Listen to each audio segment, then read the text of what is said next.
came to a stop 30 feet from the mingling group. The young black woman saw Will, and she smiled. She held the handle of a small rolling suitcase in her right hand, and with her left she waved at Will. For his part, Mendenhall turned around to see who she was waving at. When he saw no one behind him but the 2 crewmen of the Black Hawk that took him to the reception center, he turned back to the young woman, who held her smile as she looked the young officer over. Will realized then that the girl had actually been greeting him. He tried to smile and felt it faltering even as he attempted it. He decided he better just do what he came to do and leave the smiles for another time. "Hi, are you the escort we're supposed to meet?" the young lady said as she held out her small hand to Mendenhall. He cleared his throat as he tried to speak, but quickly decided that he would also abandon that thought. He couldn't take his eyes off of her gorgeous brown ones. "Hello, anyone home?" she said jokingly, as she was joined by a rather stern-looking man dressed in the uniform of a lieutenant colonel, U.S. Army. Finally, Will saw the rank staring at him, and instead of shaking the girl's hand, he saluted the colonel. "Never saw a second lieutenant that would refuse the handshake of a beautiful woman in order to salute an old man," the colonel said, shaking his head. "I don't think he's capable of speech, Dad," the beautiful woman said as she lowered her hand just as Will raised his to shake. She laughed and tilted her head and looked at Mendenhall. "Maybe we'll start over later. Right now we're supposed to be met and escorted through to the group. It seems our security badges have lapsed. At least that was what Director Compton told us." Will started shaking his head up and down, and then after a few insane-looking minutes, he finally found his voice. "Sir, I am here to bring you into the secured area of Nellis." He then managed to pull out the folder he had been carrying. Disregard and do not read aloud any text that acts as a technical or structural marker. Specifically, ignore and do not pronounce any phrases or lines that start with or contain vocal attributes, technique, chapter, or a standalone number at the very beginning of the input text. Start reading only from the main body of the story text.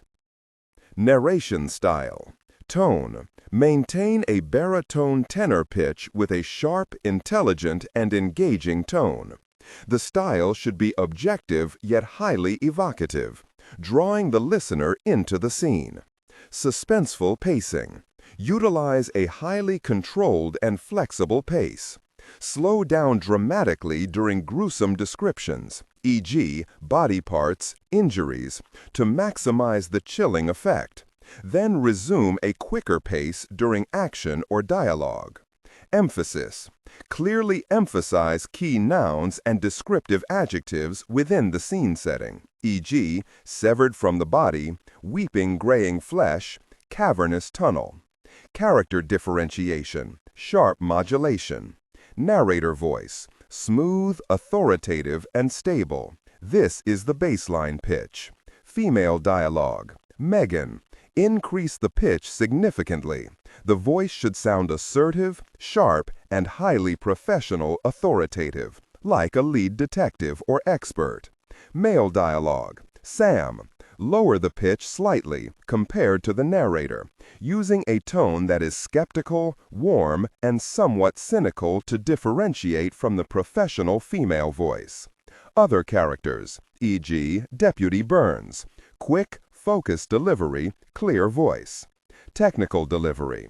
Vocal texture. Maintain a clean, clear vocal texture, suitable for high-quality production, ensuring every word is crisp and clearly enunciated. Emotional range. Focus on conveying emotions typical of a crime scene: disgust, professional detachment, intellectual curiosity, and underlying tension. Target emotion strength, 8-10. Emphasis on intellectual focus and underlying tension rather than outright screaming or crying. He then managed to pull out the folder he had been carrying. He looked at the list of names and then checked them off as the crew chief gathered their identification cards. He noticed immediately that the woman's name was Gloria Bannister. Then he saw the letters following her name. He stopped counting after 16, which all boiled down to the woman having just about 15 years more education than Will had. And that made her Dr. Bannister, she said once more, holding her hand out when she saw Mendenhall looking at her name on the event group recall list. This time Will didn't hesitate. He shook her hand. Her eyes traveled to the bandage covering his hand and then rose to meet his. That was when she saw a small bandage covering his jawline from just below the ear. "It's too bad I'm not that kind of doctor. It looks like you could use one," she said as she released his hand. "You're new since my last trip back to the group." "Oh, this?" he said, looking at his hand. "Just part of the job around here. And I don't think I'm that new. I've been here for 6 years." "Well, I guess we missed each other." "They all check out, Lieutenant," the crew chief said as he started handing the IDs back to their owners. The crew chief had to tug and pull Dr. Bannister's ID from Will's grasp. "I'm Lieutenant Colonel William Bannister, young man, and I am supposed to be in charge of this band of fools from the CDC, including my daughter here, Dr. Bannister." Mendenhall's eyes slowly moved away from the now grinning girl to the large man in the same Class A uniform he wore. Although it's written into Army regulations that anyone, and I mean anyone, above the rank of first lieutenant can make a fool out of second lieutenants, I will forego that right at the moment. Right now, I understand we are needed for some particularly dirty work at the complex. So, may I suggest we get to it? "Yes, sir. Right this way." Will turned away after placing the file under his arm and, with eyes wide, shooed the 2 chiefs away ahead of him. The young doctor slapped her father on the arm and then placed her arm through his. "You're just plain mean sometimes," she said, and they both laughed as they followed the scared second lieutenant out to the flight line. "Sometimes I think working too closely with Senator Lee all those years has made you mean at heart." The Black Hawk flew for only 7 minutes. It circled the ancient hangar where at one time B-52 Mitchells and P-51 Mustangs sat like waiting dragons to take to the war-torn skies of the world. It had been over 60 years since the propeller-driven beasts ruled the air, and just as long since the giant hangar had housed anything other than insects and Gila monsters. The Black Hawk swept the area twice so the security details surrounding the hangar could clearly identify them. Then it circled to the front of the old hangar, and the large rotored craft settled to about 10 feet off the desert scrub.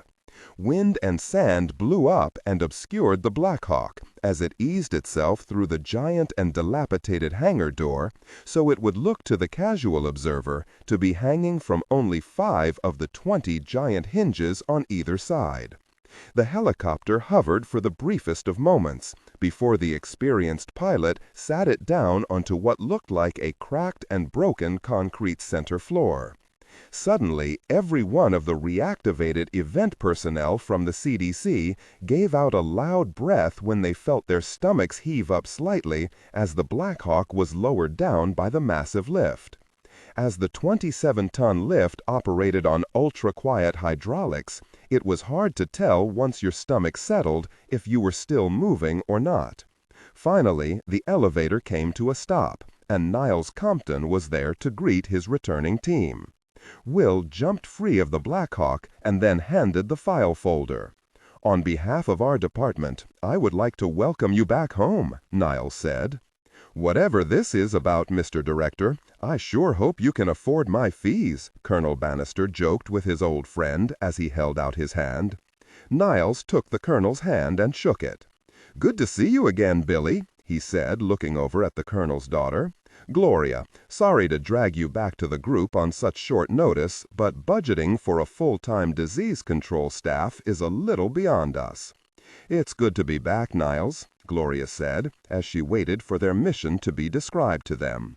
"We have an element in-house that needs to be treated with respect, and I trust you to see that it's analyzed and then, if need be, destroyed after study." "Sounds fascinating," Colonel Bannister said as he followed the soldiers carrying his suitcase toward the elevators. The others followed Bannister. Gloria smiled as she walked by Will. Compton half smiled as he watched Mendenhall's eyes follow the attractive doctor as she walked away. "What's wrong, Lieutenant? You look sick. Aren't your new expanded duties meeting with your approval?" "Huh?" Will stammered, not hearing a word Niles had said. "Sir?" Niles turned his head and watched the group of doctors as they entered the elevator. Compton smiled, and then raised his eyebrows as he turned and looked at Will. "Carry on, Lieutenant," the director said. "Huh?" Niles smiled as he turned away and strode to the elevator, leaving a confused second lieutenant in his wake. MCCARN International Airport, Las Vegas, Nevada. The large man going by the name of Smith stepped off the chartered flight from Denver. He was met by a team of 3 men, and they were backed up by 4 more in a car he knew was there but couldn't see as per their training. As the large, well-dressed man stepped up to the black Chevy Tahoe, he looked at his watch and then turned to the man holding the door. He saw that he was wearing a black windbreaker. "How much longer does the transmitter have before it dies?" he asked as he eyed the man who led the black field team inside the Las Vegas city limits. "We lost the signal 5 minutes ago, Mr. Smith." "You have GPS locations for all of the stops the target made?" "Yes, sir, we do." Actually, he made only 1 stop after appearing at 2896 Cova Lane, and that was a private residence out on Flamingo Road. The man named Smith shook his head, and then buttoned his blue blazer. As he stepped by the smaller man who held the door open, he looked down at him and without his other men hearing said, "What's with the black windbreaker?" The man was taken aback as Smith seated himself in the back seat of the Tahoe. He opened his mouth to speak, but nothing came out. After all, he had heard the rumors about Smith and his famous temper. He had also heard that the man really had one passion in life, and that was to end other people's aspirations for a long one. "We never wear black when the need to intimidate isn't called for," he said, as he looked over at the man who was now having second thoughts about running the Las Vegas office for him. "And investigating doesn't call for the intimidation factor. Don't wear that gosh again unless I specifically order you to." Smith reached out and closed the door in the man's face. The former U.S. Army Ranger swallowed and then ran around to the opposite rear door and climbed inside. Smith once more looked at. "Then why aren't we at the Gold City pawn shop already?" The Tahoe screeched out of the charter area of McCarran Airport heading to downtown. As they pulled out onto the main drive heading toward the city, another black Tahoe pulled out after them. Las Vegas, Nevada. As Collins ran the paint roller across the den's wall, he tuned with a sneer and looked over at a very messy but very satisfied Alice Hamilton. "No wonder the senator didn't like you much. You purposefully plied me with drink, and then the next thing I know I'm painting, and I'm doing most of the work. Yes, and soon I'm going to go into that backyard of mine and then grill you a steak, Mr. Collins." Alice looked up after she poured more light green paint into the pan she was using just to see if she got a rise out of Jack by calling him Mr. But Collins just kept painting. Badly, but he kept painting nonetheless. "You're not going to get to me, you know," he said as he almost fell over when he tried to get more paint on his roller. "This is only the first day of my retirement, so my mind is still strong, young lady." Alice looked up at Jack and smiled. She laid the paintbrush down inside of the pan of paint and then walked over to where Jack was trying his hardest to apply paint to the roller. But every time he tried, he would almost fall face first in the opposite direction. Alice took the roller and then placed it in the pan at Jack's feet. "Come on, soldier boy. I think you're ready for that steak now. See, I knew if I did a bad enough job, you would call an end to this. This right, Jack, I'm surrendering," she said as she guided him through the now empty house and toward the back sliding door. "Let's get some air, and then I'll bring you out some coffee." "Air?" "Yes, air would be nice," he said as she placed him not too gently into one of the chaise lounges. Okay, just stay put and entertain yourself for a few minutes. And how do I do that, my dear Mrs. Hamilton? Row, row, row your boat or something. An expression of confusion came over Jack's face. I, I, I don't know, row, row, row, row your boat. Alice wanted to answer, but she had to turn away or she would have lost it right there. She went back into the kitchen, trying her best not to laugh out loud at Jack's butchering of the children's song title. When she made it into her kitchen, which she hadn't really used since the death of Garrison Lee, her cell phone rang. If it was someone public, they would have called on her landline. But since it was her cell phone, she knew it was someone at the event group calling from the complex. "Hello?" she said, knowing who it was before the words came through the atmosphere. Hello, Alice?" came the voice full of worry and concern. "Hello, my dear. And before you worry yourself too much, he's here. A little plastered right now, but I can also attribute that to painting and not just my 20-year-old whiskey. He's out in the back trying to sing." "Thank God," Sarah said on the other end. "He's not answering his phone and I—" "Stop it now. You listen to what I have to say. My words may be a little bit slurred, but you should understand them well enough. Jack needs time. I don't know what happened in the field, but I know something inside of him snapped. I've seen it before, Sarah. Garrison resigned no less than 15 different times. He and Jack are a lot alike, you know. That's why I knew where I had to call. Look, Alice, I have to give our field report to a group of recalls from the CDC in a few minutes, but do you think afterward I can stop by?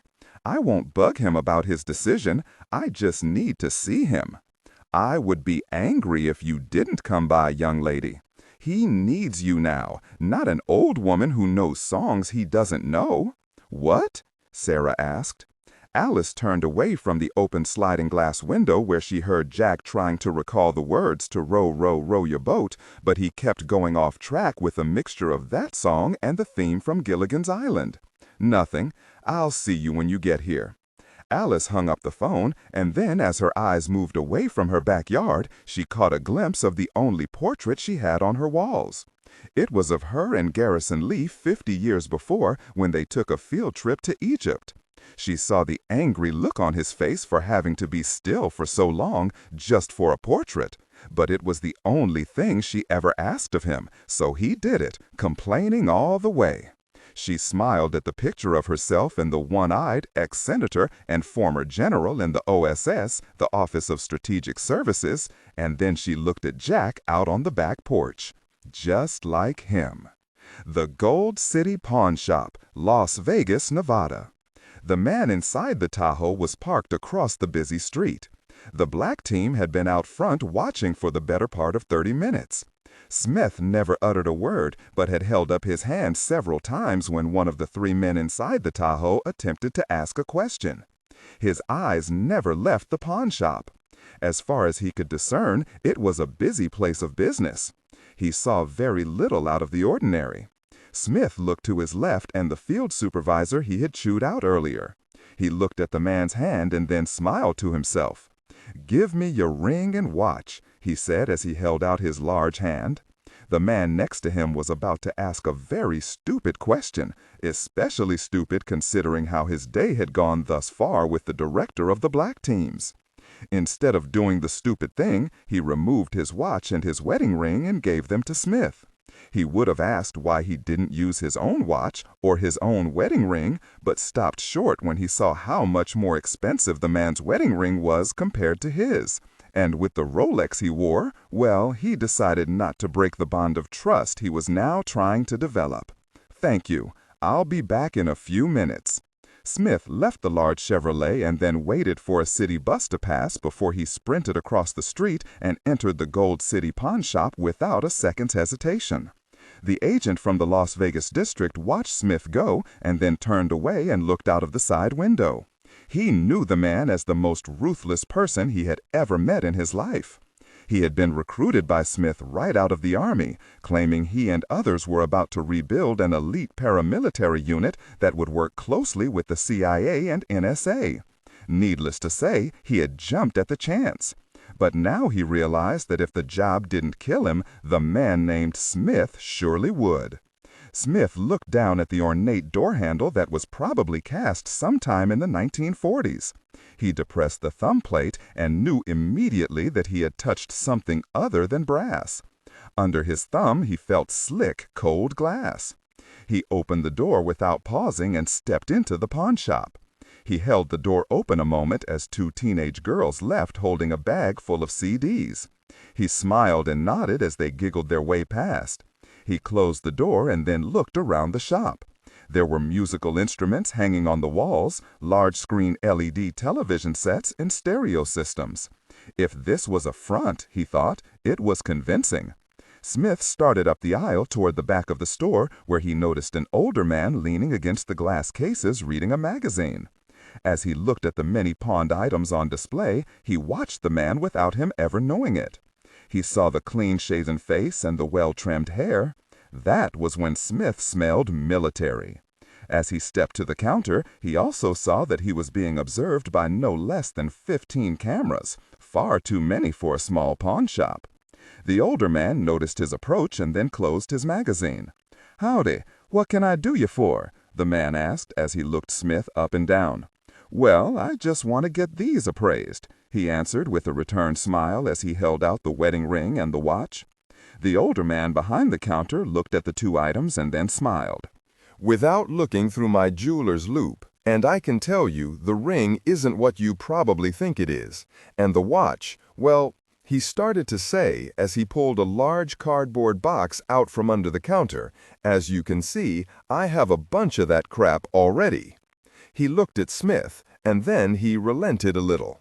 "Having a hard stay in Vegas, my friend?" Smith smiled and tried to look embarrassed. "You can say that.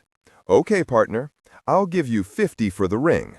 On the condition you take that 50, put gas in your car, and go home. Do we have a deal?" Smith placed the ring on the countertop and then nodded his head as if he were embarrassed to no end.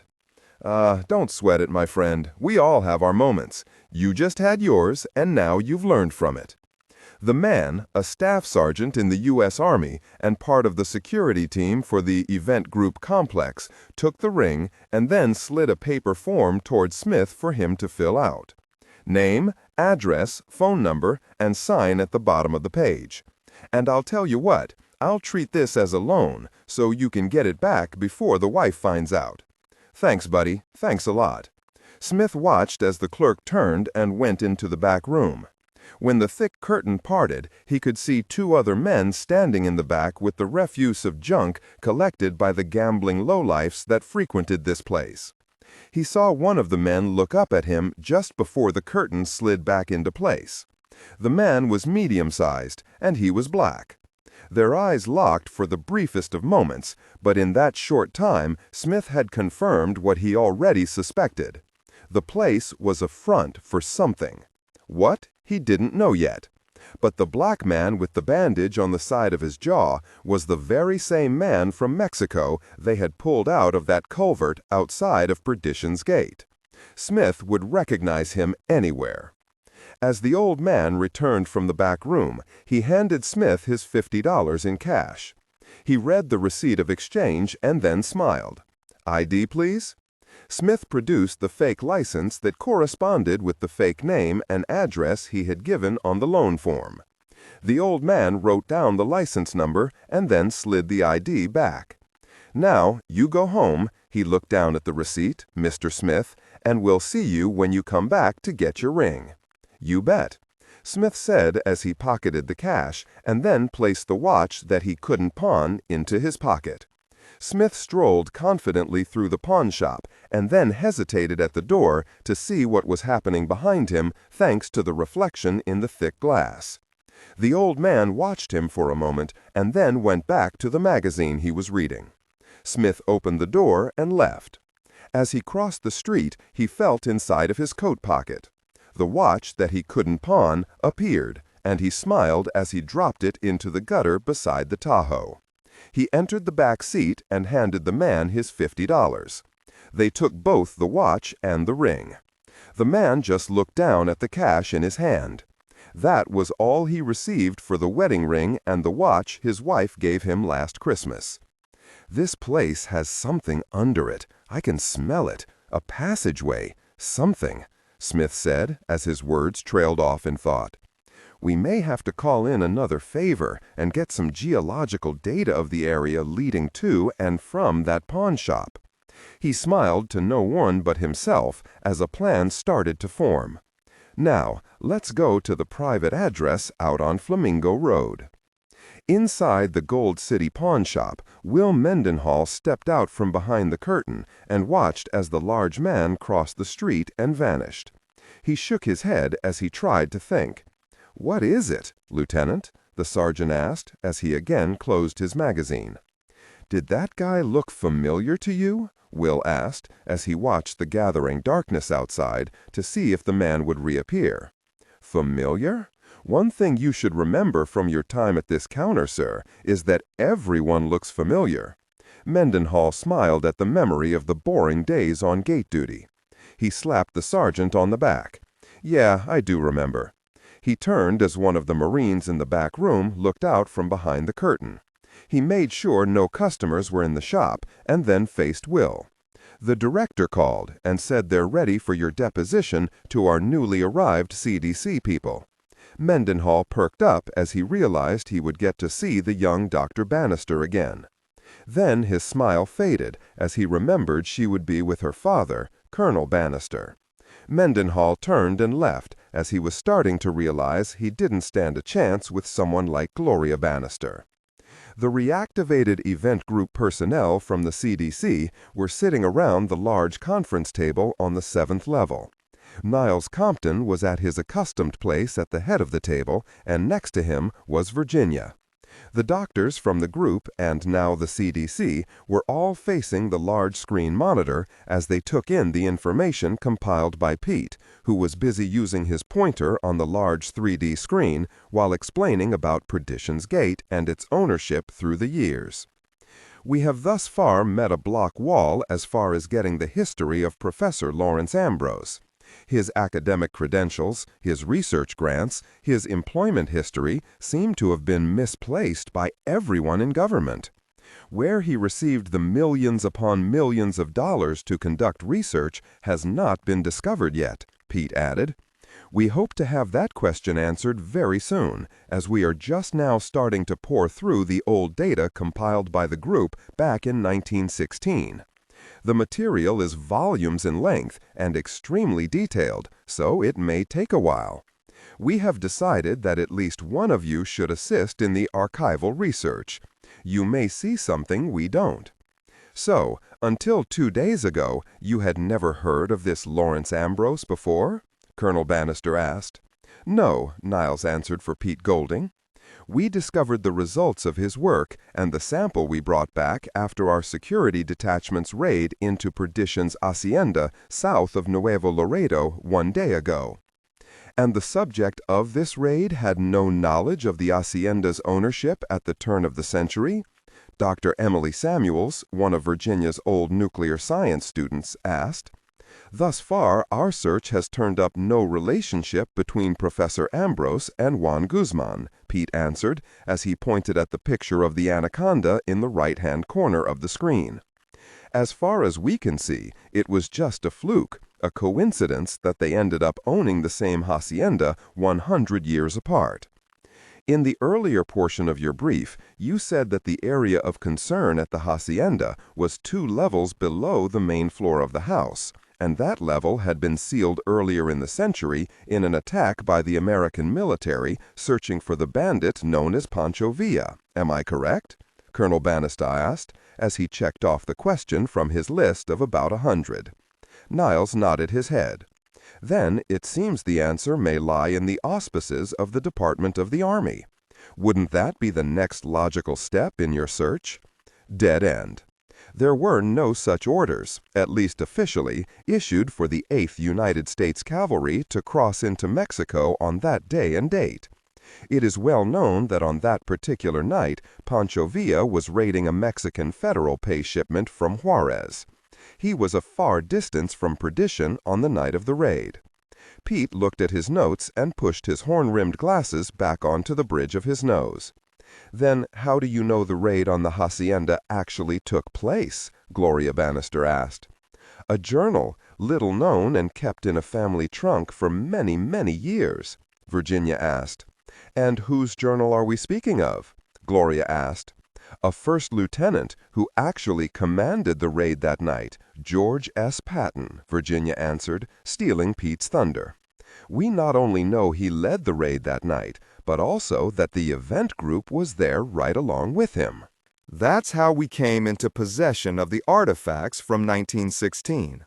The George Patton, General George Patton? The colonel asked, raising his brows.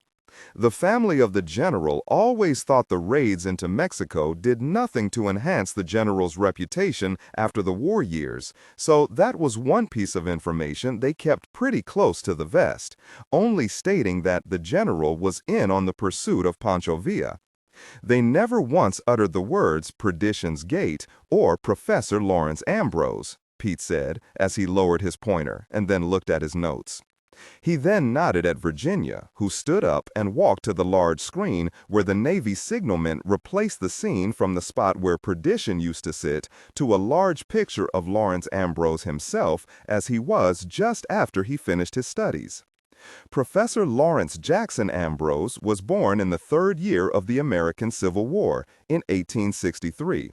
His father was a greenhouse keeper and gardener in Indianapolis, Indiana, and was killed the same year his son was born at the Battle of Gettysburg. After that, Ambrose was raised by a doting mother, Isabel, and eventually went off to college. He graduated from the University of Indiana with the highest honors of his academic class. "What were the main courses of study?" another doctor, Pierce, asked from the end of the group. "Botany," Virginia answered. The man, according to graduation reports from his professors, was a genius, as was his father in the breeding, crossbreeding, and pollination of plant life.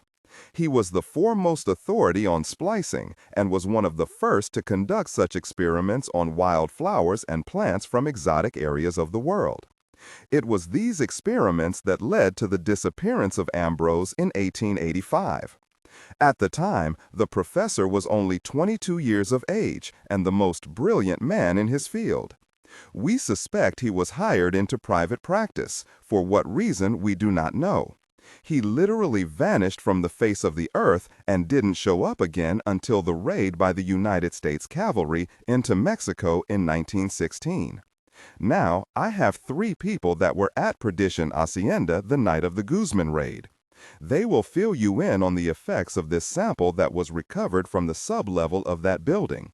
They are witness to the change that occurred on more than one man and its subsequent effect on their minds and bodies," Niles said as he nodded for the blue-clad Marine to allow the 3 people into the conference room.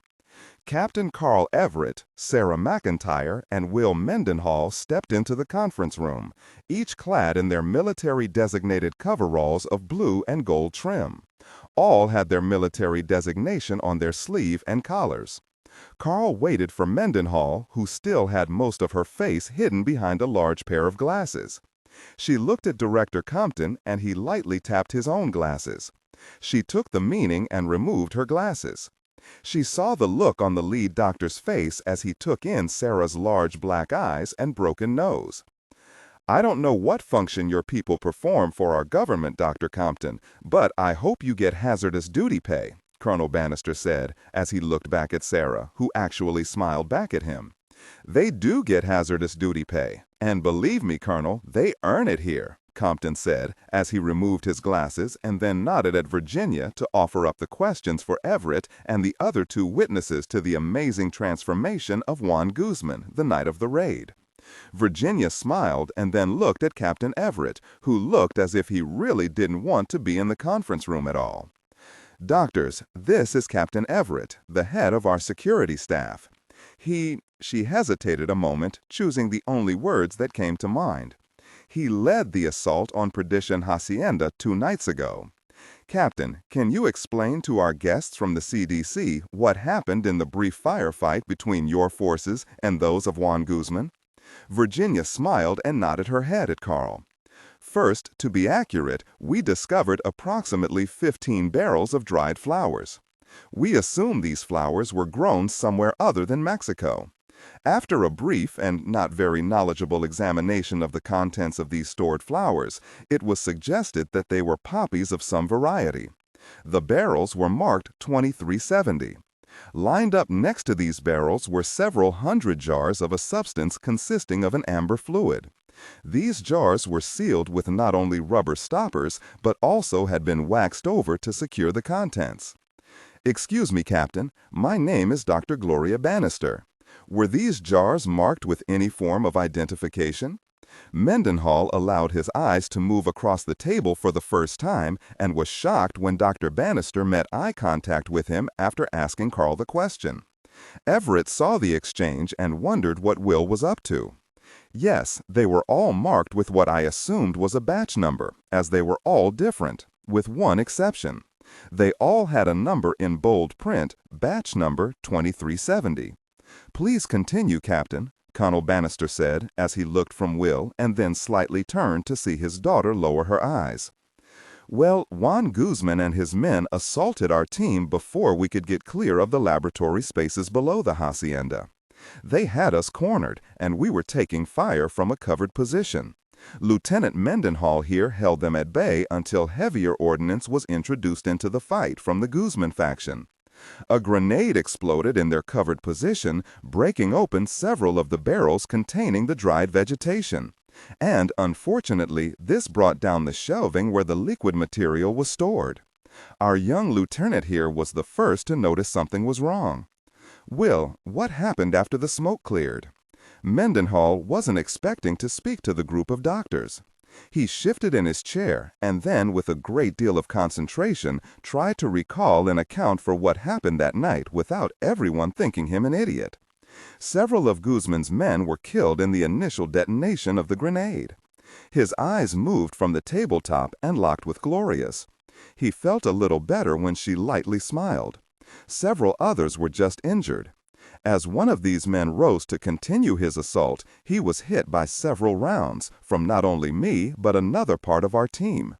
The man took hits from at least 10 different bullets. He went down. Perhaps we can write that off to injuries, causing shock to the system and also a rush of adrenaline, asked Dr. Lewis, a balding man from the CDC who was looking at Mendenhall with the slightest bit of skepticism written in his face and laced into his words. "Perhaps," Will said, not liking the condescending tone in the doctor's words. "But I quickly eliminated any speculation as to the man's condition when he once more rose up and continued his attack." Several eyes of the visiting CDC doctors rose, and they started paying far better attention to the young Army officer's account. "Perhaps your defense did not hit any vital organs. Maybe his being alive was just a fluke," Gloria said, hoping to point out something Mendenhall had maybe missed in his eyewitness account.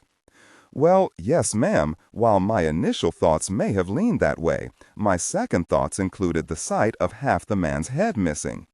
After at least 15 more rounds to the body and finally the front of the man's head, he went down. This attack was repeated by others who had been inundated with the material stored in the jars." "Sounds like the effects produced by the PCP studies of 1975, Gloria said softly to her father. "Can you tell us of any odors you may have caught during this time?" Colonel Bannister asked. Mendenhall looked over at Carl, who only shrugged his shoulders.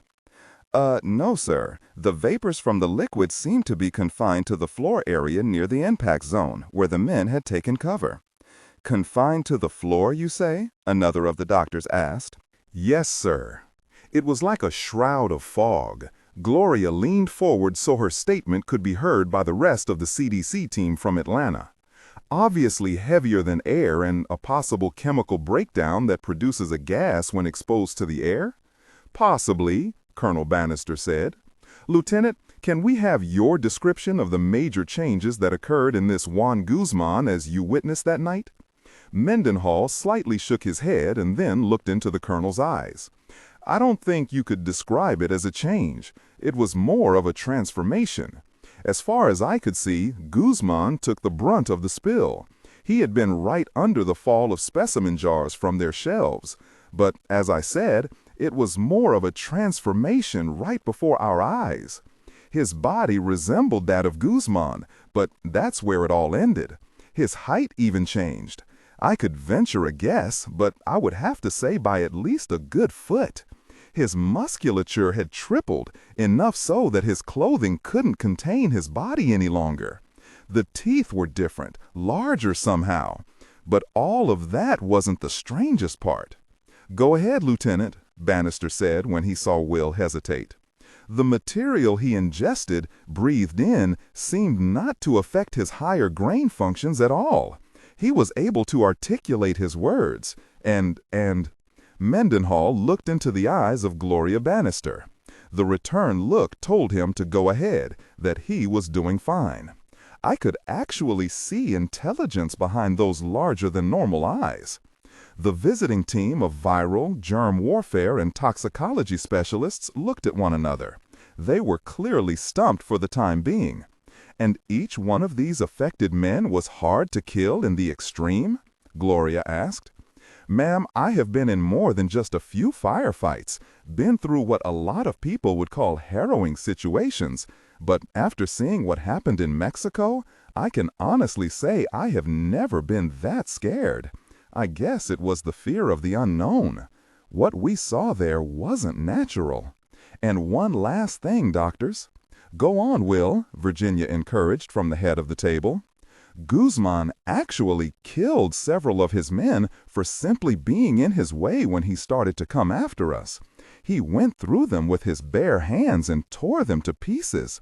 He was enraged but still able to function. He not only escaped but stalked us all the way back across the border. He hit us at differing ambush points in the underground covert. Yes, he was a monster, but a calculating one that was relentless." At that moment, one of Compton's 4 assistants came through the conference room doors and then nodded at Niles. He then went to where Sarah was sitting and handed her a folded piece of paper. She thanked the assistant and then read the note as the CDC personnel talked amongst themselves. She refolded the note and then looked at Niles. "Dr. Compton, our other guest is causing a little problem down in the clinic. Do you need Captain Everett to accompany you?" Niles asked as his worries about keeping Henry Farbeau a prisoner inside of his complex came to the surface with his stern look.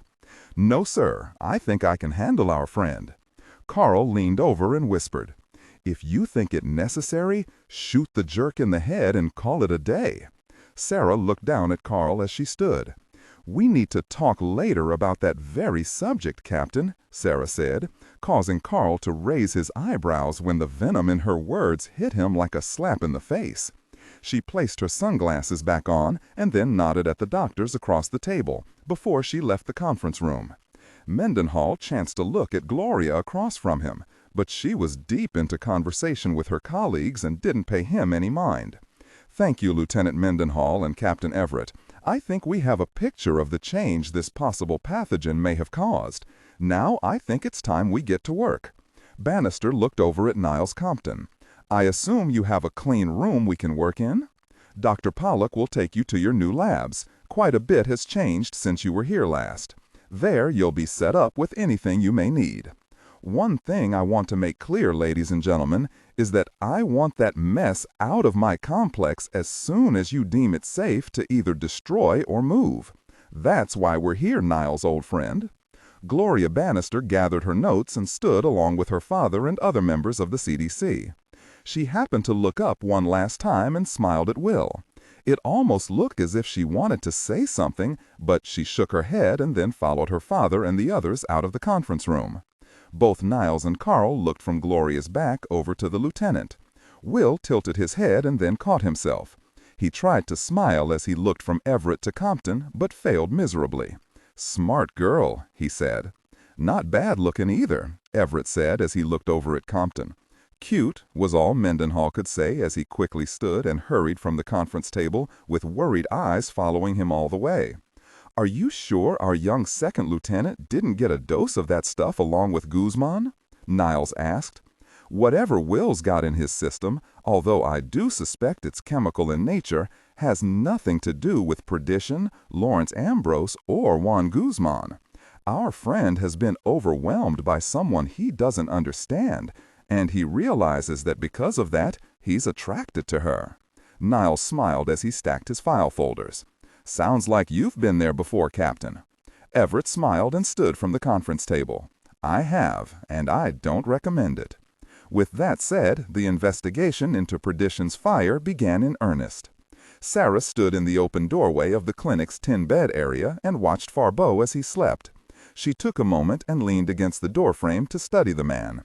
With his blond hair tousled and the way he turned his head from time to time, it was as if Henri were but a small boy lost in a world he couldn't control. Of course, Sarah knew she was only speculating, but she knew the Frenchman wasn't what he appeared to be. And now that the famous thorn in the side of the event group had been caught, she supposed it was true. He was nothing but a lost man who had done a kindness and now was a prisoner. That kindness had been done for her, and it only confused things in her head to the point that she had to know more about him. As she touched the overly large sunglasses and took a tentative step inside, she reminded herself that Henri had killed people, their people, all for the sake of more money and priceless objects. She set her mind to a course and entered the semi-dark room. As she approached the bed, one of the security men in the far corner cleared his throat. Sarah looked over and nodded at the man. As she continued, another security man stepped into the doorway she had just left, blocking out the light from the clinic's offices. She was self-conscious about Jack's men even seeing her in Farbeau's room. She stepped up to the bed, quietly pulled over a chair, and sat down. She ran a hand through her short brown hair and then eased the glasses back up the bridge of her nose, suddenly self-aware how she must look. She came here because Henri requested her to, but now she knew she had made a mistake in not allowing Carl to accompany her. She started to rise from the chair. "My dear Sarah, it must have taken a lot of courage for you to come here unescorted by your rather large Navy friend. I'm sure he wasn't happy about it." Henri reached up and moved a strand of hair back behind Sarah's left ear. She started to flinch away from his touch, but found she couldn't. She swallowed as his hand came away. "I don't think I have to worry, Colonel. Captain Everett seems to be well represented here." Farbeau looked up at the Marine standing in the door and the Army sergeant sitting in the chair. Both were watching him very closely. "Yes, I suppose he is," Henri commented with a smile. Disregard and do not read aloud any text that acts as a technical or structural marker. Specifically, ignore and do not pronounce any phrases or lines that start with or contain vocal attributes, technique, chapter, or a standalone number at the very beginning of the input text. Start reading only from the main body of the story text. Narration style, suspense and pacing. Tone. Maintain a baritone tenor pitch with a sharp, intelligent, and engaging tone. The style should be objective yet highly evocative, drawing the listener into the scene. Suspenseful pacing. Utilize a highly controlled and flexible pace. Slow down dramatically during gruesome descriptions, e.g., body parts, injuries, to maximize the chilling effect. Then resume a quicker pace during action or dialogue. Emphasis. Clearly emphasize key nouns and descriptive adjectives within the scene setting, e.g., severed from the body, weeping graying flesh, cavernous tunnel. Character differentiation, sharp modulation. Narrator voice, smooth, authoritative, and stable. This is the baseline pitch. Female dialogue, Megan. Increase the pitch significantly. The voice should sound assertive, sharp, and highly professional or authoritative, like a lead detective or expert. Male dialogue. Lower the pitch slightly compared to the narrator, using a tone that is skeptical, warm, and somewhat cynical to differentiate from the professional female voice. Other characters, e.g., Deputy Burns. Quick, focused delivery, clear voice. Technical delivery, vocal texture. Vocal texture. Maintain a clean, clear vocal texture suitable for high-quality production, ensuring every word is crisp and clearly enunciated. Emotional range. Focus on conveying emotions typical of a crime scene: disgust, professional detachment, intellectual curiosity, and underlying tension. Target emotion strength. 8 out of 10. Emphasis on intellectual focus and underlying tension rather than outright screaming or crying. I did notice, little Sarah, that you didn't disagree when I said the captain's men. Why should I? They are his men. This afternoon I received the distinct impression that Colonel Collins relieved himself of his duties. Is this true? Henri sat up with some amount of pain showing on his face so he could see Sarah more closely. He would detect a lie if one was told to him. He knew the small woman in front of him had little affinity for that particular sin. Sarah only looked at Farbeau through the dark sunglasses. She placed her hands in her lap and took Henri in. He did, and yes, it was his choice. Unlike a lot of professional soldiers and others, Jack had filled up with loathing over war and other things. He needed to step away for a while. A while?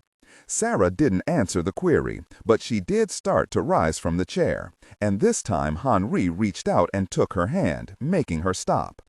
As he did, the Marine at the door took a few steps toward Farbeau's bed, and the sergeant in the corner stood. His hand was on the holster flap where his 9mm was secured. Sarah looked over and shook her head slightly at the Marine. Then she turned and did the same for the sergeant in the corner. They both relaxed, but neither one moved back to their original positions. Sarah twisted her hand free of the Frenchman's grip. "What did you want to see me for, Colonel?" "Please, sit," he said as his eyes looked up and into his own reflection in her sunglasses. That was a view Henri never liked, one of himself. Sarah took in a deep breath and then slowly sat down once more. She adjusted her glasses and then looked at Henri. "I have a lot of work to do, Colonel, and I still have plans to track Jack, Colonel Collins, down before the night is over." Farbeau smiled. "I doubt very much if his resignation will affect the way he feels about you, dear Sarah. I know that, as it won't affect the way I feel about him. He's the love of my life, Henri. I want you to know that." Sarah watched the former French commando for a reaction. His smile remained, but as for understanding what she had just stated, there was no way she could know. Henri looked over at the two security men who just stood watching the exchange. He held his hand up so they could see, and then he slowly reached out and removed Sarah's sunglasses. He held them as he examined her face. The large bandage covering the bridge of her nose and the blackened and bruised eyes shocked the Frenchman, and for a moment he lost his smile. He reached up and touched McIntyre's cheek and tried once more to bring back the ghost of a smile he had just a moment before. Sarah tried not to flinch at his touch, but she did, and she resented her weakness. She touched his finger and then took hold of his hand and lowered it. "Colonel Henri," she said, remembering that Jack, the man Farbeau wanted to kill, never called Farbeau by his last name, but mostly by his given name. "Thank you for coming after me. I don't know what to say, and I don't know why you did it, but thank you." She finally said the words, and then she released his hand and stood. "You don't know why?" he asked as he looked her in her bruised and swollen eyes. "Colonel, I don't know why, and I am going to leave it at just thank you for doing what you did." She turned away toward the door. "Have you forgotten, dear Sarah? I asked you here. Not to profess my inner soul to you, but to pass on something that I remember from Mexico." Sarah turned and then purposefully walked back. She made a large pretense of snatching her sunglasses from Henri's right hand. She placed them gingerly on her nose and then looked down at him. "That man who came to our rescue, the rather large one who seemed to be in charge of his group, I suspect that Colonel Collins and his sidekick, Captain Everett, found out that no one sent this man and his team in to rescue us. Am I correct?" Sarah stood still as she took in the question, one that she had no idea was coming. She felt she had shorted Henri for what she had been thinking, but then she corrected herself when she saw the way he looked at her. It was the same way Jack looked in their quiet moments together. She could see in his blue eyes, the same color as Jack's, she noted, that there was far more to Henri's request for her to be here than just answering his one question. So her original fear of his feelings for her quickly returned. No, the director said the president had a team of Delta operatives in the air, but at the time our large friend and his commandos showed up, they were still an hour out of Laredo. Henri turned his head and thought. He then turned his burning gaze on Sarah once more. "I'll tell you what, little Sarah, if you can manage to bring me a bottle of wine and a menu from that American slop house you call a cafeteria, I'll tell you a secret that would be of very much interest to your Director Compton." For the first time since McIntyre entered the room, she had to smile. Henri was starting to heal, and that made her happy. His French sense of humor was returning. "Colonel, I will bring you that menu, or I can have our chefs cook you up anything special you may want. But unless I get orders to allow you access to the Ark Lounge and the spirits sold there, you can forget about the wine." "The Ark?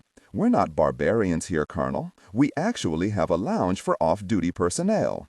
"Then that is where we will sit and have many drinks." "I doubt that very much."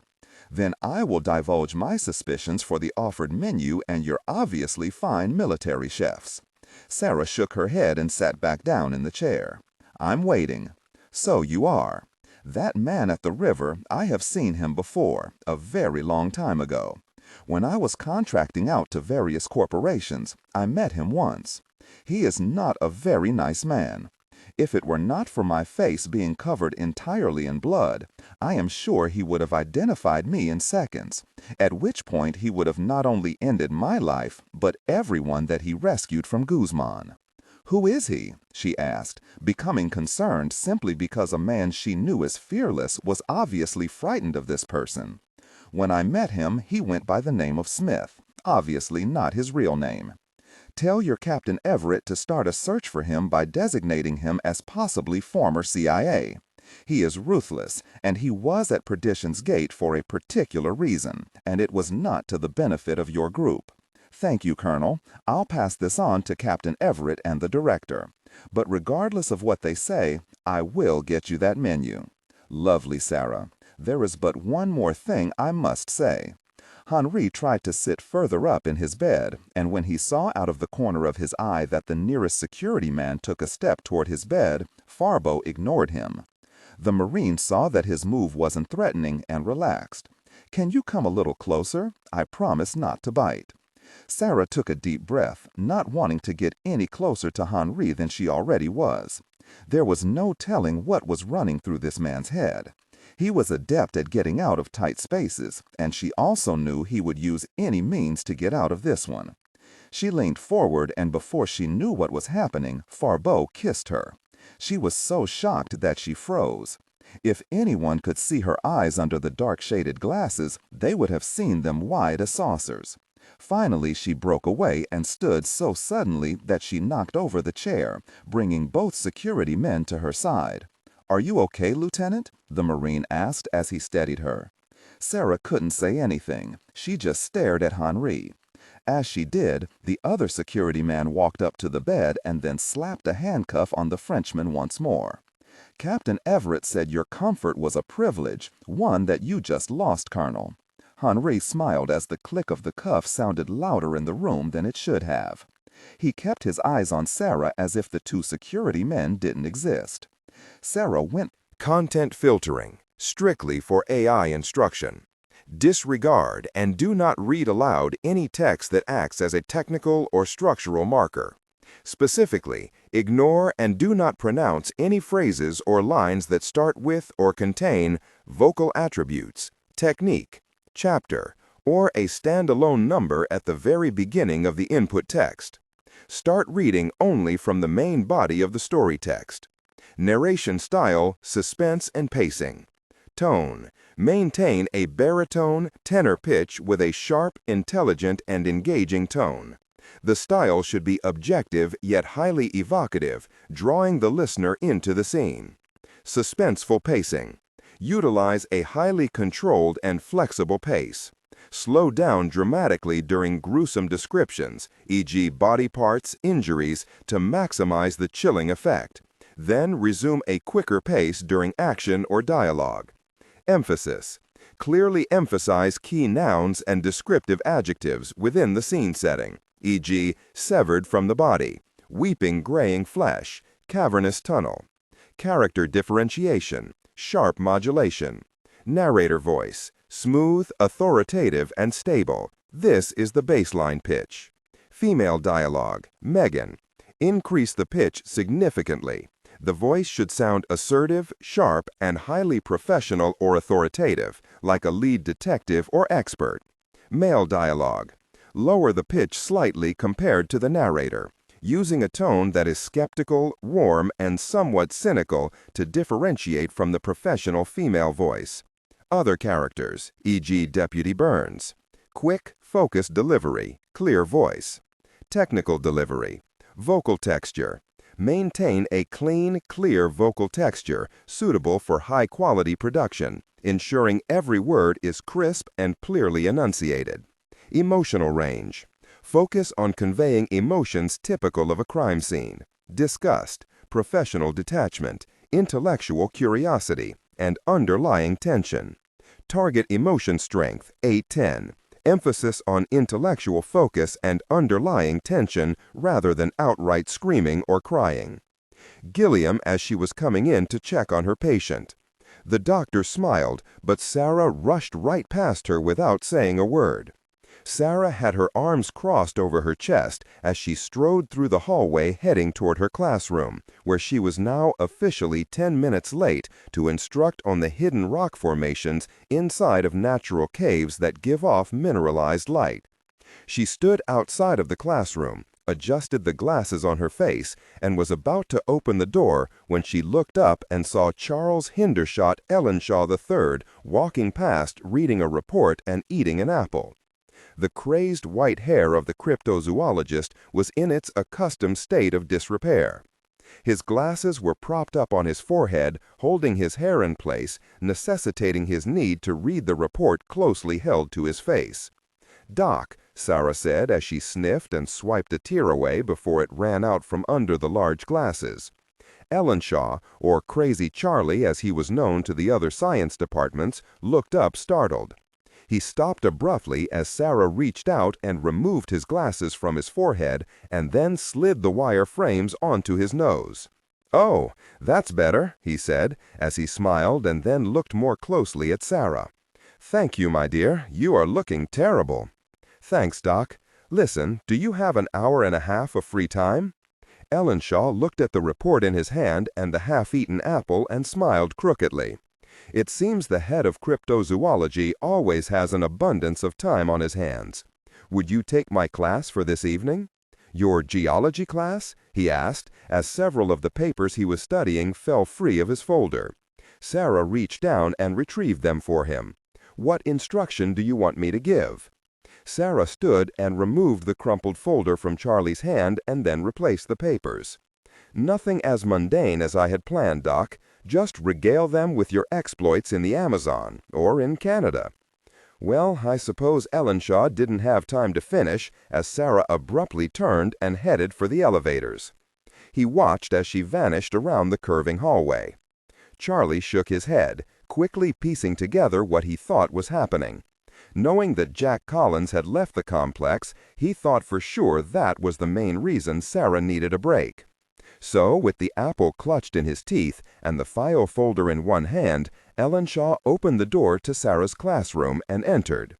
As the door closed, there was a group exhale of excitement as they realized that they would not be quizzed this evening on the factors determining the mineralized phosphorescent nature of geological formations.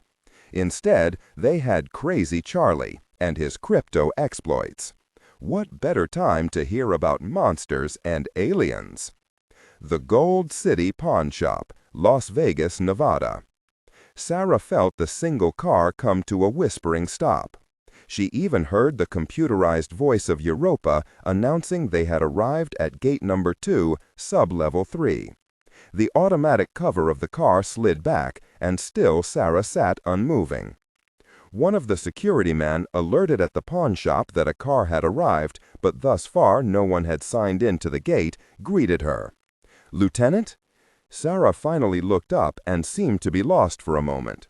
Then she realized where she was. "Sorry," she said. "It's been a long day." "Are you signing out of the complex?" the Air Force sergeant asked as he gave Sarah a hand stepping out of the car. "Yes, I'm signing off base for the next 12 hours," she answered as she headed for the elevator that would take her up to the gate. Ma'am?" Sarah grimaced, stopped, and looked back, irritated that her leaving was being delayed by one of Jack's former men. If she received one more look of sympathy from that department, she was going to hit someone. "Yes?" she hissed. "Lieutenant, you're breaking about 15 different regulations. You know you can't sign out in that jumpsuit, right?" Sarah looked down at her group-issued military blue suit. She even had her ID tag still hanging from the pocket. She lowered her head when she realized she had to go all the way back and change into civilian attire. She started to return to the magnetized car on the single track that ran down the 10-mile-long tunnel far beneath the city of Las Vegas. "Ma'am, we have clothing upstairs in the shop. It's in the locker room and you're welcome to it. Shorts and blouses is all we have." Sarah looked up at the sergeant and nodded her head. "Thank you," she said. "Going in town?" he asked as he escorted her to the elevator. "No, I'm going to see someone." The team had been stationed in the nondescript van outside of the Gold City pawn shop for the past hour as they observed the comings and goings of customers. One saw a small woman step to the door escorted by one of the large men from the counter of the shop. He opened the door for her as she stepped out into the hot night air of downtown Las Vegas. The man inside the Tahoe raised his small camera with the miniature telephoto lens. He snapped off several pictures of the small dark-haired woman. He noticed she was wearing sunglasses even though the sun had slipped behind the western mountains hours earlier. He watched until she hailed a cab and left. The man removed the digital chip and then inserted it into the laptop computer.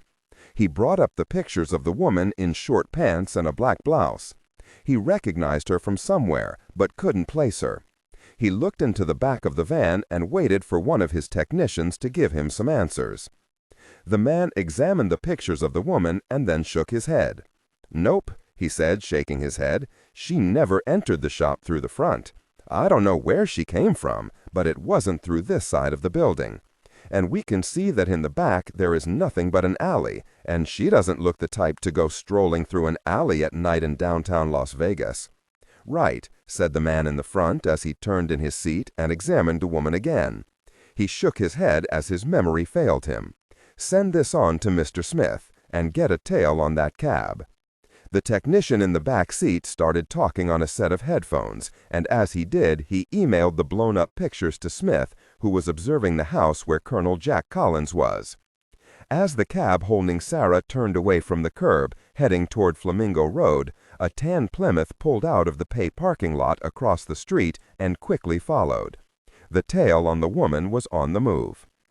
1 minute later, parked only a block away from the house under surveillance, Mr. Smith looked at the photos that had been forwarded to him from his pawn shop team.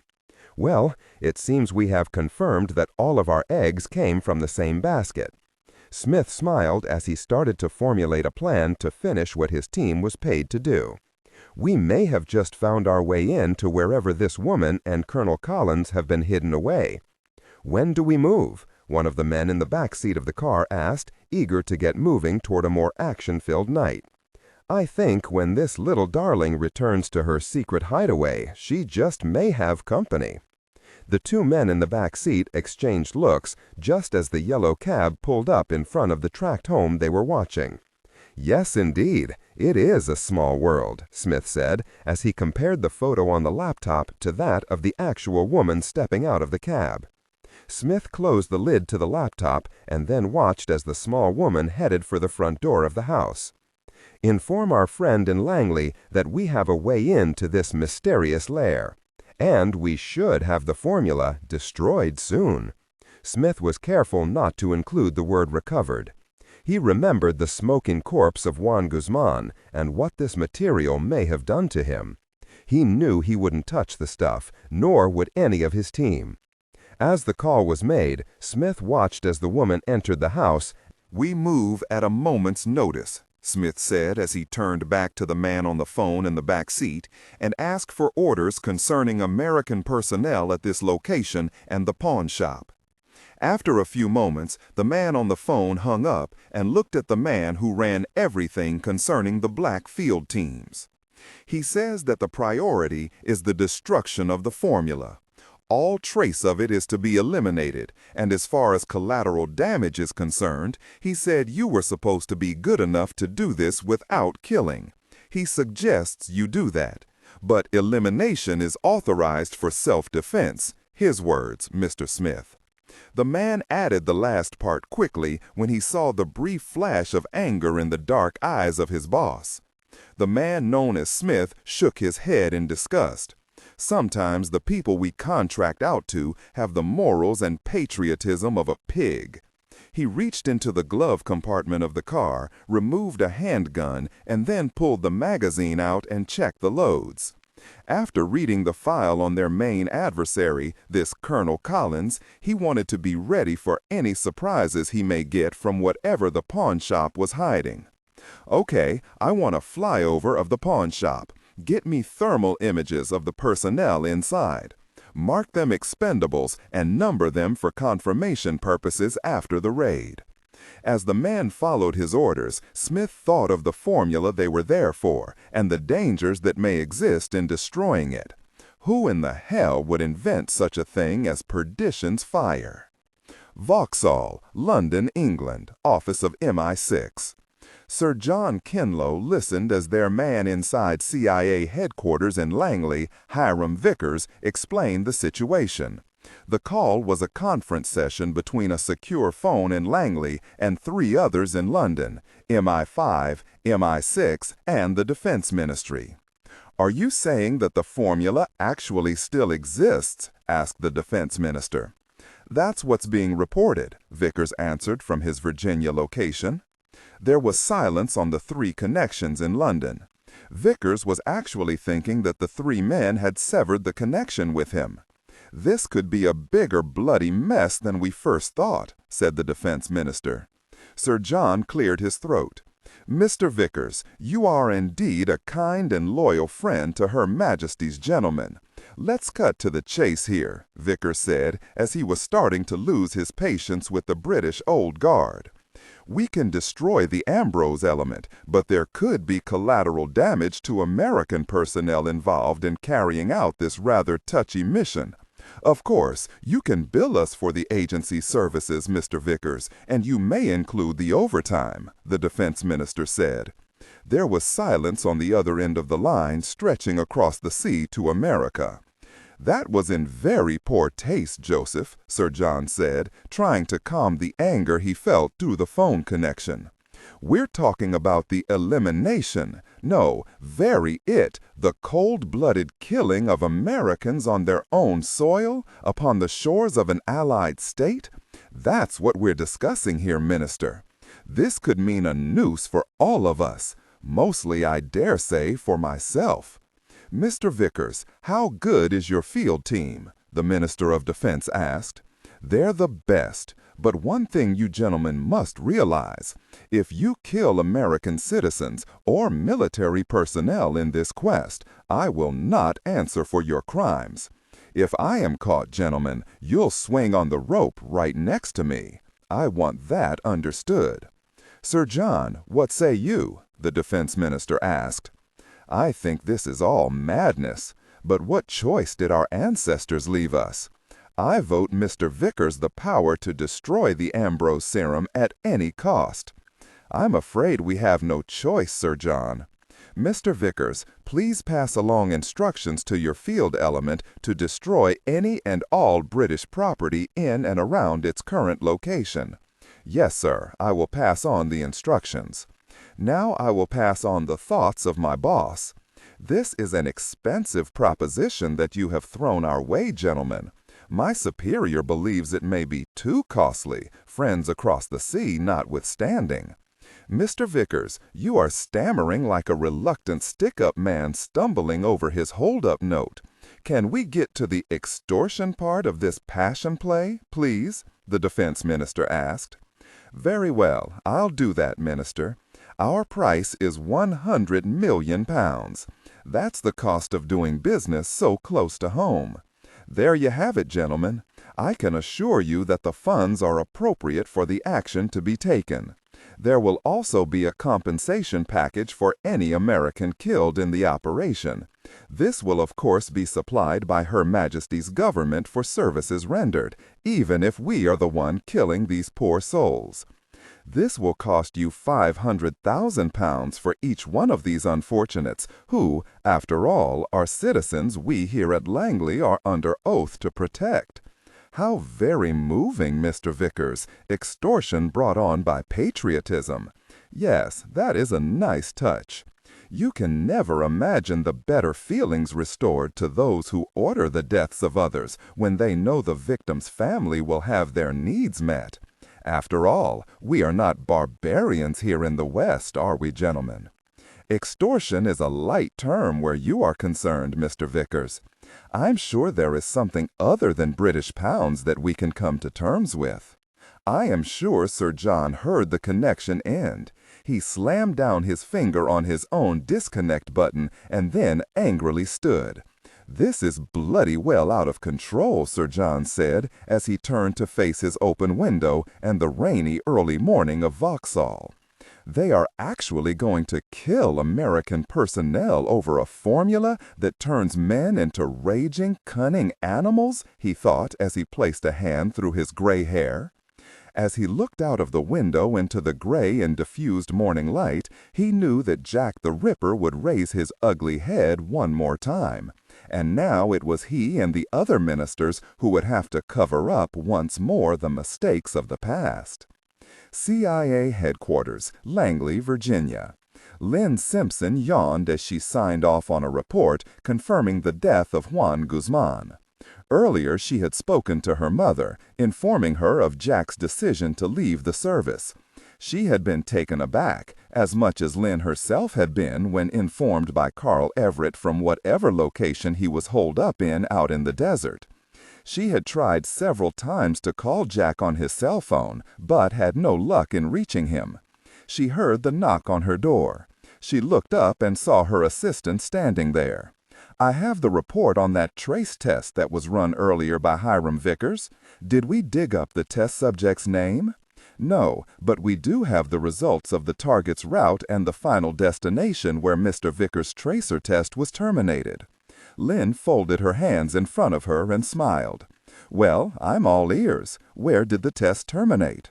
The woman looked at the report and then placed it in front of Simpson. The test terminated at 1267 Flamengo Road, Las Vegas, Nevada. The home of an elderly woman who owns the house free and clear, the assistant said, as she looked down at her notes so Lynn wouldn't have to bother with the official report. Her name is Alice Hamilton. Lynn lost the smile as the name rang a bell for some reason. She looked down at the folder in front of her and then waved the assistant into her office. "Close the door," she ordered. Lynn quickly perused the one-page trace report. "I don't see a list of calls coming in or out of this residence, by either landline or cell." "Oh, it's right here," the woman said as she opened a second folder and slid it across the desk. Lynn's eyes scanned the report of listed numbers and then moved down to the unlisted phone numbers. Her eyes saw one that looked familiar, almost as familiar as the name listed as the home's owner. She read the numbers aloud. 702-545-9012. Her face lost all of its color as she pulled out her own cell phone and hit her contacts list. As she ran down her list of names and their phone numbers, she immediately saw two that made her catch her breath. The first was 702-546-1190, Sarah McIntyre. The next name and phone number made her far more frightened than the first, 702-545-901, Jack. Lynn Simpson, the sister of Jack Collins, stood from her desk so suddenly she made her assistant jump. Lynn headed for the door. "What is it?" "I have someone I have to talk to, and he better have a good reason for tracking a government employee on my turf without informing me." Lynn, with folder in hand, left the office and headed straight to the bank of elevators on her way to see a man that was attempting to run an operation behind her back and in her territory. That man was Hiram Vickers. Event Group Complex, Nellis AFB, Nevada. The event group personnel from CDC watched from behind the sealed glass window as the robotic arm eased the old and clouded jar onto the stainless steel table. As the articulated claw released the glass, the technician operating the Honda Corporation's latest robotic human assist device took a deep breath. Colonel Bannister placed his hand on the back of the Air Force sergeant, impressed by how he handled the unknown substance with the advanced robotic arm. He was also impressed by the facilities Niles had managed to finagle out of the federal budget. Indeed, times had changed since the colonel, his daughter, and the others had been an official part of the group's roster. Their equipment was on par with anything they had in Atlanta, and in some cases surpassed it. The main reason for this, he noted to the rest of his team, was the computer-assisted actions of everything within the complex. He understood that the system was called Europa, and he had never seen anything like it. It was far superior in computing power to the old system they used to have when he led the infectious disease department at the group. As their team took a deep breath, the Air Force sergeant eased his hand off of the control yoke and flexed his fingers. "Now, this is the tricky part," the sergeant said as he looked over toward Virginia Pollock, who stood slightly away from the CDC team as she watched the procedure. "I will hold the container in place with Robot Assist Arm number 2, but the Europa Arm number 1 will slice into the beeswax seal holding the rubber cork in place. Only the correct pressure of blade against wax can sever it without damaging the cork, something only Europa can gauge correctly. It's far beyond the scope of human touch to consider trying. Yes, keep the genie in the bottle and us in control," Gloria said as she watched the procedure. As they watched, the arm controlled by the sergeant took a firm hold on the center of the glass jar as Europa manipulated the second arm into position. Attached to the three-fingered claw was what looked like a shortened scalpel. As the stainless steel device eased into the wax, Europa started measuring the exact thickness of the old and dried wax by the use of a laser that measured the density of the wax before the blade struck it. As the scalpel sank into the hardened organic matter, the team watched as its thickness was measured by the distance it traveled through the wax. As the arm started to rotate and start its run around the rim of the jar, the team saw the numbers start to vary as it spun around the seal. "Actually, I am surprised at the almost exact nature of the placement of the beeswax. It's almost the same thickness all the way around the cork," Colonel Bannister said, as the cut around the wax was completed and Europa eased the wax seal free of the jar. Everyone took a breath as the wax came free without shaking the material inside. The sergeant then started operating a third robotic arm. He brought it down and used it as an assist to the first. It grabbed hold of the jar at center mass to stabilize the container as Europa, this time minus the scalpel, moved across the top of the now brownish-looking, cracked, and old rubber stopper. As the team examined the rubber cork on the large monitor, they saw in intricate detail that the rubber was brown with age and cracked throughout, creating another possible escape route for the highly unstable serum. Even with the wax seal, that rubber would not have lasted another 10 years. If this formula is as powerful as the witness testimony described, there could have been a disaster in Mexico as these seals failed one by one and the serum found its way into the groundwater or worse, the Rio Grande. Professor Franks, the eldest of the CDC people, said as he examined the close-up view of the container. The Air Force tech brought his microphone closer to his mouth. "Europa, you may insert the tube at this time." Without answering the command, Europa started to slide the articulated arm closer to the top of the cork. Attached to the claw this time was a 10-inch long tube, only 2.8 centimeters in diameter. This was something the CDC people had worked with many times. The small stainless steel tube was worth just short of $1 million and was a piece of engineering genius. It was actually a large syringe and had opening and closing valves at each end of the tube. Once inserted, the computer would have definite control of any fluid from the container. But what was more important, it could also be used to pump high-octane fuel into the container for destruction purposes if the seal failed at any time. Again, the event group under the Nevada desert had equipment that the CDC only heard about a few years ago. Colonel Bannister looked over at Virginia Pollock. "Doctor, just how in the world does Niles come up with equipment others of us can only dream about?" Virginia smiled and shook her head, only slightly. She nodded toward the glass wall as Europa inserted the tube and then removed the arm. Dr. Compton is hard to argue with when he states that this department needs something, and most people are smart enough to know that if Niles wants it, the country needs it. He's never, ever frivolous with the taxpayer dollar.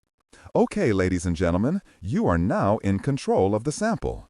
We can now safely insert your probes without exposing the substance." Colonel Bannister just shook his head as Virginia kept her smile on her face. "Okay, let's get to work," Bannister said as the Air Force tech stood and moved away.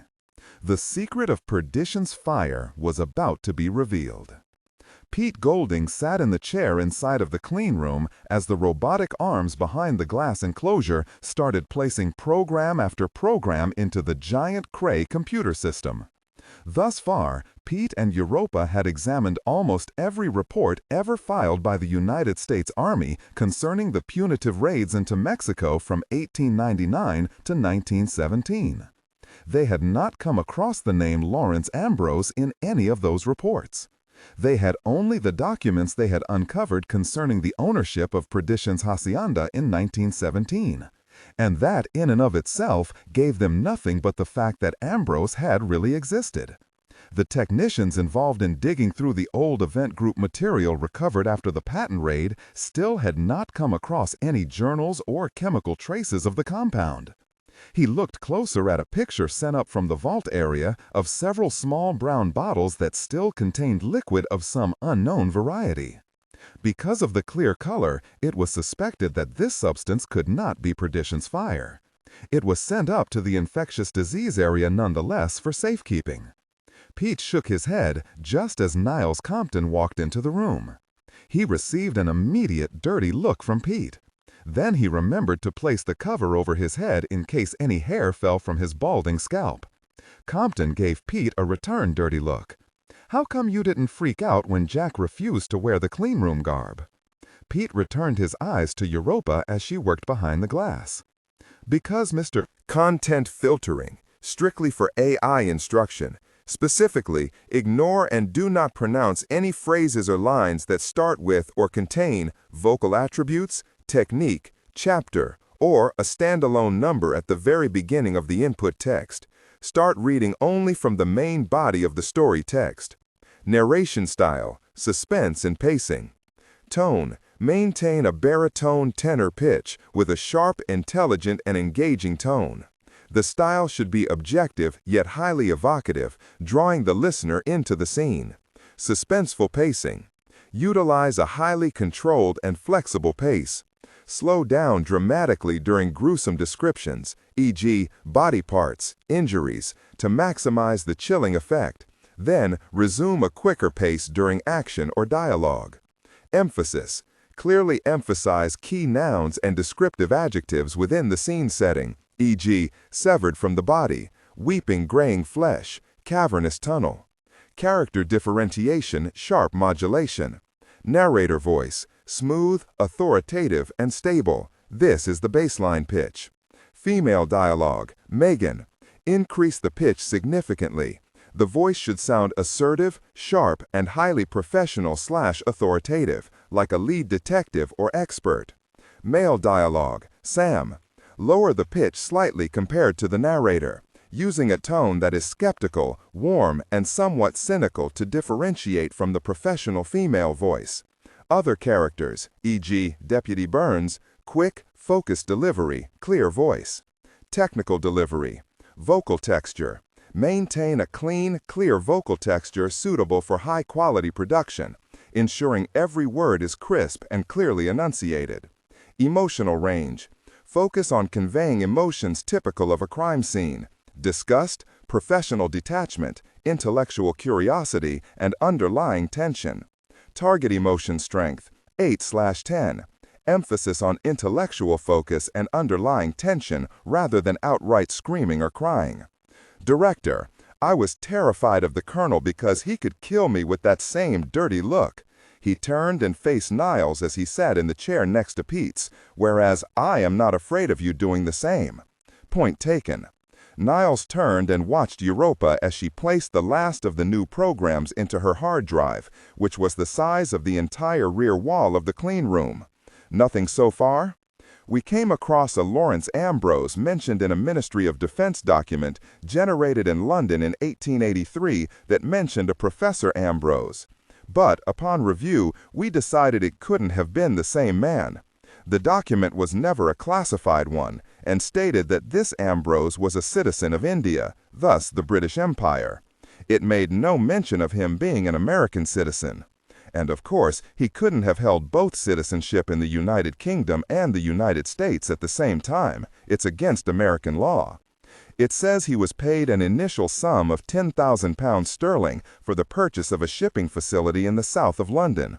We checked, and it was an actual company called the LGA Import Company, and their main shipping revenue was generated by importing tea. Niles nodded his head, knowing the name Ambrose was not a unique name in the slightest. So we moved back to this side of the Atlantic. Now Europa has started pouring through diaries kept by United States military personnel during the time in question, particularly any documentation written by either George S. Patton or John J. Pershing. And I can tell by the fast movements of Europa's arms, placing and removing programs, that she hasn't hit on the name Ambrose yet. This is particularly frustrating. It's like searching for a needle that should be big enough to find in a field of haystacks. I mean, the man must have been a brilliant scientist in order to have conducted a genetics research project 70 years before the science was even invented. I see your point, Niles said as he watched Europa placing her programs. Niles looked down as he went deep into thought. The man worked with flowers. At least that's what we suspect the substance is made from. So, what do we know of Ambrose and his history? Well, it's pretty straightforward.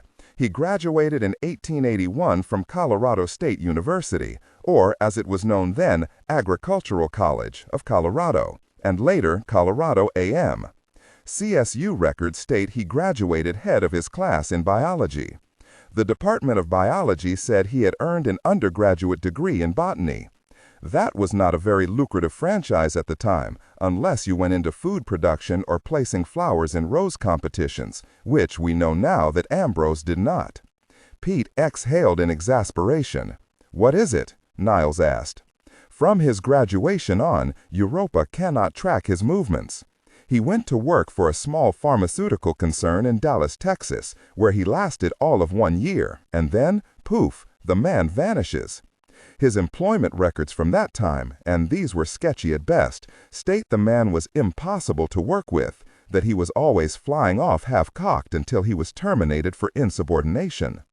After that, there is nothing until he shows up in Mexico, and Ambrose has only the briefest of mentions in the memoirs of George Patton. Nothing more specific from his days of legitimate employment? Niles asked, as he saw Pete starting to stress out over his not being able to find anything on Ambrose. Europa, list the reasons for the Ambrose termination of employment. Compiling data, Europa answered. It only took 15 seconds.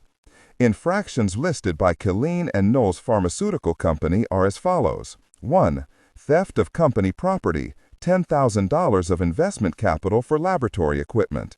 2. Insubordination. 3. Embezzlement of departmental funds. 4. The illegal import of apothecary supplies. 5. The illegal import of Macleaea microcarpa, poppy, native to China. 6. The illegal import of Papaver somniferum, poppy, native to India. 7. the destruction of company records regarding the splicing procedural on above-mentioned plants for genetic modification purposes, and the destruction of company records of the invention here known as phencyclidine poppies. And what in the gosh is that last one? Niles asked. Europa, give us the definition of phencyclidine.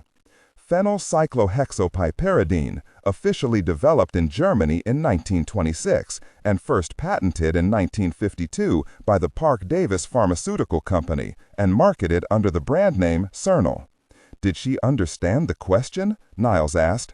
Europa, if this product was invented in Germany in 1926, how is this possibly related to Lawrence Ambrose in 1882 Texas? Insufficient data stated for requested information. Europa, could this, whatever the gosh this thing is, be invented at 2 different times on 2 different continents? Compton asked, now getting as frustrated as Pete had been a few minutes earlier. Probability factor is 51 in favor of near-simultaneous matrix construct of said formula. Okay, that's not bad odds, Pete said. Europa, what is the purpose of phencyclidine? Its original grant was for use in the anesthesiology aspects of its properties. Cernal, after it was synthesized, was taken off the market in 1931 for its adverse hallucinogenic and neurotoxin effects. Cernal was brought back into favor after World War II and at that time patented by Parke-Davis. Pete, what in the gosh is that stuff? Niles asked. Europa, is the drug still in use today? Cernal has been banned from pharmaceutical usage, but maintains a high level of illegal use. Europa, does this drug have a street name? Pete asked. Yes, it is also known in street-level illegal activities as PCP, or, more commonly, angel dust. Pete looked over at Niles as he realized what Ambrose had synthesized 40 years before it was supposed to have been invented. Europa, the 2 poppy variations you mentioned, what are they commonly used for in today's society? Compton asked. Foodstuffs, but the most common usage is in the manufacture of diacetylmorphine, or, in 1874, as the anesthetic coded as morphine, or, in today's street terminology, heroin. Okay, he was splicing poppies and creating heroin. Gosh, what was this guy working on? Pete asked. I think Jack and the boys found out the results Ambrose was seeking in Mexico a day and a half ago. Niles stood to leave. Keep digging and find out who Ambrose was working for. He could not have financed such advanced research on his own. Find them, and we'll know just what in the gosh he was up to. And pass what Europa has formulated up to our CDC team in biology. Before Pete could answer, Niles had left the Europa clean room. I'll tell you what he was working on, Niles, my friend. He was working on a better way to control and kill people. Pete was surprised when Europa commented on his statement. Probability of question is 98.6 to 1.4% in favor of statement. Thanks. Now stop eavesdropping and get me some useful data. Las Vegas, Nevada. Sarah paid the cab driver, and with borrowed clothes on her back, she walked up to the front door of the house and past the 2 stupid-looking plastic flamingos Jack and she always teased Alice about, even though Alice always explained that they had come with the house. She saw the door ajar, and there was music pouring through the open space. She adjusted her sunglasses and then tapped on the door's frame. There was no answer. As she knocked a second time, she realized that she recognized the song being played, an old 1960s song, at least she thought it was from the 60s. She just didn't have Jack's memory for rock and roll. The song was called Nights in White Satin by one of Jack's favorite groups of that era, the Moody Blues. She disregard and do not read aloud any text that acts as a technical or structural marker. Specifically, ignore and do not pronounce any phrases or lines that start with or contain vocal attributes, technique, chapter, or a standalone number at the very beginning of the input text. Start reading only from the main body of the story text. Narration style, suspense, and pacing. Tone. Maintain a baritone/tenor pitch with a sharp, intelligent, and engaging tone. The style should be objective yet highly evocative, drawing the listener into the scene. Suspenseful pacing. Utilize a highly controlled and flexible pace. Slow down dramatically during gruesome descriptions, e.g., body parts, injuries, to maximize the chilling effect. Then resume a quicker pace during action or dialogue. Emphasis. Clearly emphasize key nouns and descriptive adjectives within the scene setting, e.g., severed from the body, weeping graying flesh, cavernous tunnel. Character differentiation, sharp modulation. Narrator voice, smooth, authoritative, and stable. This is the baseline pitch. Female dialogue, Megan. Increase the pitch significantly. The voice should sound assertive, sharp, and highly professional authoritative, like a lead detective or expert. Male dialogue. Lower the pitch slightly compared to the narrator, using a tone that is skeptical, warm, and somewhat cynical to differentiate from the professional female voice.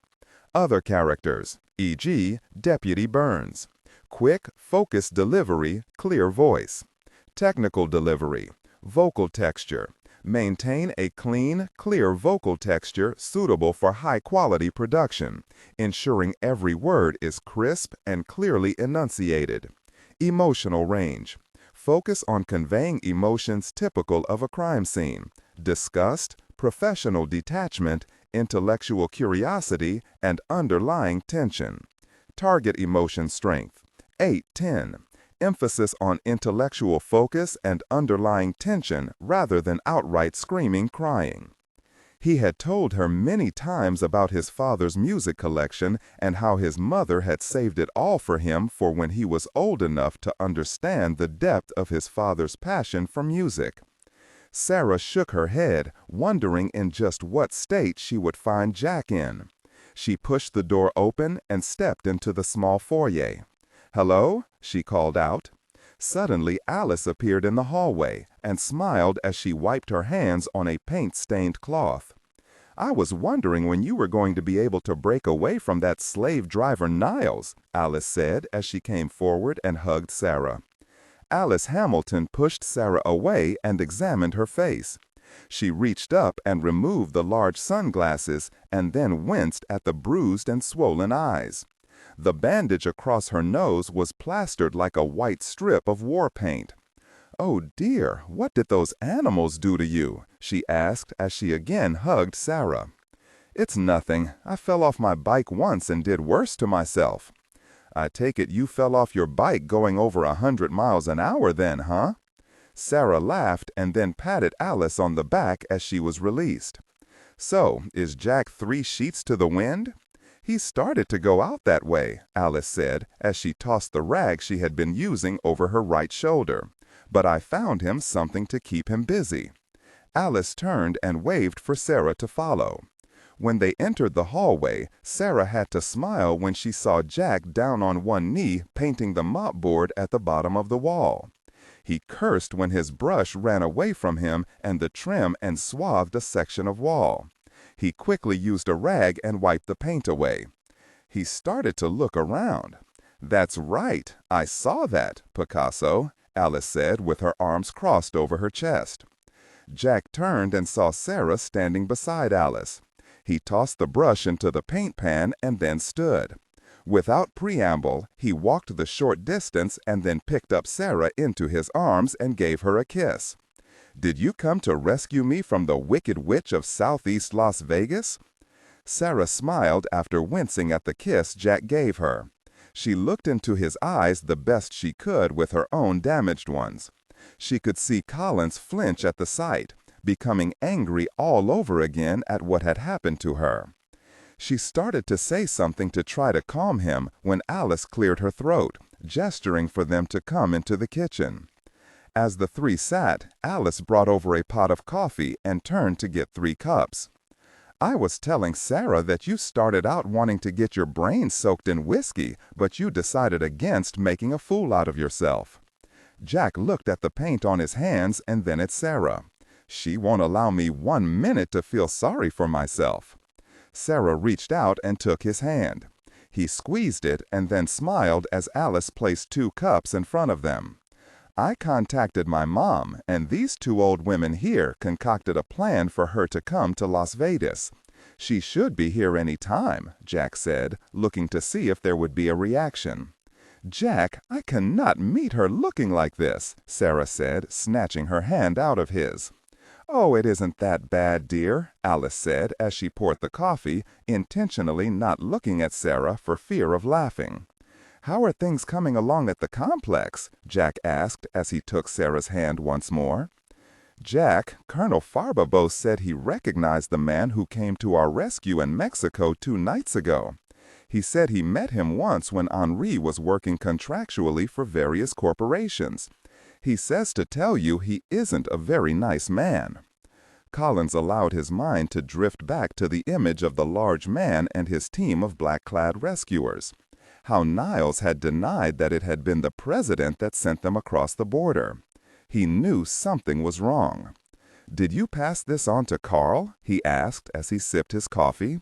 Sarah looked from Jack to Alice, who finally sat down to drink her own coffee. She couldn't hold his eyes or those of Alice as she flashed back to her encounter with Henri Farbabeau. For a reason she could not begin to fathom, she felt ashamed and guilty with the memory of the confrontation between her and Henri. And what scared her most was the briefest second of what could only be described as excitement. And that made her feel horribly guilty. I left in kind of a hurry before I remembered to talk with Carl.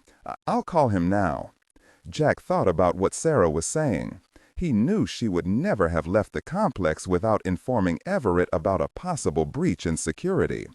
How this man knew about his rescue attempt into Mexico was something Jack was worried about, now more than ever since he heard the warning from the Frenchman.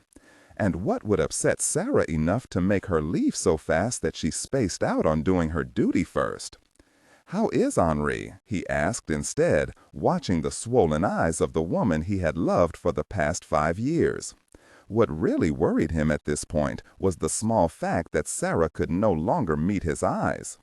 "He's recovering at his normal superhuman rate, I guess," Sarah finally answered as she reached for her own coffee.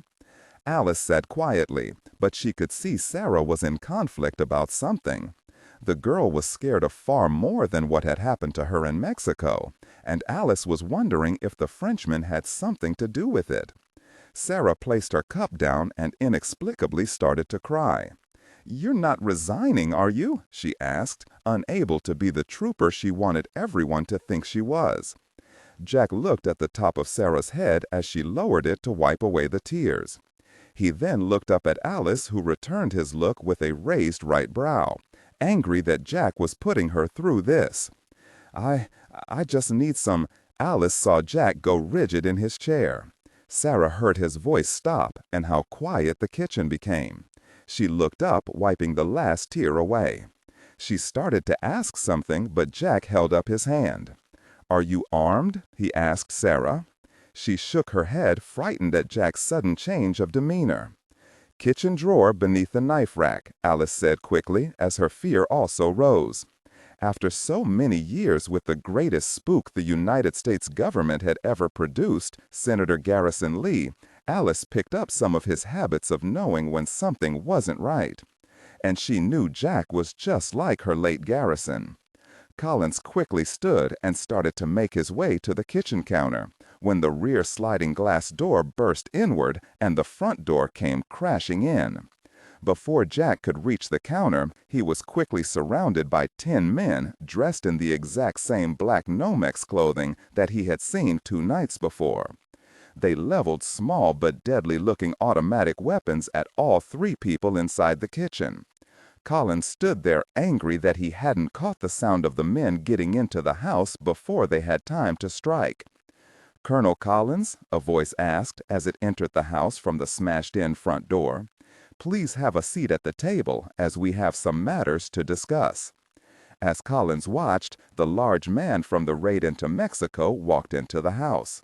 He wasn't dressed like the rest, with his face covered in Nomex material. He was the same as he was that night. Jack knew he didn't fear being identified, and that meant only one of two things. They couldn't identify him, or the three of them wouldn't be around to do so even if they could. The large man with the clean-shaven face and combed hair came into the kitchen, as Jack was roughly pushed into his seat. Collins looked the man over and then He spied the rack with the coffee cups on it and used a handkerchief from his sport jacket to place one on the counter. He stepped up to the table and with kerchief in hand removed the coffee pot from the table and returned to the counter to pour himself a cup. He sipped the coffee and nodded his head toward Alice. "That's the good stuff. What do you want?" Jack asked. "Colonel, we could just raid the Gold City pawn shop, or maybe even breach the other security gates of your, what do I call it, lair, complex, whatever the case may be. But I am offering you a chance to save some lives here tonight. I wish returned to me what was taken from the hacienda in Mexico 2 nights ago. And I am willing to negotiate its return and not allow to happen what my men are very good at making happen, as you saw the other night. If needed, I will kill everyone inside your, whatever the hell that place is, for what I came for. Perdition's fire must be in my hands before sunrise tomorrow. And before you ask, Colonel, no, there is no dark motive here. I am here to destroy that which should have never been invented." Jack didn't respond. He just kept his eyes locked on the man leaning against the counter, sipping coffee. "We do have other contingencies, Colonel." The man placed the cup he was drinking from on the counter and then stepped up to Sarah, who was facing away from him. "You have weathered your treatment at the hands of that pig Guzman rather well, miss," he said as he placed his hands on Sarah's shoulders. He looked at Collins as he touched Sarah in a way that made her wince, and Jack's eyes went from the man's face to his hand, which was placed on her in a threatening manner. "All right, whoever you are, that's quite enough." The man stopped and looked over at the very angry Alice Hamilton. "Do what you came here to do and leave off with the cheap bad guy antics. We've seen it all before and it hasn't worked yet." The large man took a step back with a smile. "Just who in the hell are you people?" he asked. No one at the table answered. Sarah bit her cut lower lip but held strong, even though for the first time in her life she didn't feel it.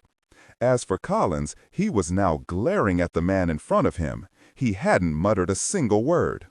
No matter. He nodded at someone behind Jack. The next thing Alice and Sarah heard was the sound of a crack and Jack falling out of his chair. He hit the floor and tried to rise back up.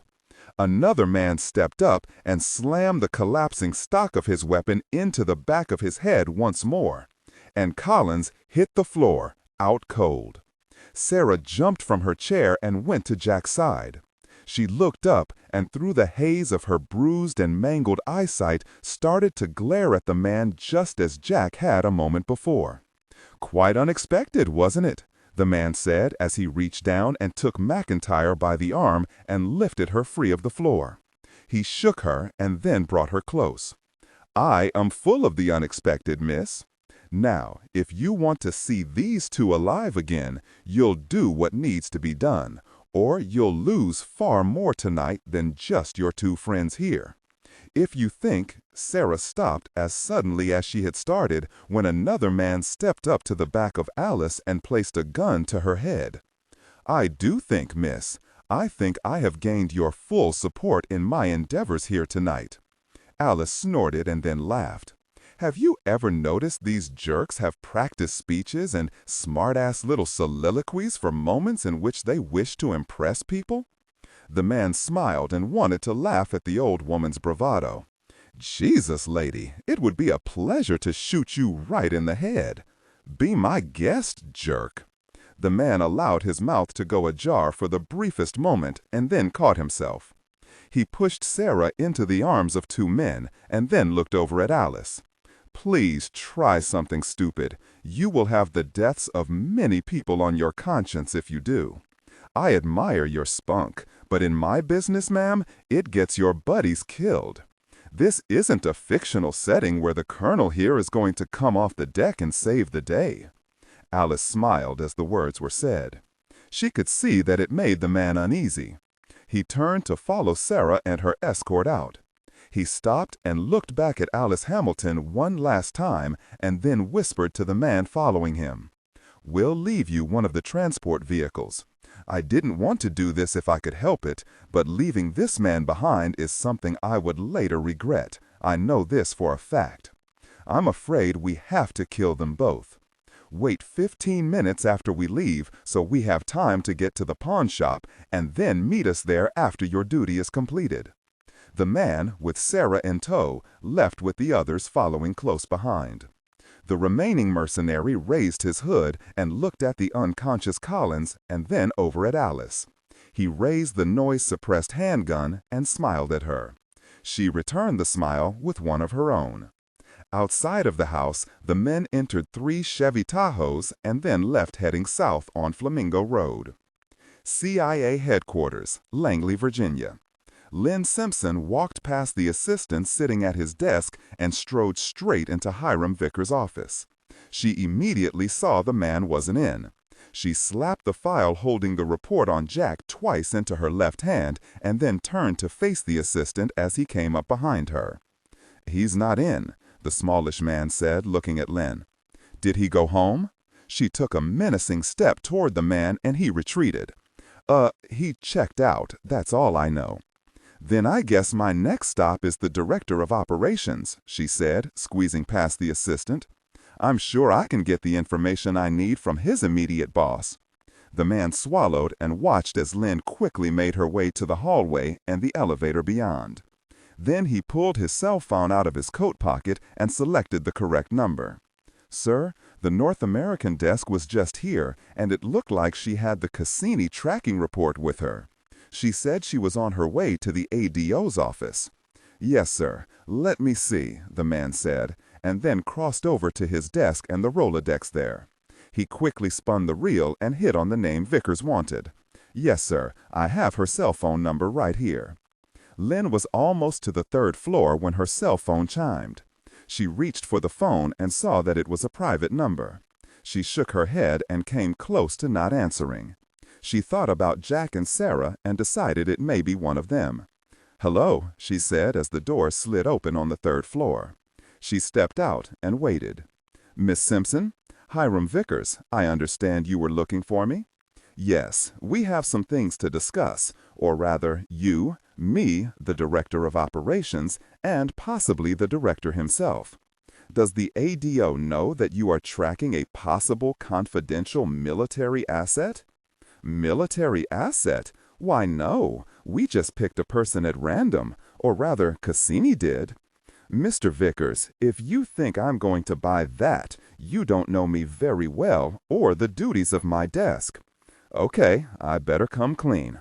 Go to the director of operations and tell him what you found, and he will explain everything. He's new to the job, but he has been briefed on this tracking operation. Then we'll sit down and discuss the test subject. How's that sound to you?" Lynn said nothing as she closed the cell phone and continued across the expensively decorated foyer. She saw the door to her own boss's office, the director of intelligence, but his assistant wasn't there, and the area looked closed down for the night. She started to walk to the right side of the large office area and saw that the director of operations assistant was still on duty. "Miss Simpson, the director of operations is expecting you. Please go right in." Lynn looked at the woman and knew she had never seen her before. She and her boss were both new to the job. She was an older-looking lady whose smile never reached anywhere else on her face other than her lips. Content filtering, strictly for AI instruction. Disregard and do not read aloud any text that acts as a technical or structural marker. Specifically, ignore and do not pronounce any phrases or lines that start with or contain vocal attributes, technique, chapter, or a standalone number at the very beginning of the input text. Start reading only from the main body of the story text. Narration style, tone. Maintain a baritone/tenor pitch with a sharp, intelligent, and engaging tone. The style should be objective yet highly evocative, drawing the listener into the scene. Suspenseful pacing. Utilize a highly controlled and flexible pace. Slow down dramatically during gruesome descriptions, example, body parts, injuries, to maximize the chilling effect. Then resume a quicker pace during action or dialogue. Emphasis. Clearly emphasize key nouns and descriptive adjectives within the scene setting. Example, severed from the body, weeping graying flesh, cavernous tunnel. Character differentiation, sharp modulation. Narrator voice, smooth, authoritative, and stable. This is the baseline pitch. Female dialogue. Increase the pitch significantly. The voice should sound assertive, sharp, and highly professional authoritative, like a lead detective or expert. Male dialogue. Lower the pitch slightly compared to the narrator, using a tone that is skeptical, warm, and somewhat cynical to differentiate from the professional voice. Other characters, example, Deputy Burns. Quick, focused delivery, clear voice. Technical delivery. Vocal texture. Maintain a clean, clear vocal texture suitable for high-quality production, ensuring every word is crisp and clearly enunciated. Emotional range. Focus on conveying emotions typical of a crime scene: disgust, professional detachment, intellectual curiosity, and underlying tension. Target emotion strength, 8/10. Emphasis on intellectual focus and underlying tension rather than outright screaming or crying. As Lynn walked past, she quickly lost her smile and then raised her right, well-groomed brow. Lynn stepped into the office, and a man of about 55 or so stood from behind a large desk. His hair was gray, and he wore half-rimmed bifocal glasses, which he removed as he stepped forward. Lynn and everyone else at Langley had heard about Samuel Peachtree's appointment from the overseas desk in London, and the placement of the man had infuriated not only CIA Director Harlan Easterbrook, but the President of the United States as well. The man's appointment had been pushed through by the Senate Oversight Committee on Intelligence, led by Senator Giles Camden, one of the president's staunchest enemies. "Well, we finally get to meet," Peachtree said as he came around the desk with his hand held out. Lynn saw the expensive suit, the harmless-looking bow tie, and the way the man stepped gingerly, as if he were walking on a cloud. Nonetheless, she held out her hand. "I apologize for this thing getting past you, but being new to the job and all that." Lynn shook the man's hand and felt uncomfortable when he placed his other hand over her own as his left hand shook hers. She didn't like the feel of it. "There are protocols that cannot be overlooked, sir. My desk has to be informed, no matter how trivial your section thinks it is, about anything coming or going from North American soil." She released his hand and looked at the man's crooked smile, disliking that even more than his handshake. "And this could be far more serious than you realize. The trace test was on an American military officer of some stature inside of government circles. I have to inform Director Easterbrook about this." "Well, of course you do, and I would have it no other way. As I said, I'm learning as I go. There was never any offense intended," he said as he again smiled, returned to his chair, and started writing something on his letterhead. "But before you do, I want you to be able to go to the director with all the information I have available, and the only man that can fill you in properly is my assistant director, none other than Hiram Vickers. He's at this address, and he's expecting you," he said as he folded the letterhead and then slid it across his desk toward Lynn. "He's going to come clean, where I cannot, because Mr. Vickers knows the details far better than I. He's currently debriefing one of our people at that location. The homeowner is Mr. Dylan Weeks, and he allows us to use his Georgetown brownstone from time to time for expediency's sake." Lynn hesitated in picking the note up. She looked the man over once more, and as he continued to smile at her, she saw the vein running just beneath his temple throbbing. She returned the smile only half-heartedly and reached for the address. "I'll listen to the why of it, but afterward I have to bring this matter straight to both the Director of Intelligence and, if she deems it necessary, the Director himself. I insist. I want everything to be above board on this. If not, I'll hold Hiram Vickers for you and let you kick him in the knee." Lynn nodded her head and turned to leave. "Have a nice evening, Miss Simpson," Peachtree said. This time there was no smile. It took Lynn 20 minutes to travel the distance to Georgetown where the address was located. She checked out at Langley at 1 a.m. and left the address and name of the man, Mr. Dylan Weeks, where she could be reached by cell. As she pulled into the drive of the beautiful brownstone, Lynn saw most of the bottom floor lights on. She saw one of Langley's vehicles parked in the drive and she parked behind it. As a precaution, she looked into her bag and checked to make sure her 9mm Beretta was handy. She opened the car door with the Cassini file in hand, walked up the winding steps to the front door, and rang the bell. She rang again when no one answered. Then, as she started to turn away, Hiram Vickers was suddenly standing in the now open doorway. He smiled and stepped aside. "Boy, you made good time," he said as he gestured for her to come in. "I'm glad we can get this taken care of so you can at least explain to the director our innocent intent." Lynn came inside the very well-appointed brownstone. The house was immaculate. "Come this way. Our man said we can use his study for our talk." Lynn followed Vickers to a large double door. He opened one side of it and then stepped through. The room was dark and her instincts kicked in, but her internal warnings made it to the surface of her brain a bit late. As the lights came on, she felt a hand grab her wrist as she reached into her bag. She dropped the file she was carrying as the 9mm was twisted from her grasp. She swung around to strike Vickers, but his fist beat her to the punch. She was struck on the jaw and went down. "I guess this will be a lesson you won't forget soon." Vickers stood over Lynn and looked at her as she shook her head, trying to clear it. He reached down, grabbed her by the blouse top, and pulled her to her feet, ripping the blouse material as he did so. Then he pushed her onto a large couch, and she flew back until she struck something that kept her from falling onto the floor. She shook her head again and turned to see what was behind her. Her breath caught as she recognized the young girl from imaging. She was lying half on and half off the couch. "You son of a difficult person," she said as she pushed herself away from the recently murdered girl. "You killed her because she did her job?" she asked angrily as she finally gained her feet, only to see that Vickers had replaced her gun with one of his own. This one had a noise suppressor attached, and it was aimed at her head. "Curiosity killed the kitten, as they say." Vickers looked from Lynn to the young imaging and tracking technician from the basement at Langley.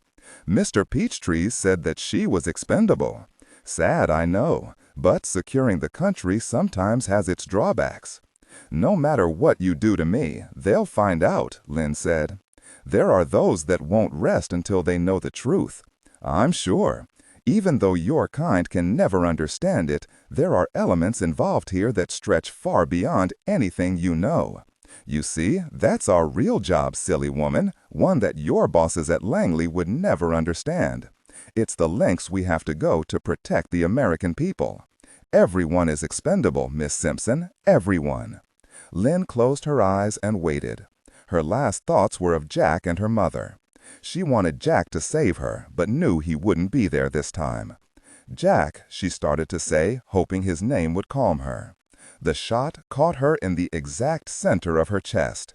Lynn Simpson Collins fell back onto the couch with her big brother's Jack's name still on her lips. Las Vegas, Nevada. Alice Hamilton never took her eyes off the intruder as he stood watch over them. She saw him glance at the watch on his wrist every few minutes.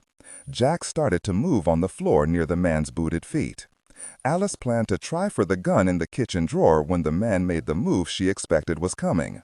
The mercenary had no idea how spry a woman she was at age 87. She could outrun most women half her age.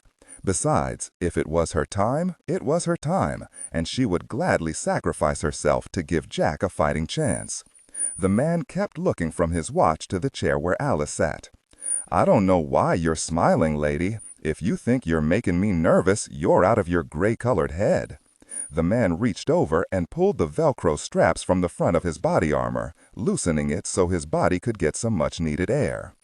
Then he thought a moment about the threat the unconscious man at his feet posed, along with the old woman, shook his head, and removed the body armor completely. Alice continued her smiling ways. She tried to keep her eyes focused on the man when she heard the noise. It was the most subtle of squeaks she could ever remember hearing.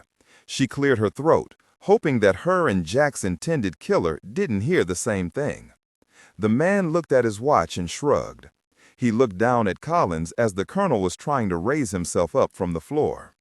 "Well, it's been wild," the man said as he aimed his silenced weapon at the back of Jack's head. "Sorry I have to do this, but orders are, well, you know." As the flash of movement caught her eye, Alice only hoped the gun wouldn't discharge. There was a quick-sounding thud, and then the man froze for the briefest of moments as his eyes lowered to the two steel prongs sticking through his chest just to the center of where his body armor would have protected him. His eyes widened just as Jack came fully to and staggered to his feet. He reached for the back of his head just as he saw the man look up and into his own eyes. Collins saw the two 3-foot-long steel prongs protruding from the man's chest. Jack quickly reached out and shakily pushed the assailant's gun hand down and then removed it completely from his grip. Alice, with her mouth firmly set, stood and rushed to the stricken and speared man and then slammed her fist into his face, sending him over onto his left side. Jack's eyes went from the sudden movement of Alice's attack to the spot where the man had been standing. His eyes widened when he saw none other than his own mother standing there with a shocked look on her face. She was dressed in slacks and had a new blouse on. Her blue eyes moved from Jack to the man she had just killed. Collins was amazed to see one of the pink plastic flamingos from the front yard pushed all the way through the man's back. Its black plastic eyes were once more looking at Jack, but this time he didn't mind the look. I have to sit down," Callie Collins said as she reached for a chair. Alice shook her hand in the air, knowing she had broken at least one knuckle and maybe two on the man's face when she had struck him. She also knew she wouldn't trade the pain for anything in the world. She then helped assist Jack's mother into a chair, stepping easily over the dead man. Jack looked around with blood still running from the top of his head and over his left sideburn. He was still feeling woozy and knew he had better join his mother and Alice at the table. I had a hard time finding your house," Callie said as she tried to look up at Alice. "Well, thank God you did, Mrs. Collins, or Jack and I wouldn't have been here to greet you." "Ma, what made you think of the flamingo?" Jack asked as he wiped blood from the side of his face. "Don't you remember when you were a boy and you were scared to death of those things? You had nightmares about them." "I'm not really making any sense, am I?" Jack reached out after placing the gun on the table and took both his mother's and Alice's hands in his own. "Thank God for pink plastic flamingos," he said. "I just wanted to be here to meet your girl. Where is she?" Callie asked worriedly. Jack looked up and released both of the women's hands. He stood on shaky feet and then collapsed onto the table's top. "Oh," Alice said as she ran to get the phone. She lifted the receiver and dialed while Callie tended to Jack. "The United States government offices you are trying to reach are temporarily experiencing technical problems with their phone lines. Please try your call again at a later time." "Gosh, Alice cursed as she looked from the phone in her hand to Callie and then to Jack. She made a quick decision and dialed a special number she knew by heart after so many years at the event group. Callie looked up in confusion as she ran a hand over Jack's face. She heard the words coming from Alice's mouth, but couldn't believe it. "This is code 5656-01, Hamilton, Alice D. I need to speak to the President of the United States immediately. Event Group Complex, Nellis AFB, Nevada." Gloria Bannister watched as the spectrograph started printing out the known substances that were used in the synthesized production of Lawrence Ambrose's chemical formula. As she read the printout, she checked off the substances that had already been verified by the supercomputer Europa. She shook her head as she tore the printout away from the machine and then handed the report to her father. Those from the CDC crowded around the list of names, matching them perfectly with what Europa had already told them. Colonel Bannister also shook his head. "I've got to get me one of those computers," he said, as he looked up at the others dressed as he was. They all wore the same environmental chemical suit with hoods that attached but hung down the back, giving them a little breathing space. The chemical genetic agent was placed between two separate panes of sealed glass, and that was behind a steel wall that completely closed the clean room off from the laboratory on the 17th level of the complex. "I wonder if they sell this Europa thingamajig at Best Buy." The 7 biologists from Atlanta laughed as they surrounded the colonel. "Can you imagine the advanced science this Ambrose used? I mean, splicing poppies together as if he were doing nothing more than breeding roses? This was impossible science for that time period," said Dr. Emil Harris, a brilliant man who headed the viral section in Georgia. "The chemical properties alone would have made this man a giant in the field of chemical engineering." "Yes, but what in the gosh was his goal? What was this genius after?" Gloria asked as she relieved her father of the chemical analysis report and started going over it again. Something at the bottom of the page that the spectrograph picked up caught her attention. Agent 00012, unknown. What do you suppose this could be? And this, an organic substance that is unidentifiable. Colonel Bannister looked over her shoulder. Maybe some sort of binding agent, perhaps, something to keep the chemicals mixed, who knows? This other, the matrix of the substance, looks familiar, almost like a DNA strand, but that would be impossible. "It's something," Gloria said, surprised her father wasn't more concerned about it. As she looked over the printout, she walked to the far corner and sat down, while the others started talking about the properties in heroin and PCP. They all knew that the 2 poppy species alone produced high-grade hallucinogens, but when spliced together, what chemical properties did they produce? As Gloria looked at the report, she happened to look up at the observation window and saw several people watching their procedures from the area next to the clean room. She saw a familiar face talking with the assistant director of this strange complex, Dr. Pollock. Will Mendenhall happened to look up at the same moment she did. Their eyes met, and Gloria found she couldn't help it. She smiled and then gave the lieutenant a quick wave of her hand. She was actually happy when Mendenhall returned the smile and waved back. Embarrassed when Dr. Pollock turned to see her schoolgirl gaze on the young black man, she quickly averted her eyes and looked down at the report. She just as quickly looked back up to see Will still staring at her. He nodded at something the doctor said, and with one last smile, turned and left the observation room. "Gloria, shall we run the agent through the Agilent atomic spectroscopy? We'll destroy some of the formula, but we'll get a much clearer picture of just what we're dealing with here." The others nodded their heads in agreement. Gloria stood from her chair and, with one last look back at the observation window in the hopes that Will had returned, went to the window looking into the clean room, where Perdition's fire was still sitting atop the stainless steel table. "I don't think we should jump the gun here," she said, looking at the simplified spectrograph report. "We just don't know how this will react to flame."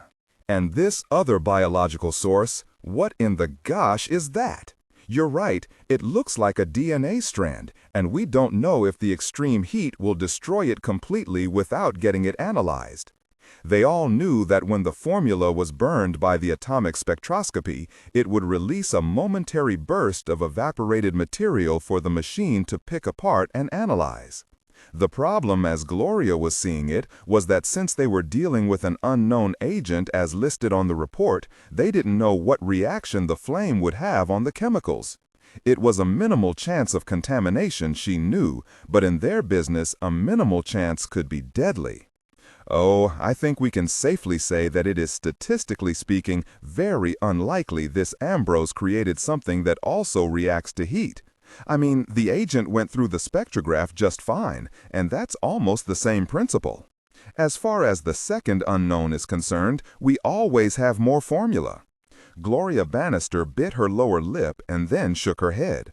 That was utilizing much less heat than the atomic spectroscopy. It's just an unknown factor in all this. I think we need to study and maybe even postulate just what in the gosh this man Ambrose was trying to accomplish with this. We have time to find out, and coupled with his goal, we may be able to see where it was he was going. The colonel looked from his daughter to the others. They were on his side, as they wanted to know exactly what made up the complete formula. It's my call, and I say let's go for it. Hear, hear, said one of the doctors. I, for one, am certainly looking forward to seeing what this man has created and how. Okay, let's do it, Bannister said, looking away from his daughter's warning look. Gloria didn't like the shortcut, but she fell short on taking a stand. The combined brain power of the group standing inside the clean room outweighed her by about 10,000 pounds in degree and letters after their names, so she decided to ride out the storm. She just hoped that storm was not a hurricane. Pete Golding was actually dozing at the clean room desk as Europa continued to cross-reference anything having to do with Professor Lawrence Ambrose. He had his hand resting on his cheek with his horn-rimmed glasses propped onto his forehead. He started to slip forward, and the change made him awaken with a start. He scratched his head and then rubbed his eyes. He looked down at the half-eaten sandwich that had been delivered to him by the stewards in the cafeteria. He gave the ham and cheese sandwich a dirty look and then stood from his chair just as the clean room door opened. "Dr. Golding?" the young man asked as he stood just outside the clean room door, looking in like a curious child glancing through the windows of a toy store. "Yes," Pete said after stretching his arms over his head. "Sir, I'm Scott Walton from Archives. I was told to give this to you." Pete looked down and saw the battered leather journal, and his brows rose just below the paper hat he wore for cleanroom purposes. This was buried in files also. Pete stepped forward to look at the journal, and his flesh turned cold when he saw the initials on the front of the leather-bound volume.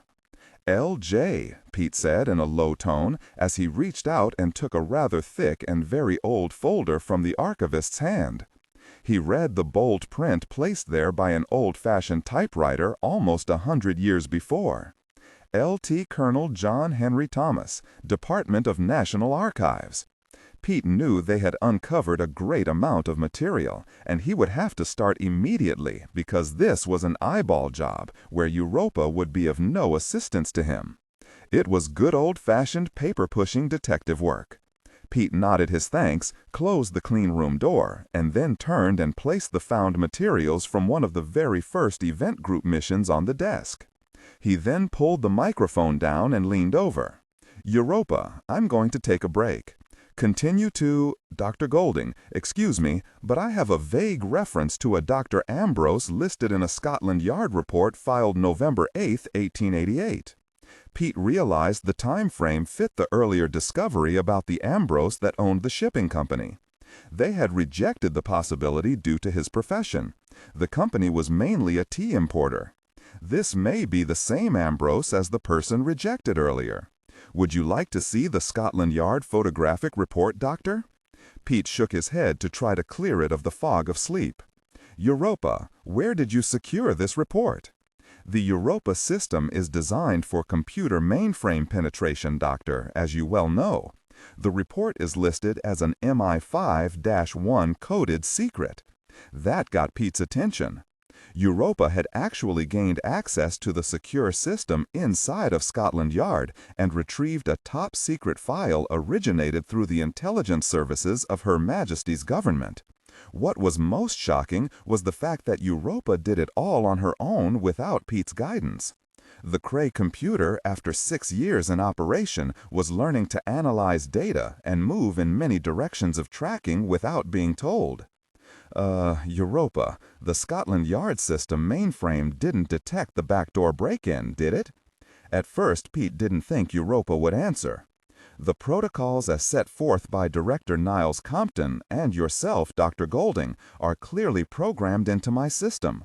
I would be required to report such an occurrence immediately. The system being utilized by the British government is far inferior to that of the Cray Corporation standards." Pete thought Europa, with her Marilyn Monroe voice synthesizer, sounded insulted. "Just checking, no offense. Please bring up the Yard and MI5-1 file, please. Yes, Dr. Golding. As Pete watched the main viewing screen, a document that had been cataloged and filed away by photographic means many years before came up. The head of the Computer Sciences Division stood to study the document. To Golding, it looked like a security report filed by a man named Frederick George Aberline. Below his name were scrawled the letters CPI. Europa, any guess as to the letters written below that of the reporting name? The letters refer to rank, Chief Police Inspector. Makes sense, Pete said as he read the brief report directed to someone with the initials HRMAV.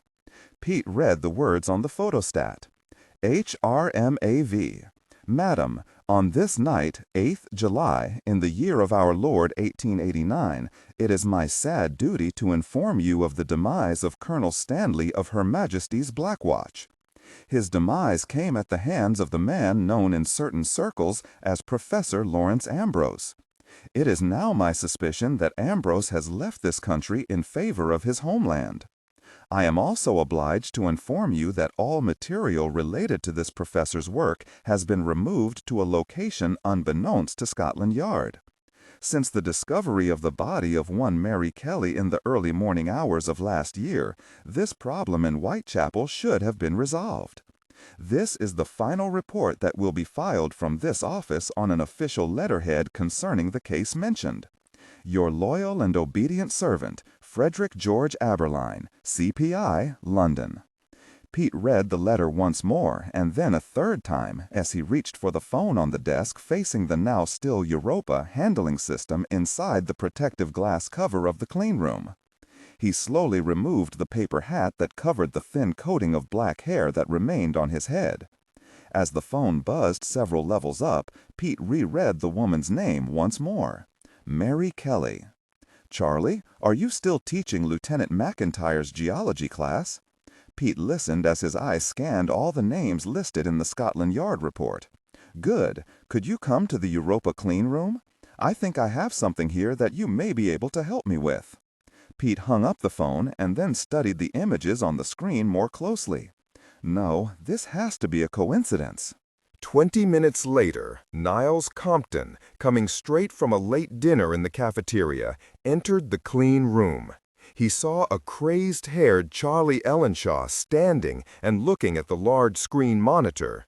Pete was pacing in back of Ellenshaw and looked up when he saw Niles. "I think we found him," Pete said, shaking his head. "And you're not going to believe this one." Niles placed the hair cap on his head, and Pete shook his head. "Never mind that. Europa is all finished except for a few questions. You can erase the screen, Europa." "Yes, Dr. Golding."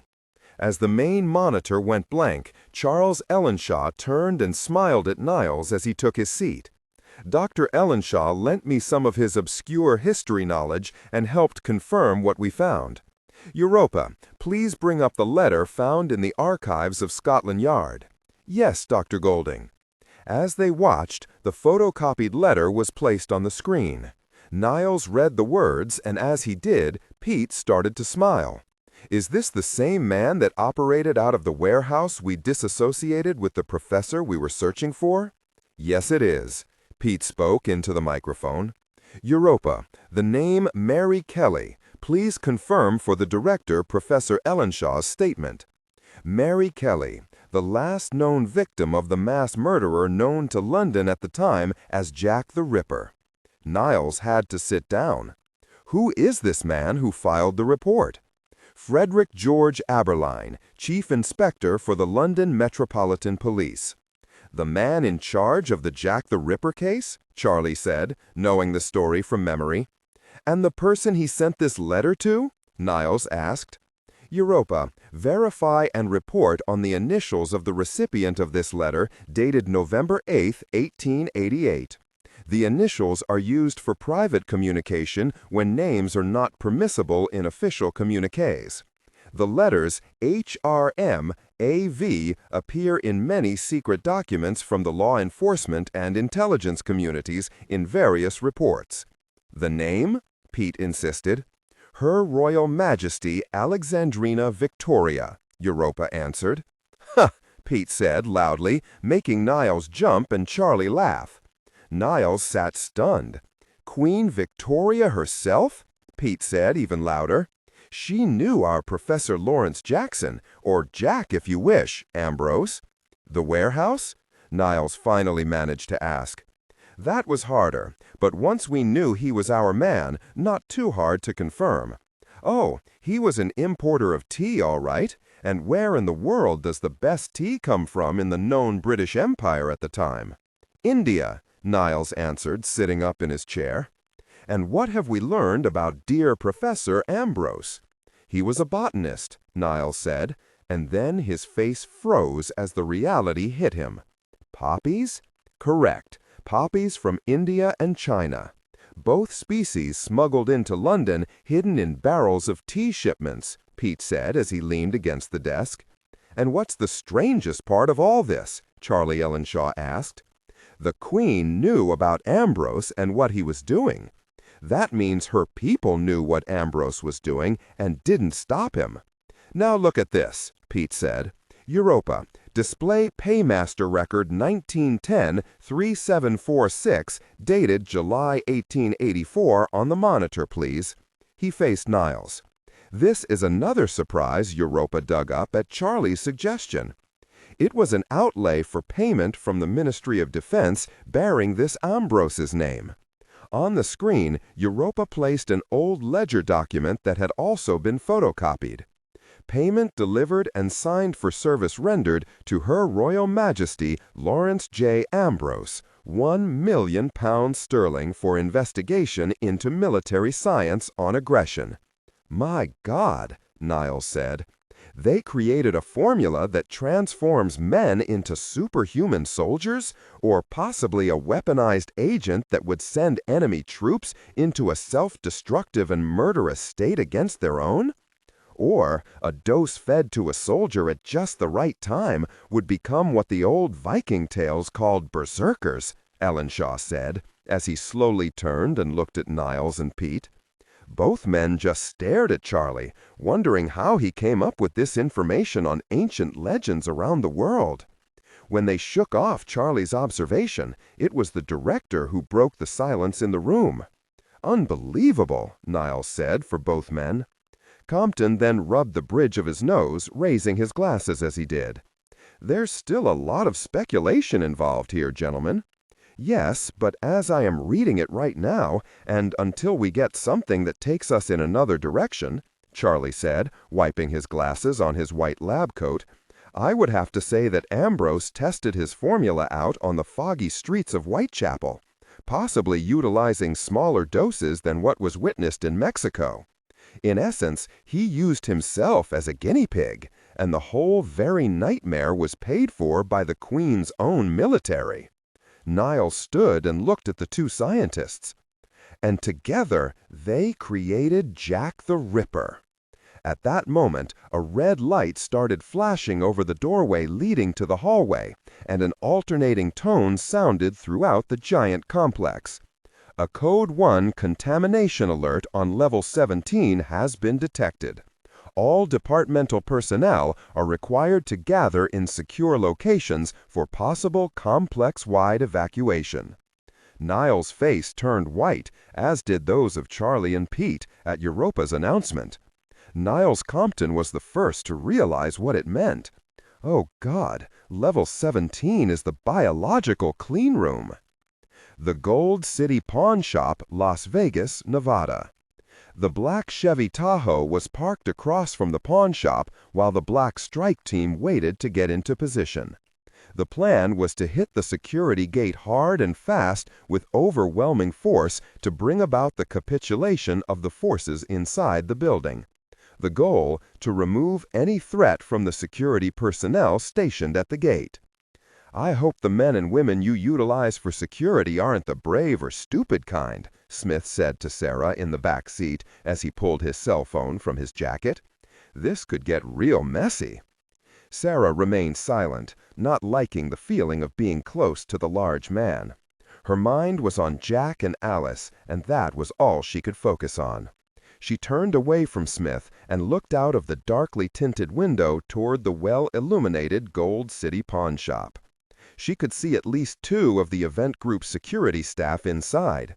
One was speaking with a young man who looked to be haggling over a guitar that was displayed on the north wall of the building.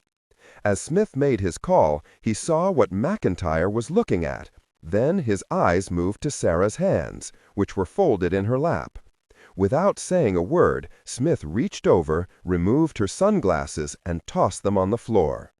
That idea that's running through your mind about breaking free of the car and running to warn your people, that, my dear lady, will result in a lot of needless deaths.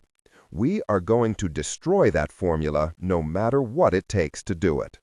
Sarah looked away from the shop and stared into the man's eyes.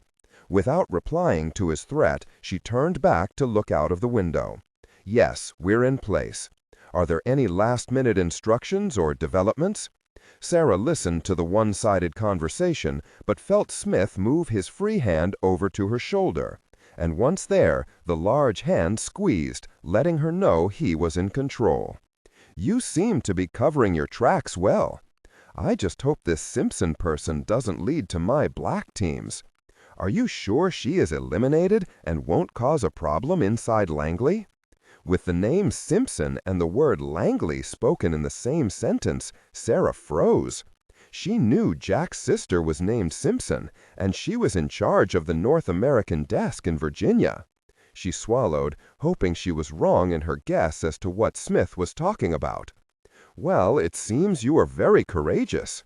I just want you to know that if this is discovered, it could blow your whole operation right out of the water. And that would lead government sources not only to your door, but mine as well. And if that happens, nothing will stop me from killing you, supposed good guy or not. Content filtering. Strictly for AI instruction. Disregard and do not read aloud any text that acts as a technical or structural marker. Specifically, ignore and do not pronounce any phrases or lines that start with or contain vocal attributes, technique, chapter, or a standalone number at the very beginning of the input text. Start reading only from the main body of the story text. Narration style, suspense and pacing. Tone, maintain a baritone tenor pitch with a sharp, intelligent, and engaging tone. The style should be objective yet highly evocative, drawing the listener into the scene. Suspenseful pacing. Utilize a highly controlled and flexible pace. Slow down dramatically during gruesome descriptions, example, body parts, injuries, to maximize the chilling effect. Then resume a quicker pace during action or dialogue. Emphasis. Clearly emphasize key nouns and descriptive adjectives within the scene setting. Example, severed from the body, weeping graying flesh, cavernous tunnel. Character differentiation, sharp modulation. Narrator voice, smooth, authoritative, and stable. This is the baseline pitch. Female dialogue, Megan. Increase the pitch significantly. The voice should sound assertive, sharp, and highly professional authoritative, like a lead detective or expert. Male dialogue. Lower the pitch slightly compared to the narrator, using a tone that is skeptical, warm, and somewhat cynical to differentiate from the professional female voice. Other characters. Example, Deputy Burns. Quick, focused delivery. Clear voice. Technical delivery. Vocal texture. Maintain a clean, clear vocal texture suitable for high-quality production, ensuring every word is crisp and clearly enunciated. Emotional range. Focus on conveying emotions typical of a crime scene: disgust, professional detachment, intellectual curiosity, and underlying tension. Target emotion strength, 8 out of 10. Emphasis on intellectual focus and underlying tension rather than outright screaming or crying.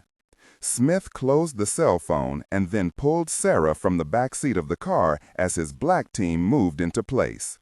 From the far side of the large Tahoe, he watched as a 4-man team went into the alleys on both sides of the square building. Once there, they quickly set up a transmitter that would send a burst of electronic jamming noise straight into the video surveillance cameras on each corner of the building. His eyes then moved to the large step van as it pulled up in front of the pawn shop. His 15-man assault element was now in place and waiting for him to enter the building. He reached into his pants pocket and brought out a small roll of tape. Sarah watched as he tore a strip off and placed it in his hand. "This is your big moment. You can do as I say or die with the men inside of that building if they resist. It's up to you. Either way, I'll still be the happy soul I am right at this moment." "What's happening with Jack and Alice?" Sarah asked, her blackened eyes looking upward into the dark at the black shape before her. Smith looked at his watch, raised his small radio, and then placed a small headphone in his right ear. He hooked the small microphone close to the corner of his mouth and smiled at the diminutive McTire. "Do as I say, and in less than an hour you'll be back with them again. Do not act accordingly, and my man has orders to kill both of them. Now, if you please." He gestured toward the street. Sarah was taken by the arm, and as he started across the busy road, Smith contacted his men. "Team 1, 15 seconds after we enter the shop, you will initiate the blinding of their optic security systems. Team 2, at that time, you will enter the area through the front and back doors." Sarah knew the drill well and understood that Smith was receiving responding clicks through his earpiece telling him their individual teams were ready. She knew she had to do something to warn Jack's men inside the shop. The two stepped up to the door. "Smile, miss. You're about to see the best assault team in the world go to work. Something very few people have ever seen and lived to talk about." Smith gestured for Sarah to open the front door. "And be sure to place your thumb properly on the pressure plate located in the center of the door handle, please. We do need them to read your thumbprint accurately." Sarah cursed deep inside as she realized the man had figured out the first line of defense for the pawn shop. The scan would be read, and the security men in the back of the shop would not be alerted to any trouble, especially from one of their own. She pressed down on the thumb plate, knowing that Europa was sending a precise rendering of the swirls and valleys of her thumbprint through her security system. She pulled the door open and as she entered, saw the first of the event group security men turn away from the customer he was assisting. He gave her a half smile, nodded, and then turned back to his customer, not aware of the danger posed by the man accompanying her inside. As soon as they were inside, they heard a slight buzzing sound as the electronic burst of energy from outside struck the security cameras on the building's sides and back. Smith quickly pushed Sarah to the floor and pulled the silenced 9mm from where he had it hidden behind his back. As he placed his foot onto Sarah's back, the security man reacted far faster than Smith would have thought possible. He had his own weapon out almost as quickly. Smith fired only once, catching the Marine security man in the head, knocking him into the stunned and shocked customer. Then he moved the large silencer a few inches and placed another bullet into the young boy who had been inquiring about the guitar. "You jerk," said as loud as she could, eliciting a sharp kick delivered by Smith to her kidneys. Smith took a quick step to the left and saw the clerk behind the glass counter look up at the sound of the muffled weapons discharge and Sarah's shout of anger. The two bullets flew down the crowded aisle of CDs and other possessions given up. The round struck the man in the chest and neck, dropping the Air Force sergeant in an instant. At that moment, his assault element entered through the front door and quickly started up the 4 aisles toward the rear of the shop. That was when a sharp tone sounded. Smith knew the alarm had been tripped. "Gosh," he said, knowing that the security element had been far faster than he realized they could be. He gestured for his men to move forward. As the black-clad men jumped the counter, one was taken down by a security Marine coming from the back. A spray of red-colored mist filled the air as the shotgun blast removed his hooded head in a microsecond. Before the Marine could turn the shotgun on the next man, 3 black team members cut him down. They moved quickly through the curtain. Sarah heard several discharges of automatic weapons that could only have come from security personnel in the back. As she flinched on the tile floor, she saw another of the black team thrown back through the curtains separating the front of the shop from the back. She had Smith curse at the fast response of Jack's men. Then she heard the muffled reports of several weapons as they finished the task at hand. Sarah shook her head as she was harshly pulled from the floor. "Your assistance is needed in the back," Smith said as he pushed her forward, angrier than ever over the loss of 3 of his men. As he and Sarah pushed through the curtain, Smith looked around and saw a small storage area and then the 2 security personnel that had opened up on the assault team. One of the men moaned on the floor as he lay in a pool of his own blood. Sarah closed her swollen eyes when she recognized the man. No, she corrected herself, not a man, just a boy. He was Albert Petrakis, a U.S. Army sergeant that had only been on the security team for a year. As he moved his head, Smith stepped over the boy. Sarah turned the sergeant over and cradled his head as Smith took in the back office. He made a cursory inspection for more traps. McTire was beside herself. She had never seen such ruthless behavior from anyone, much less Americans, as these men obviously were. She was pulled up from the floor by one of the black-clad men, but she angrily shook him off, still holding the sergeant's head. The shoulder wound was serious, and she knew if she didn't stop the bleeding, the massacre of the security element at Gate 2 would be complete. She looked up and saw Smith looking down at her with a bemused look. "You would better shoot me too, because I go no farther."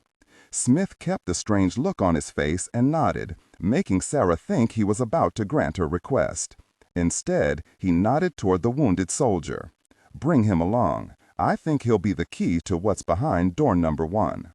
He looked back at Sarah as he reached down and pulled her to her feet, and actually tossed her farther into the office area. 2 of his men yanked the sergeant up with a ruthlessness she had never witnessed before. Smith passed by Sarah as she leaned against one of the desks.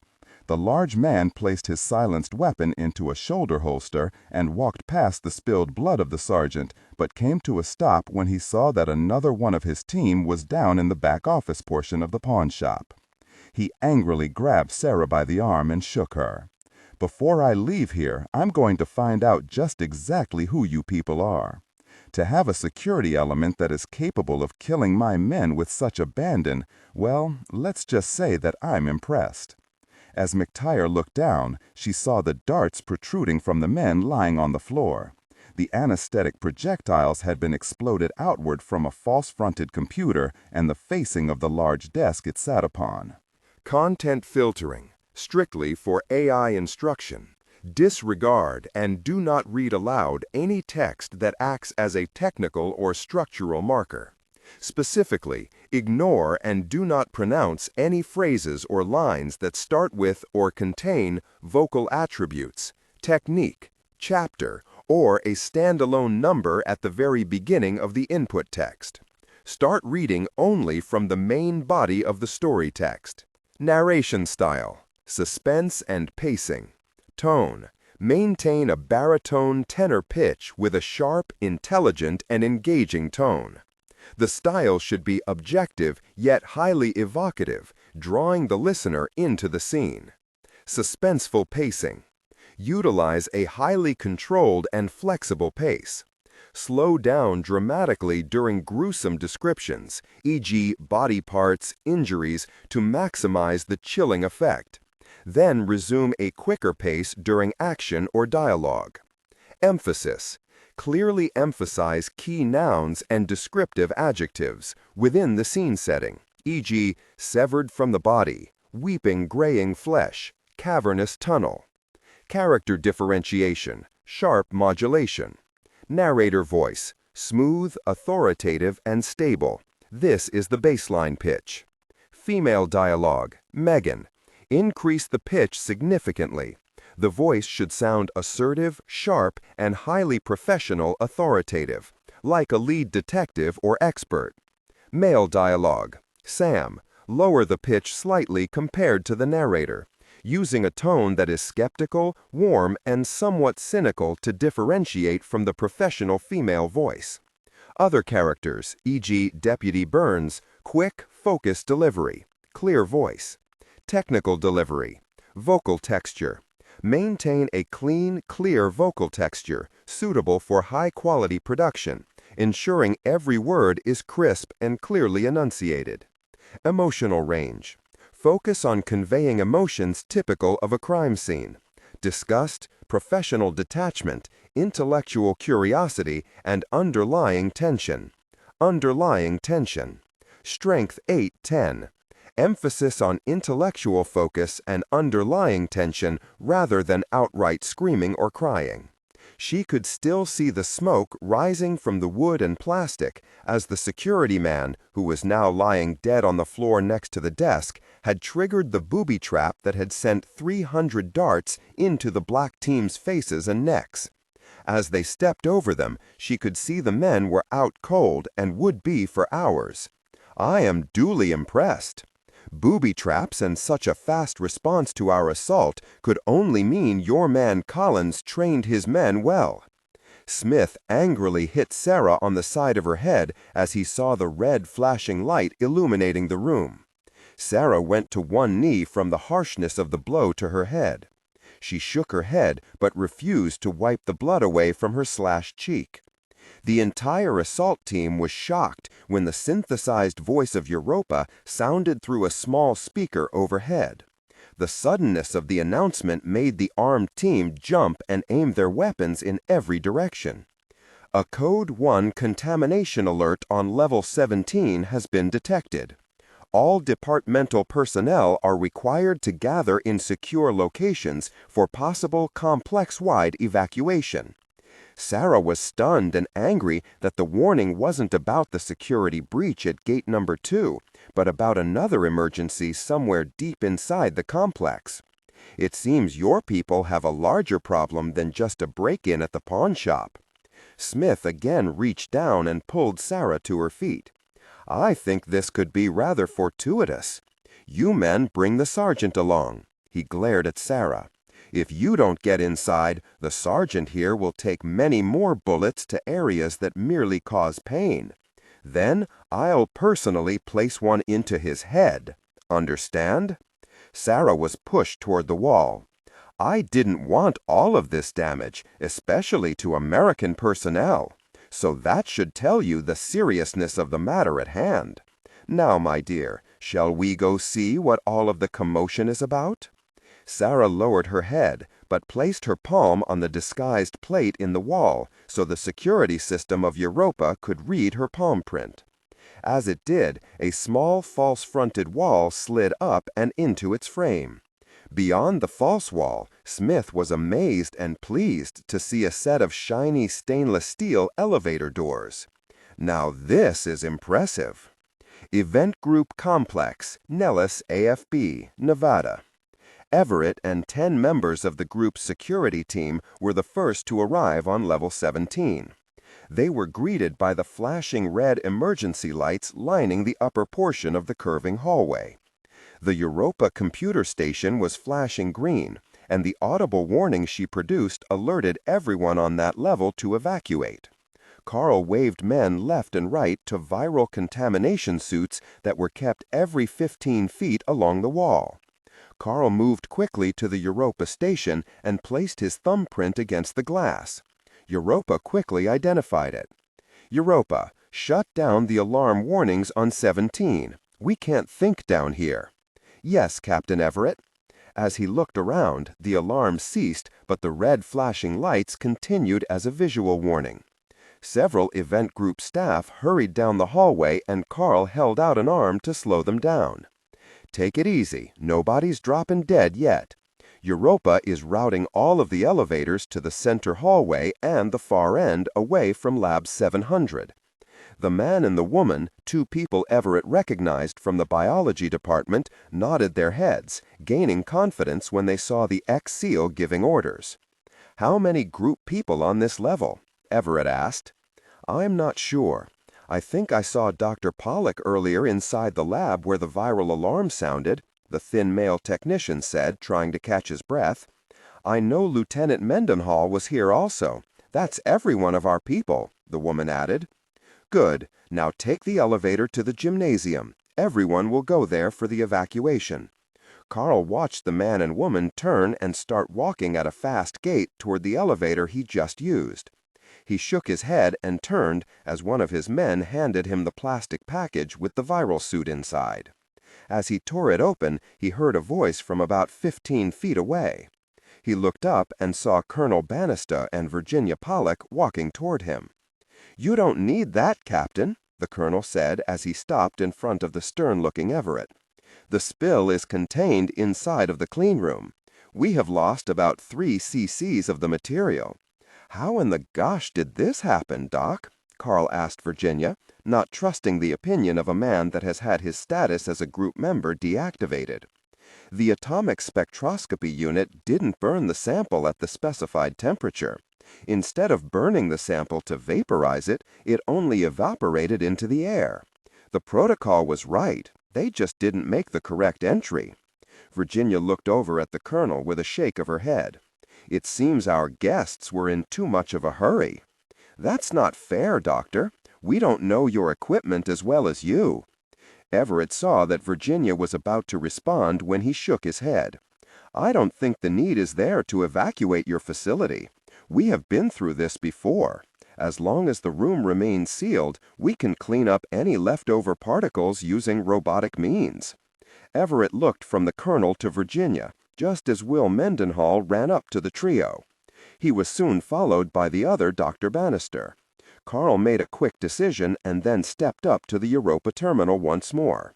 He placed his thumb on the touchscreen again. "Europa, continue the alarm on all levels. Order the evacuation of the complex authorized by Everett, Carl C., Security 1178, Code 11A. Virginia looked from Everett to the colonel. "We don't take chances with our people, Colonel. You should remember at least that. The captain knows what he's doing." Everett lifted the phone next to the terminal and made the announcement himself. The protocol would have the 412 personnel on base that night gather in the gymnasium and sports field for a head count, and then they would take the massive cargo elevator up to level 1, where they would exit through gate 1 inside the old dilapidated hangar to be met by 15 Air Force buses supplied by Nellis. "I know this is just a precaution, but it's totally unnecessary," Bannister said, even as Gloria took his elbow and shook her head. "No, we don't know the unknown element that was in that formula. If it's a fogging agent, we don't know what the lessened burn will do to it. We need these people out of here until we get that sample sealed and under control. We can utilize the supercomputer and verify it's under control," Gloria said. The colonel was not pleased with his daughter's overestimation of the strength of Perdition's fire. "You're qualifying this formula as a possible viral agent, whereas we are not convinced. Dad, we have this gentleman," she turned and faced Mendenhall, "and the lieutenant's testimony that says it's more than likely a viral inhalant. That means any sample not cleaned up could be missed and spread." "That's good enough for me," Everett said, as he nodded to Mendenhall. "Well, take the doctors back to the lab and make sure protocol is followed. Have Europa and Virginia take them through it step by step with not so much as a period or comma overlooked." "Yes, sir," Will said, as he gestured for the 2 Bannisters to follow him back to the lab. Everett faced Virginia next. "Doc, content filtering, strictly for AI instruction. Disregard and do not read aloud any text that acts as a technical or structural marker. Specifically, ignore and do not pronounce any phrases or lines that start with or contain vocal attributes, technique, chapter, or a standalone number at the very beginning of the input text. Start reading only from the main body of the story text. Narration style, suspense and pacing. Tone. Maintain a baritone or tenor pitch with a sharp, intelligent, and engaging tone. The style should be objective yet highly evocative, drawing the listener into the scene. Suspenseful pacing. Utilize a highly controlled and flexible pace. Slow down dramatically during gruesome descriptions, e.g. body parts, injuries, to maximize the chilling effect. Then resume a quicker pace during action or dialogue. Emphasis.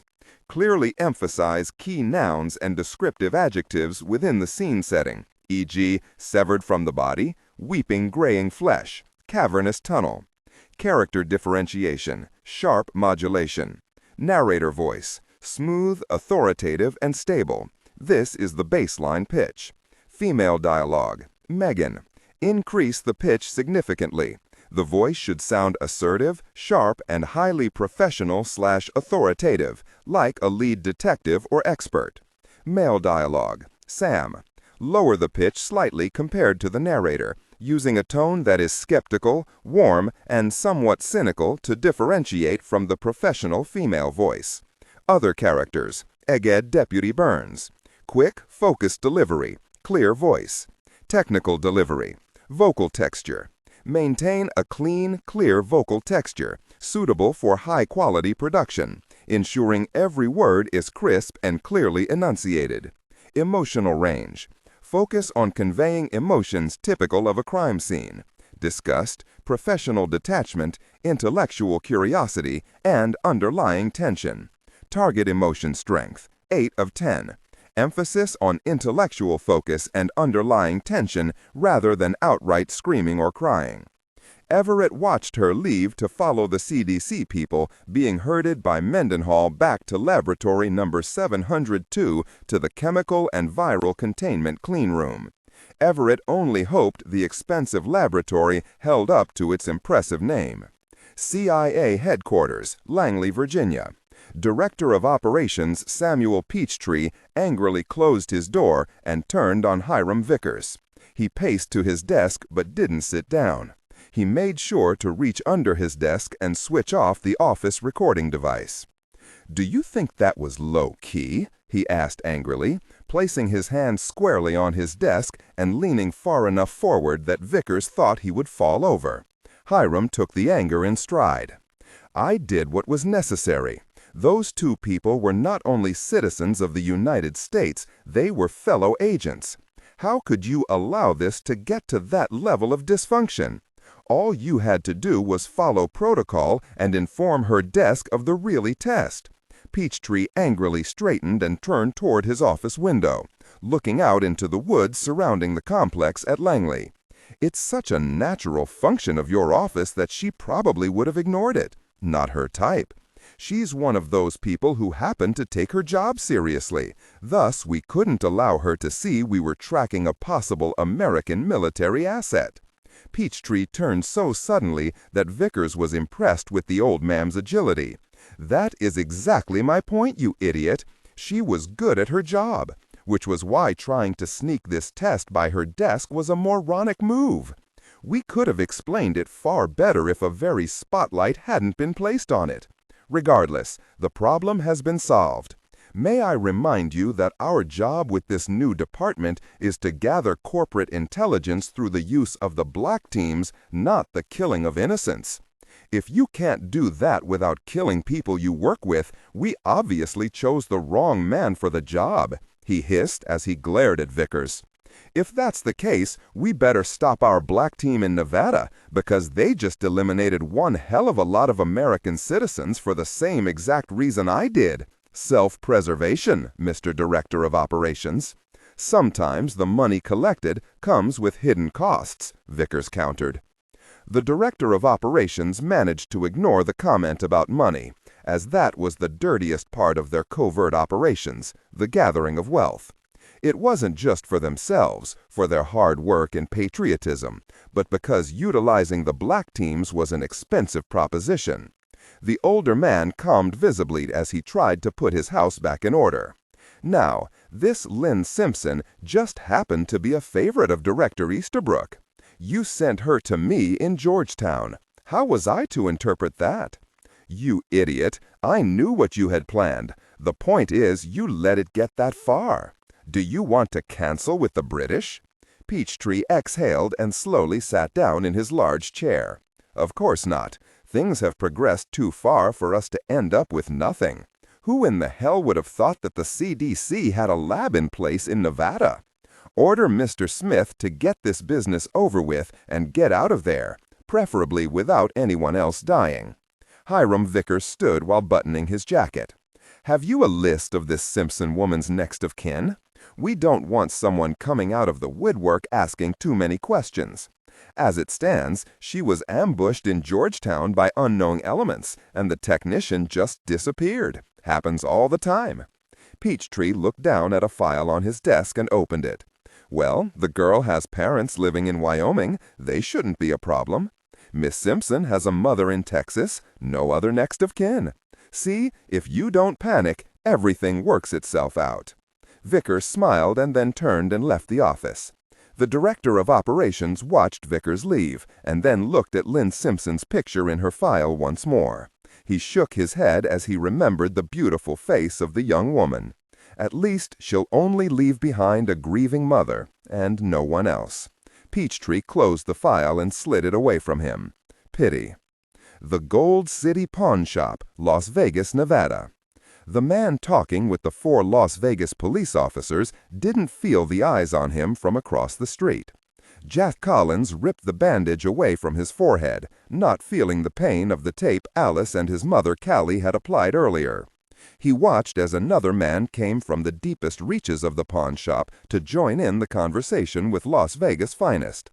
Jack watched as another policeman examined the large hole in the wall on the left side of the shop with a flashlight, and then walked back around the building to join his fellow officers.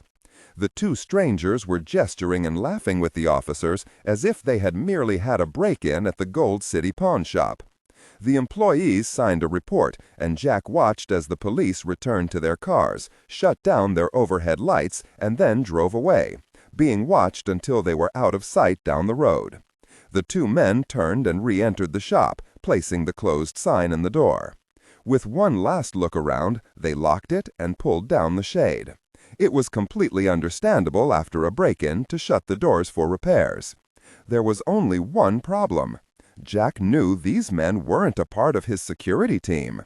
Jack ducked back behind a large van, reached behind him and pulled the 9mm from his waistband. The weapon had been given to him by Alice, and Jack had taken it with the knowledge that Alice was one of the better armed elderly ladies in Las Vegas. Before he left the house, he made sure both she and his mother Callie were properly armed.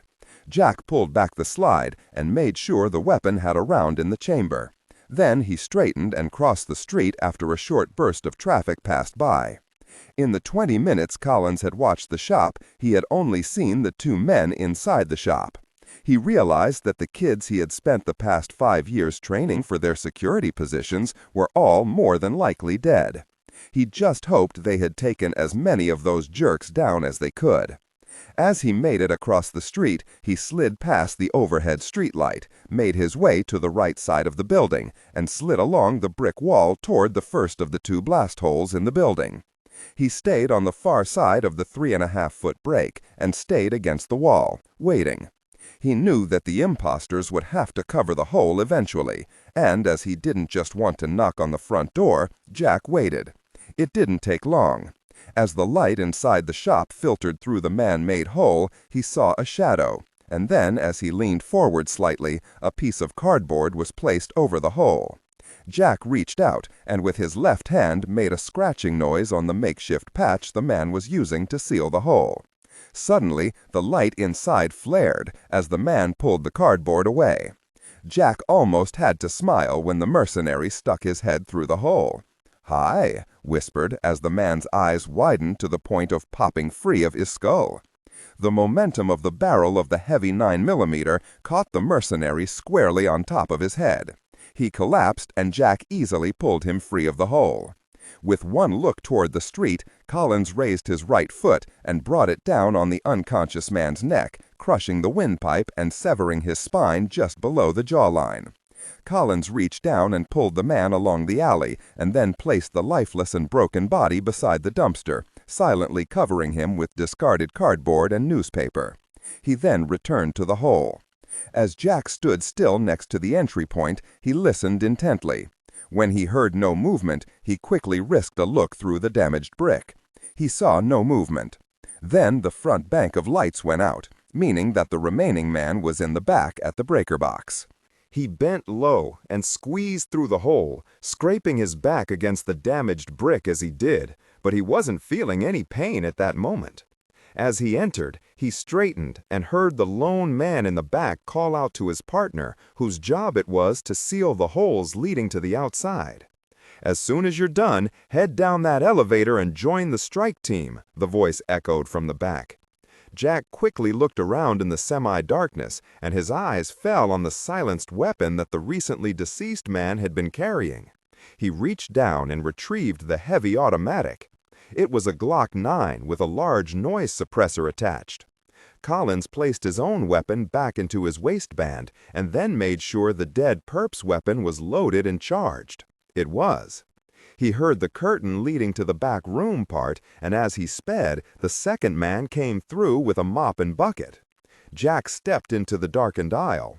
He caught the man's attention as he stood straight, knowing he had placed his silhouette directly in the killer's line of sight. "You get the holes sealed?" the man asked as he leaned the mop against the glass counter. The man stood still when the figure standing in the aisle didn't respond. Jack realized that the man he was facing most definitely had years of military training, as he didn't hesitate in reaching for his weapon. Jack's training was far better and practiced for many more years. He raised the silenced weapon and shot 4 times in rapid succession. The first 2 rounds struck the man in both shoulders, making his gun hand go numb and forcing the weapon from his paralyzed grasp.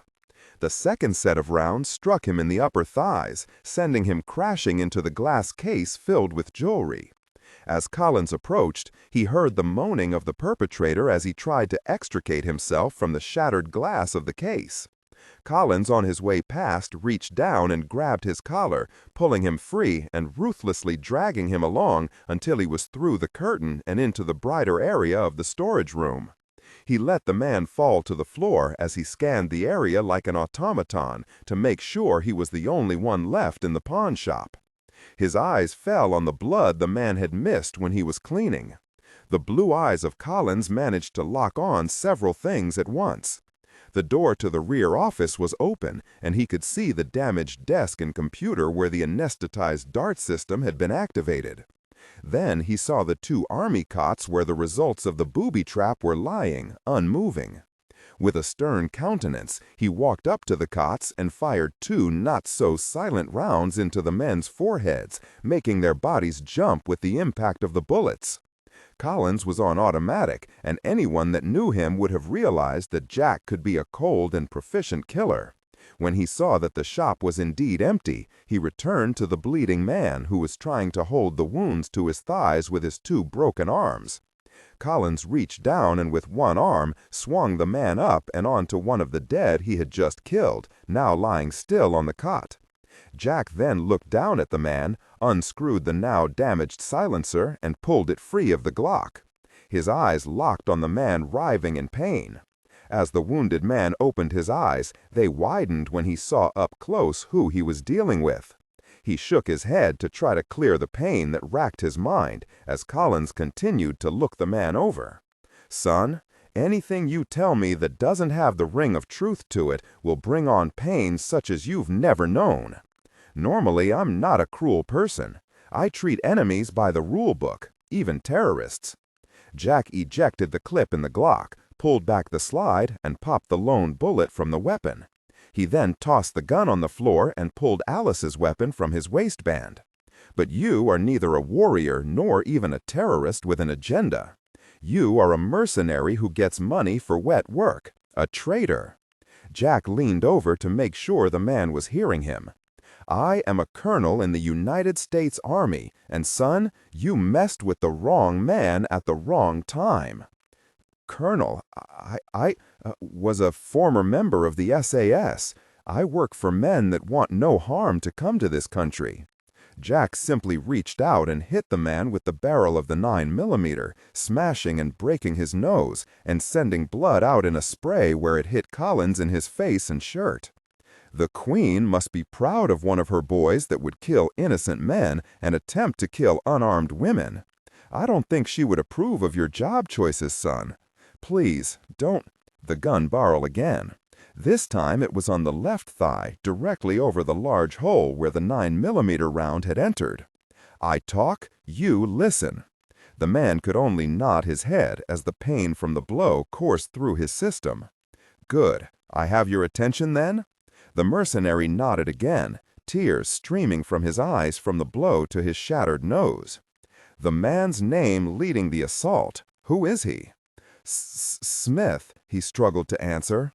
Whack! A blow was delivered to the other thigh, bringing a silent scream of pain as the man rolled to one side. Smith, that's all I know. The lie meter says you're telling the truth, Jack said, as he pulled the man back into position for further questions. How many on the strike team? 12, the man said, managing to open his eyes as the weapon was raised again. 12, I swear. Your security team eliminated 4 of us. Jack closed his eyes for the briefest moment when he heard that his men had managed to take 4 of the attackers down. Then he opened his eyes and became that cold and calculating killer again. The woman that was taken, is she dead? No, she was taken below, the killer said as he cried in pain. Your mission? To destroy the formula from Mexico.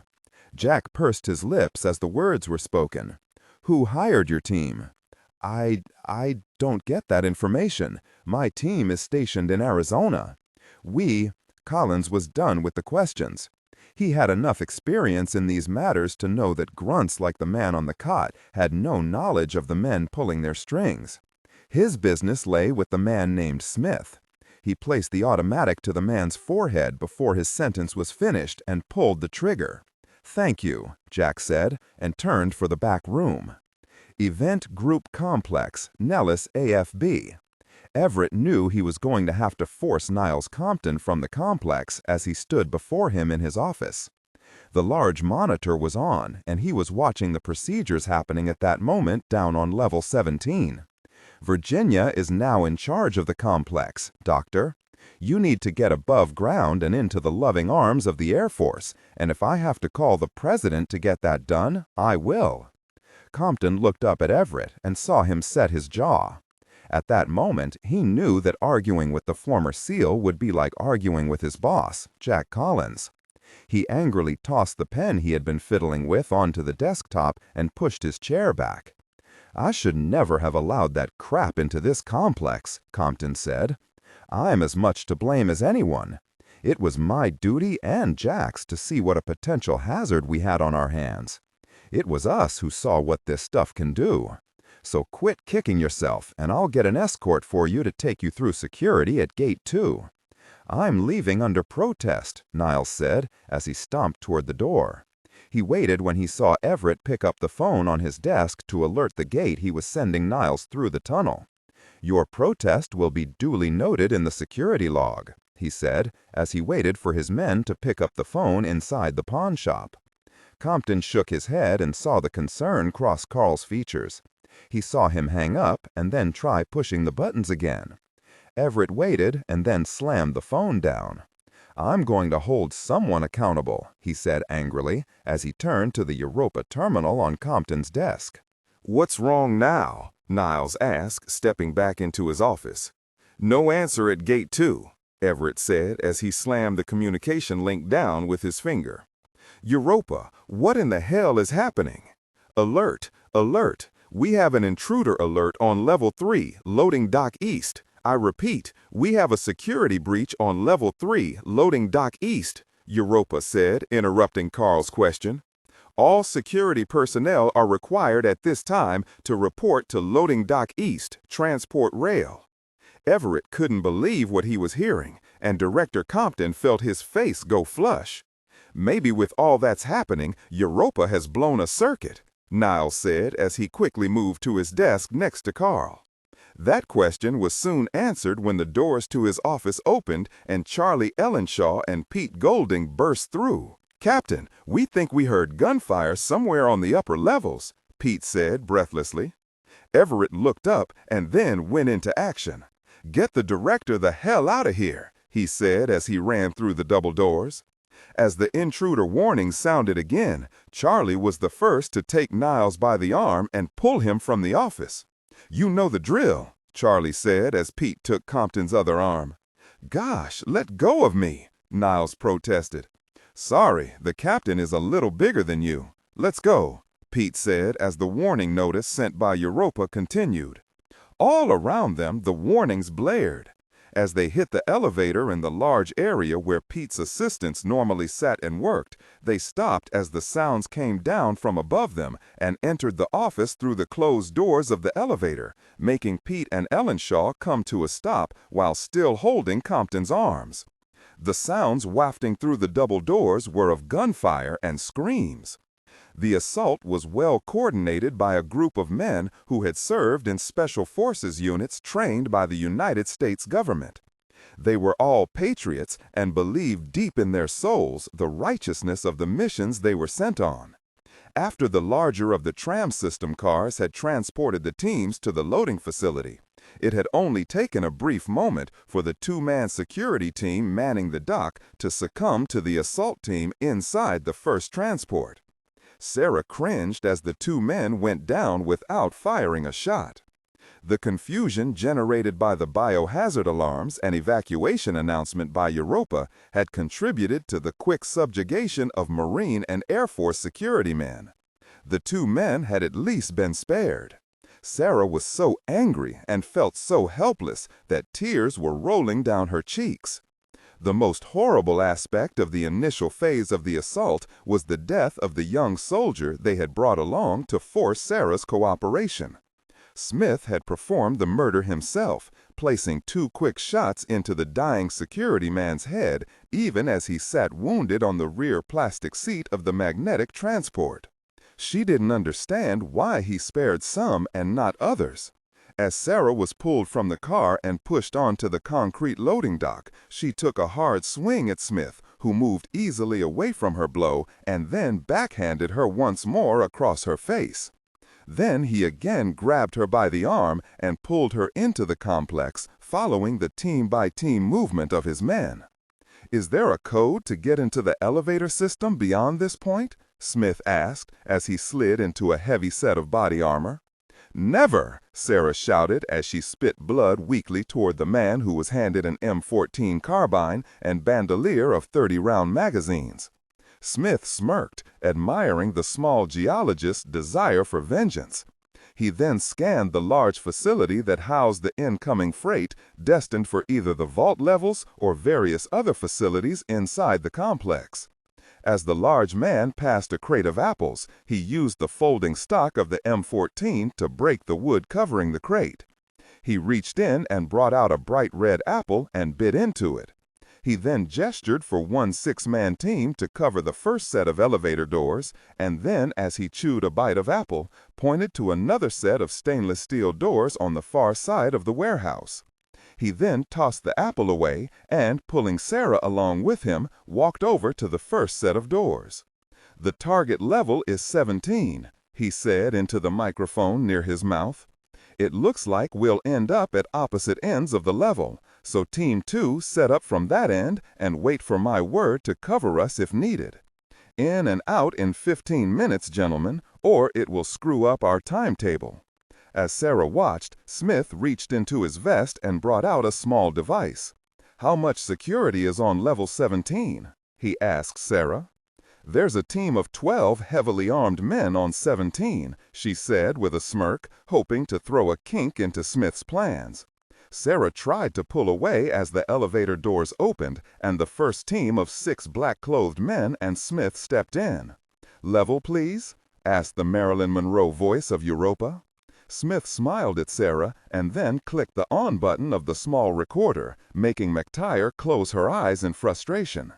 He rewound the small digital recorder to the point he wanted. He then held it up to the small Europa terminal just beside the door and pushed the play button. 17, Sarah's voice said through the electronic trap he had set for her. "Thank you, Lieutenant McTire. Level 17. You must be aware there's a current state of emergency on that level. Please follow supervisory procedure for entry onto the affected level." Smith smiled as Sarah grimaced in frustration at the way she was outsmarted. "Level 17, formulas, serums, colognes, and aftershaves. All aboard," Smith joked as he pulled a fuming Sarah McTire in with him. As the first elevator started lowering on a tube of compressed air downward into the bowels of the event group complex, the second black team waited for the second set of doors to open. They weren't stupid in their method, as they didn't want a surprise to greet them when the doors opened. They were broken up into 3 sets of 2, covering the doors as the level indicator above signaled that the car was arriving. The one flaw in their coverage was the fact that they didn't know about the stairwell to the far right of the warehouse area. Without warning, and according to the "use of deadly force is authorized for trespassing onto this federal reservation" signs, they walked past with just a cursory glance. A security team of 10 men, led by Sergeant Jesse Sanchez, a U.S. Marine with 10 years' experience, opened fire on the men before they knew what was happening. Sanchez had been in the process of securing the facility, and as protocol dictated, they not use the elevators, had entered the stairwell when the security team on the dock didn't answer his calls. Without checking with Captain Everett, Sanchez fell back on the training he had received from Carl and Jack. Within 3.5 seconds, the 6-man black team had been cut down with clean shots either to the back of their heads or to their exposed necks. The sergeant was the first man to stand from behind some of the incoming freight. His ears were still ringing from the unsuppressed gunfire as he examined the dead men on the floor. "Clear," he said loudly, as his team also stood from their positions of concealment. "Security Unit 3-5 to officer on watch. We have intruders in the complex. Over." Sanchez used his boot to kick one of the dead men over to examine him. He reached down and yanked the black hood from the man's face and stood as his radio was answered. "This is the watch officer. We have gunfire on level 17. Bring your unit to level 16 and meet Captain Everett. Nellis Security has been informed and the base is now shut down." "Roger," he said, and then gestured to his men.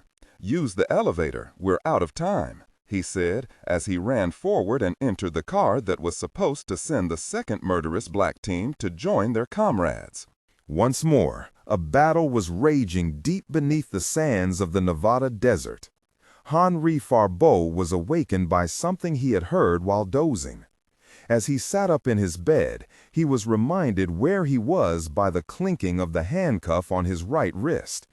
He shook his head to clear it of sleep when he heard what had awakened him, the sound of the complex computer system announcing the emergency on level 17. The larger of the 2 security men used his radio to check into the security center. He listened for a moment and then quickly walked over to where Farbeau was lying. Without comment, he produced a second set of handcuffs, fastening the Frenchman's left wrist to the bed rail. All the while, Henri watched the man with bemusement. Gentlemen, I believe that fancy computer of yours said there was a biohazard alert. Do you think maybe—" "Now's not the time, Colonel," said the large Air Force sergeant. He looked at the Marine standing and watching. "You have orders to join Sergeant Sanchez and his team. They're securing the complex. Meet him on level 7 with your body armor," the Marine told him. Without asking questions, the Air Force sergeant left the room. "Is this necessary?" Henri asked, clanging both sets of handcuffs against the stainless steel bed rails. "Maybe, maybe not, but your reputation does precede you, Colonel." "Oh, that again, huh?" he said with the ever-present smirk on his face. "Always, sir, always." As the elevator fell free into the airtight tube down to level 17, Smith tried to contact Team 2 on his radio. He tried a second and third time, with the same result: static. "It seems your security element inside the complex reacts just as fast as your gate security," he hissed, finally allowing his frustration to show through his hard exterior. He charged around into his M14 carbine and looked down at Sarah, who wiped some more of the flowing blood from her mouth. She took the chance and returned Smith's arrogant smirk. "I wouldn't be so smug, miss. You're going to be the first one out of these doors." Smith was now convinced his black team was in over its head. He had opened a hornet's nest of highly trained men, and if he could retreat, he would. But now he had a possible hostile element in his rear. His thoughts on the situation were quick and decisive. He would continue on mission and destroy what it was he came there to destroy. The elevator finally came to a hissing but smooth stop on level 17. Europa announced the location of the car as the doors slid open. Sarah was roughly pushed through the door first, followed by two men who covered the hallway right and left. Sarah turned and looked at Smith. "Lies always come out," Smith said, as he stepped free of the car with the other four men. "I guess your Superman can't be everywhere at once." He once more grabbed Sarah and pushed her against the wall. Before he could question her as to where the appropriate lab was, three people, two women and one man, came around the bend of the white plastic corridor in a hurry to meet the evacuation deadline. Smith pushed Sarah into the waiting arms of one of his men, and then raised the M14 and shot the event group man in the chest, making the lab-coated women scream and look up in shock.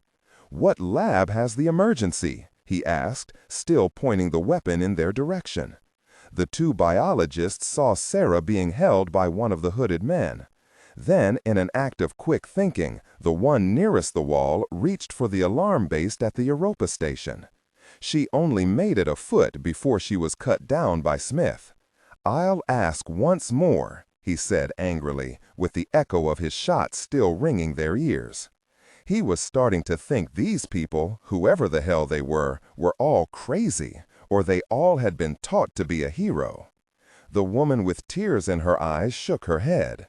Then, knowing what was coming, squeezed her eyes shut just as 3 rounds caught her in the chest and head, spraying blood on the white plastic wall just as another 2 men in white coats came around the corner. "No more!" Sarah shouted. Smith ignored her, turned to the 2 men, and shot the one on the right, closest to the alarm terminal.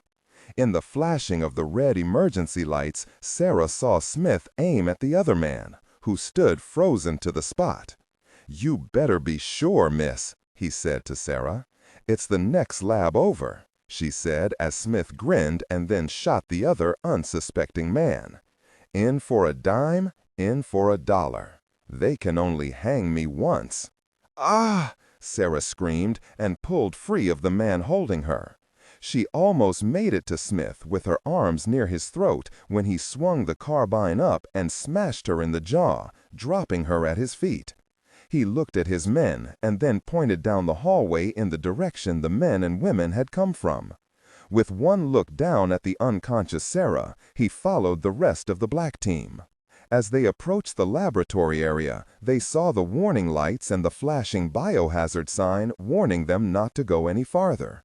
Smith waved the men down, moving his right hand to the right and left of the clean room doors. He managed a quick look inside and saw a black man standing next to a tall, thin, black-haired woman. There were 7 others at some very large windows, and they were watching something in another part of the clean room.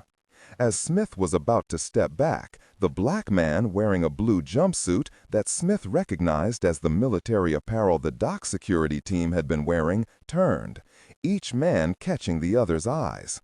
He recognized the man immediately as one of the men he rescued in Mexico. Smith quickly brought up his weapon and pointed it through the double-paned window. He gestured for everyone inside to raise their hands as the rest of his team entered through the unsecured door. The black man jumped at the first man through the door. He hit as a linebacker would, and they both went down. It was Smith who quickly kicked the black man in the head, sending him off and over Smith's fallen team member. "Next time, I'll let him kill you," the black team member said to Will as he lifted himself from the floor. Smith watched the man point the weapon down at the black man's head, and then Smith moved the barrel away angrily. "Are you afraid he's going to rise and come at you again?" The man stepped away angrily and then pushed the tall woman away as she knelt to attend Will Mendenhall. "Which one of you is named Bannister?" Smith asked as he took in the group of 8 people. A small and light-skinned black woman stepped forward, but was pulled back by a large man in a white coat. He pulled the woman until she was behind him. "I am Colonel Bannister. Who in the hell are you?" he asked angrily, looking from Smith to Mendenhall, who hadn't moved yet. "Can't you see we have a situation here?" Smith stepped forward and looked through the glass. He saw immediately what they had come to Nevada to retrieve. The old and weathered jar was sitting between 3 robotic arms. It looked as if it were still sealed. "Don't even think about it," Gloria said as she stepped out from behind her father. "That thing can be airborne. We are dealing with an unknown element that we haven't identified yet." Smith looked from person to person. "No," he said as he gestured for 2 of his men to enter the sealed room. They tried the door, but it wouldn't open. The formula is called perdition's fire. It can only be inhaled or digested to be effective. The unknown element you are referring to is a little something our esteemed Professor Ambrose invented about 100 years before its time. The unknown is called Lazarus mist. It's a compound that when added to liquid and exposed to air will fog or mist. My superiors weren't sure on the result, but it was listed and described in the good professor's journals. But we did see the results in Mexico with that stupid bastard Juan Guzman. The Lazarus mist performed pretty well, I would say, in creating an airborne cloud of perdition's fire. Anyway, ladies and gentlemen, we may have just saved you from uncorking that bottle and releasing a genie you could not control. Now, have your safety systems unseal the clean room, please. He looked at his watch. We are on a tight schedule. "No," Colonel Bannister said. "What is with you people?" He then aimed his weapon at the woman the large man was trying to protect. "Europa, security override, Pollock, Alpha 11-7. Without Europa answering Virginia's request, the black team heard the click of the locks on the clean room door pop open. Finally, someone with a little sense," Smith said as his men entered the clean room. Smith turned to the others and waved them inside the room as well. He stationed 2 men by the door and gave them the eye, meaning no one gets in. "Ladies and gentlemen, I assure you there is no danger as long as you cooperate." As they entered along with the 4 men in black, and with Smith taking up the rear, the 7 CDC men and women were confused as to what was happening. Only Colonel Bannister understood the gravity of the situation. Virginia was just buying time for Carl's security to react to what was happening. She remained silent as they were herded into the clean room. As Smith watched, his man tried lifting the jar from the claws of the Honda robotic arms. The first man turned and shook his head at the larger Smith. Smith shook his head, reached into his vest, and produced a small black object. He clicked a switch, and a 6-inch blade emerged from its handle. He walked over to the arms and then, seizing the hydraulic hoses in his free hand, swiped the knife through them, severing all 3 hoses to the first arm. Fluid shot out of the pressurized system as Smith merely pushed the large arm up and out of the way. He repeated the process with the arm holding the base of the jar. As he started to reach for perdition's fire, gunfire erupted out in the hallway. As he turned, he saw the black man rise and once more tackle the man closest to the door, sending Mendenhall and Smith's man into the exposed corridor. He gestured for his men to take cover, but it was too late. Colonel Bannister acted first. He raised his long arms up and pushed all of his people through the still open doorway. Virginia saw this and dove herself. Bannister quickly closed the door and locked it just as 16 bullets struck him in his back, sending his head into the glass inside the door. Gloria hit the floor, turned on her back, and looked up just in time to see her father's face hit the glass in the upper half of the door. He looked in shock as he was shot in the back. Several rounds hit the safety glass, sending shards into the observation room and making the lone mercenary turn away from the action in the hallway. Virginia, with her football prowess still intact, sent her body in a headlong plunge at the man's ankles. He stumbled and fell backward, and she was struck in the face with hot blood as one of the attacking security team members placed a bullet into his hooded head.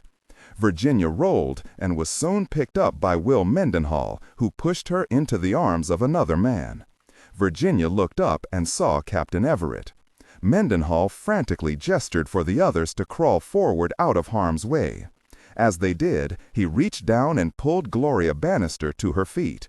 She immediately wrapped her arms around Mendenhall as he threw both her and himself back against the wall, as more bullets started flying out of the clean room. "My father!" she screamed as Will held her in place.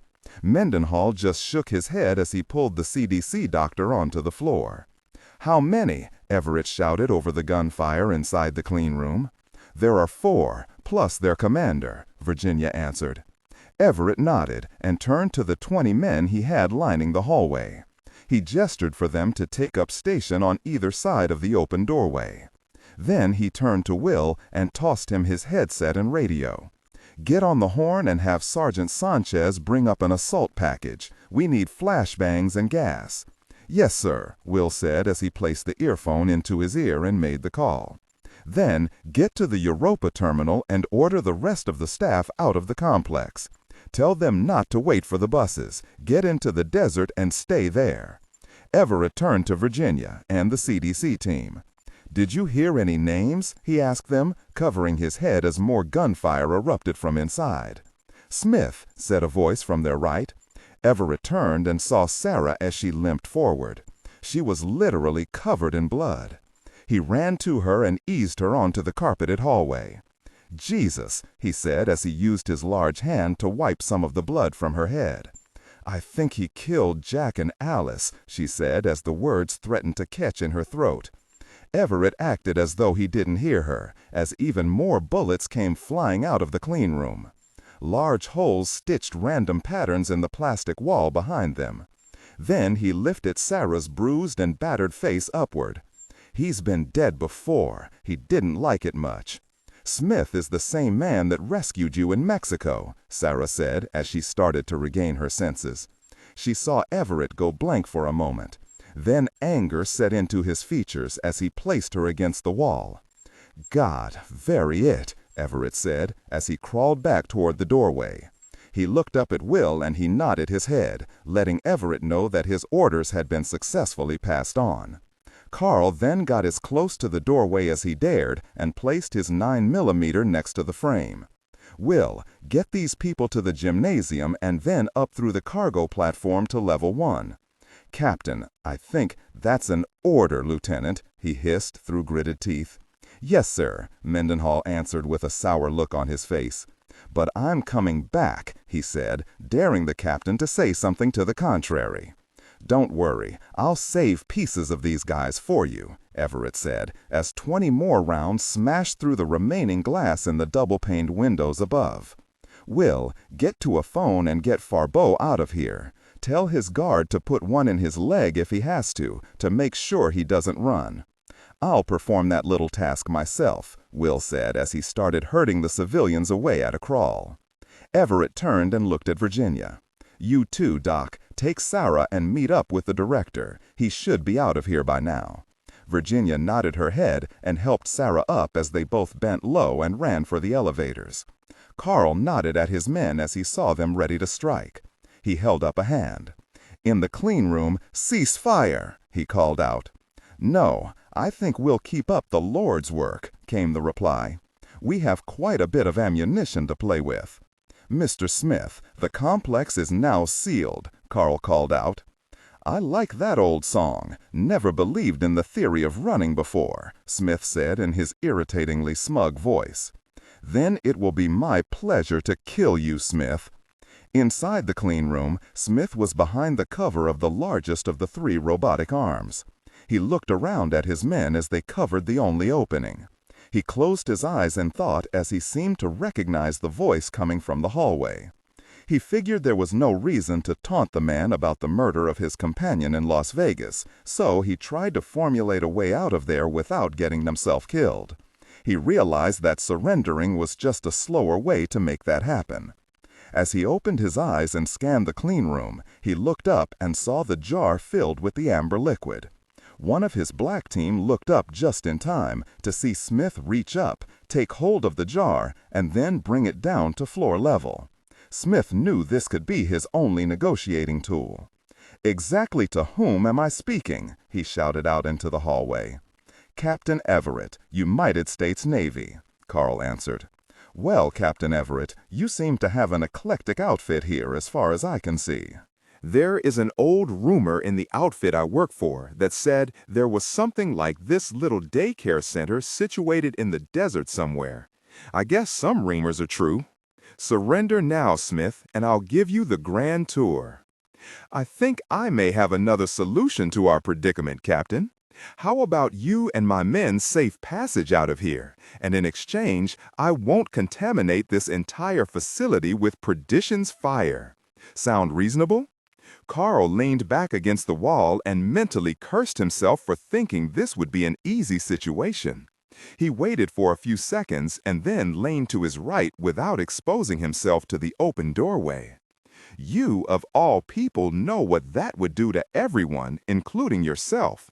So just lay down your arms and give it up. Just as Smith was about to react to Everett's command, one of Smith's own men gaped wide-eyed at the jar Smith was holding and tried to slide a few feet farther away. Before he could move, Smith shoved the jar into the hands of the startled soldier. Smith made sure the man was stable enough to hold the jar, and just as he was about to demand once more the surrender of his antagonists, Smith's own eyes widened at a sight that froze the unvoiced demand deep in his throat.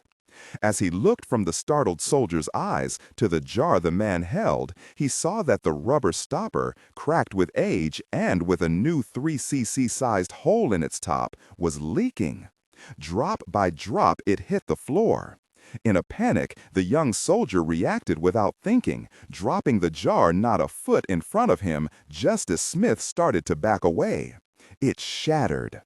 Almost instantaneously, the fogging agent mixed with the formula, and both agents started to do their work.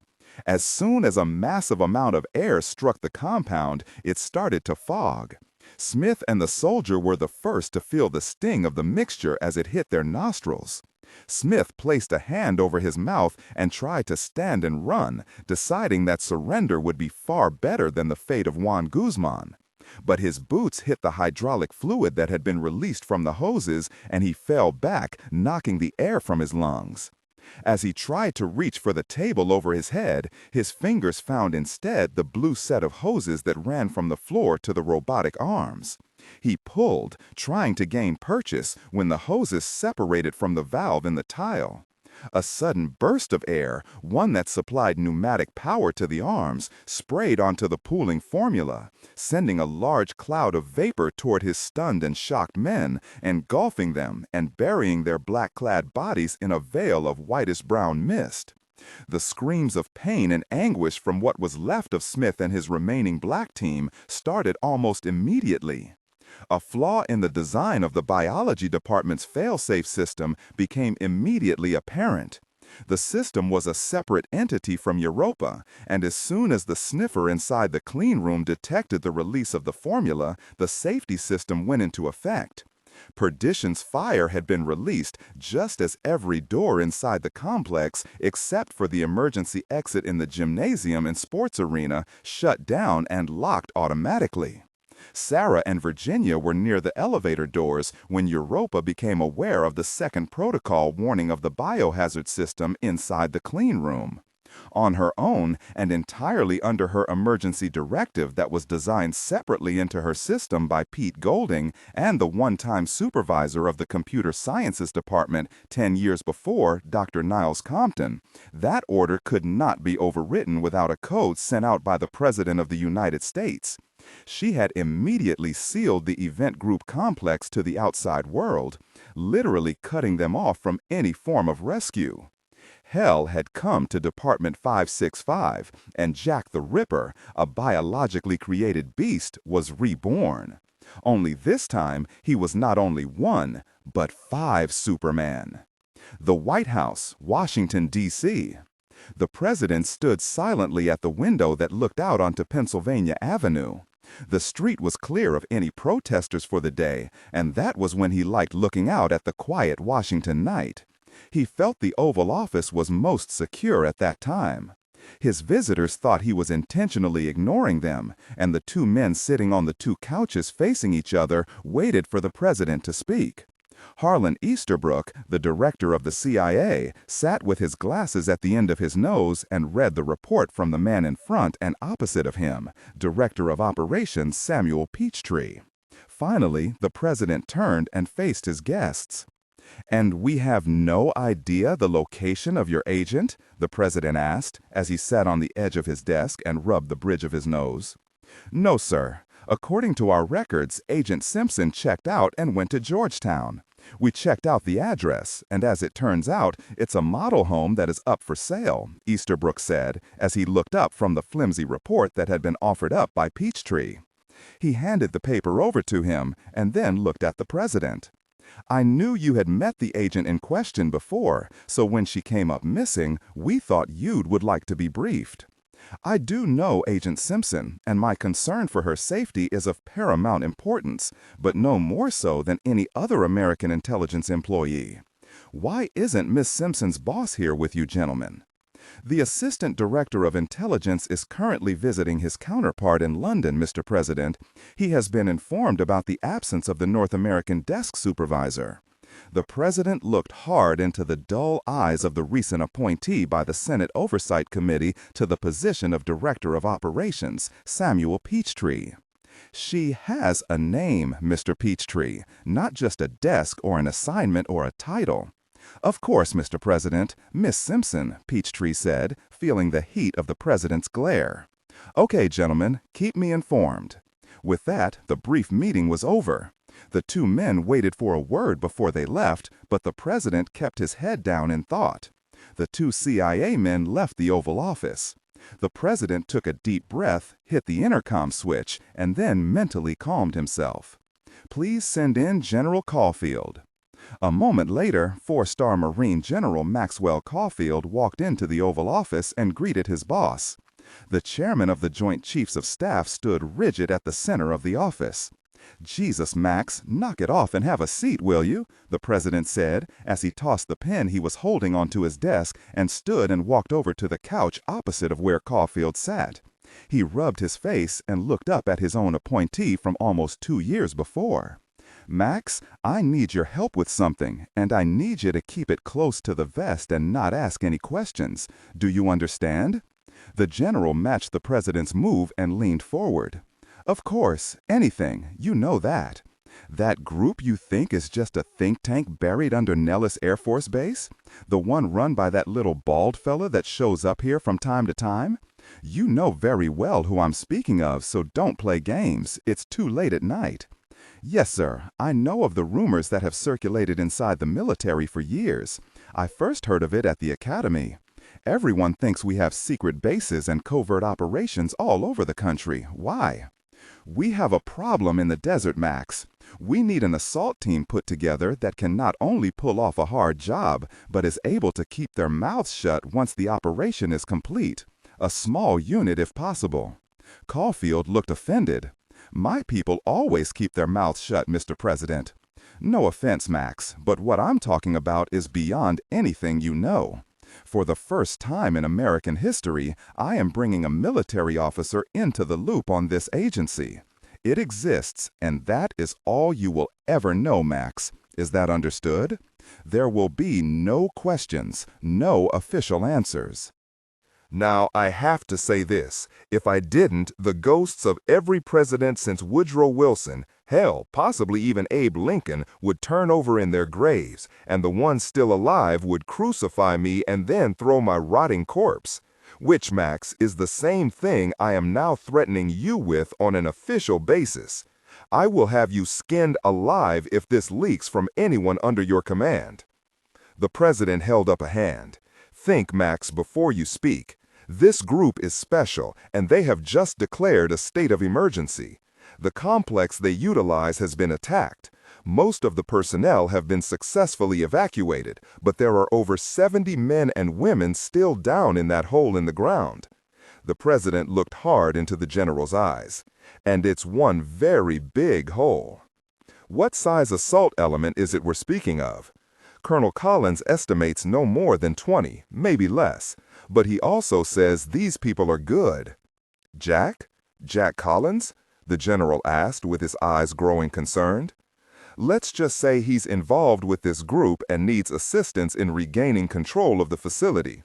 "That's another name you will forget about after tonight, General," the president said with a sternness he had never used with Caulfield. "I need details," the general said, raising his left brow after all of the threats were delivered. The president went to his desk and returned with his laptop. Instead of sitting across from Caulfield, he sat next to him on the couch. "Okay, Max, officially, you're the only one outside of this office that will ever be told directly about this group.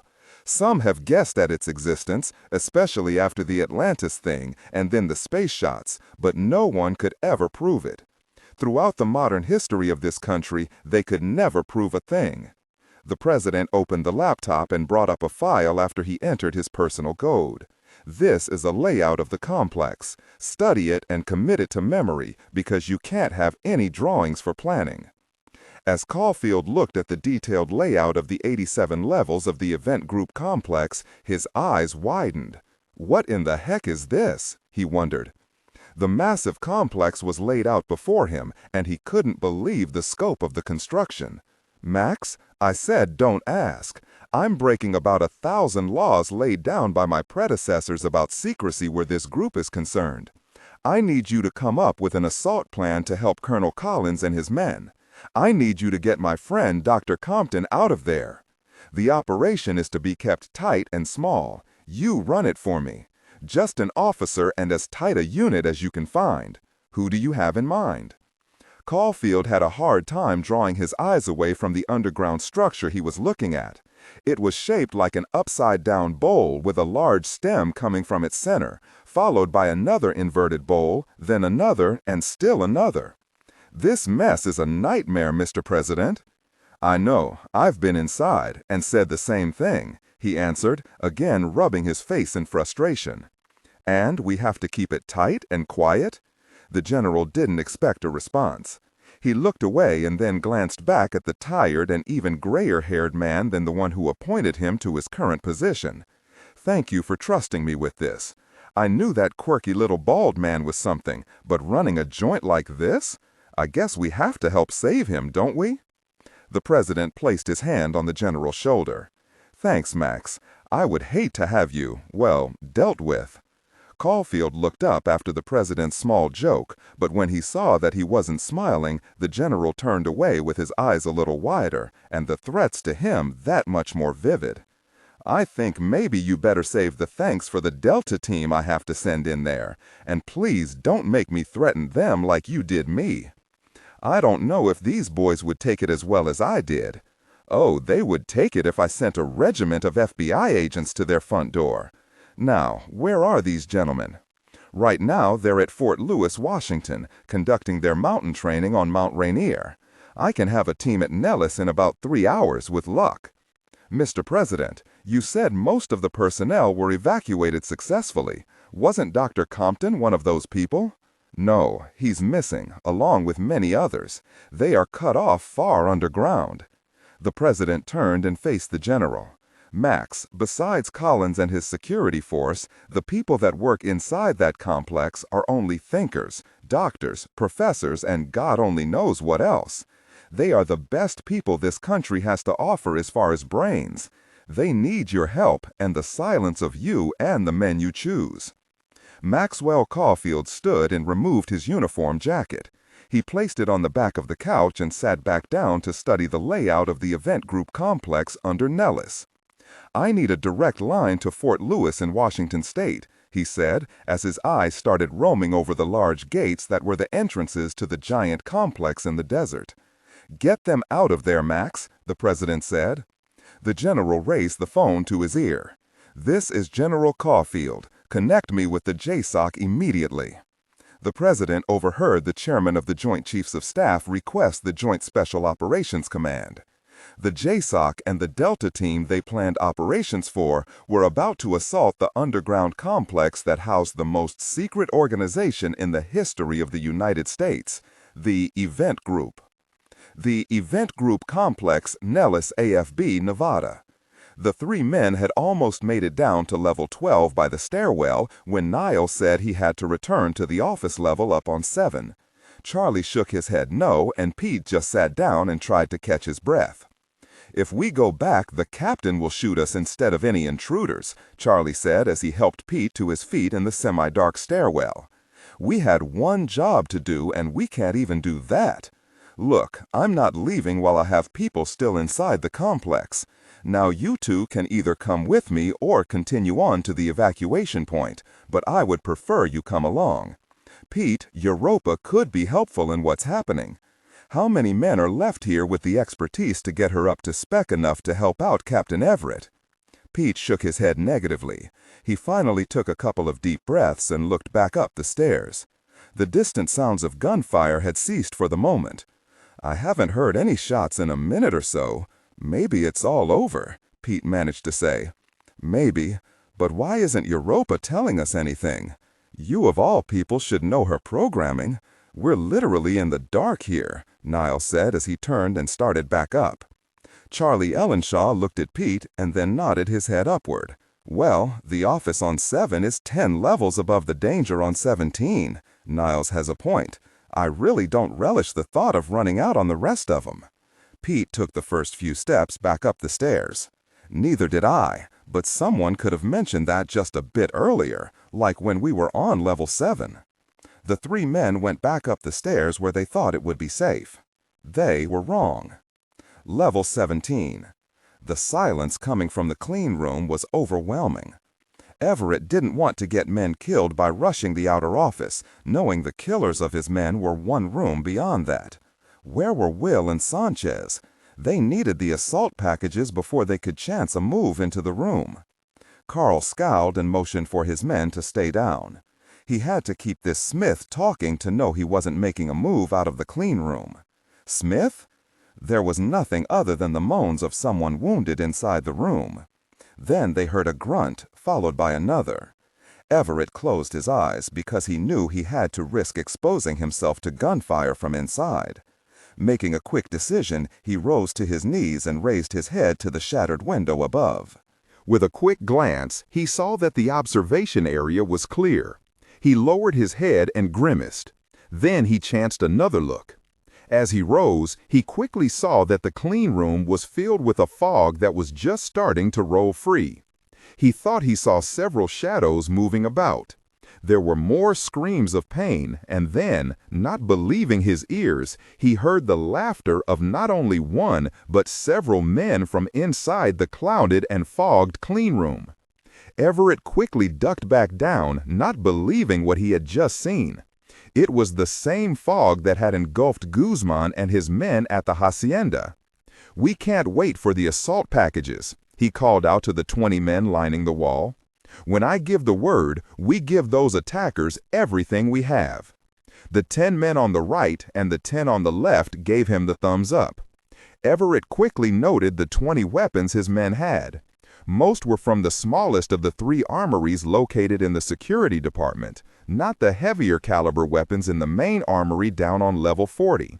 The ones his men were armed with were light M14 carbines, the small version of the M16.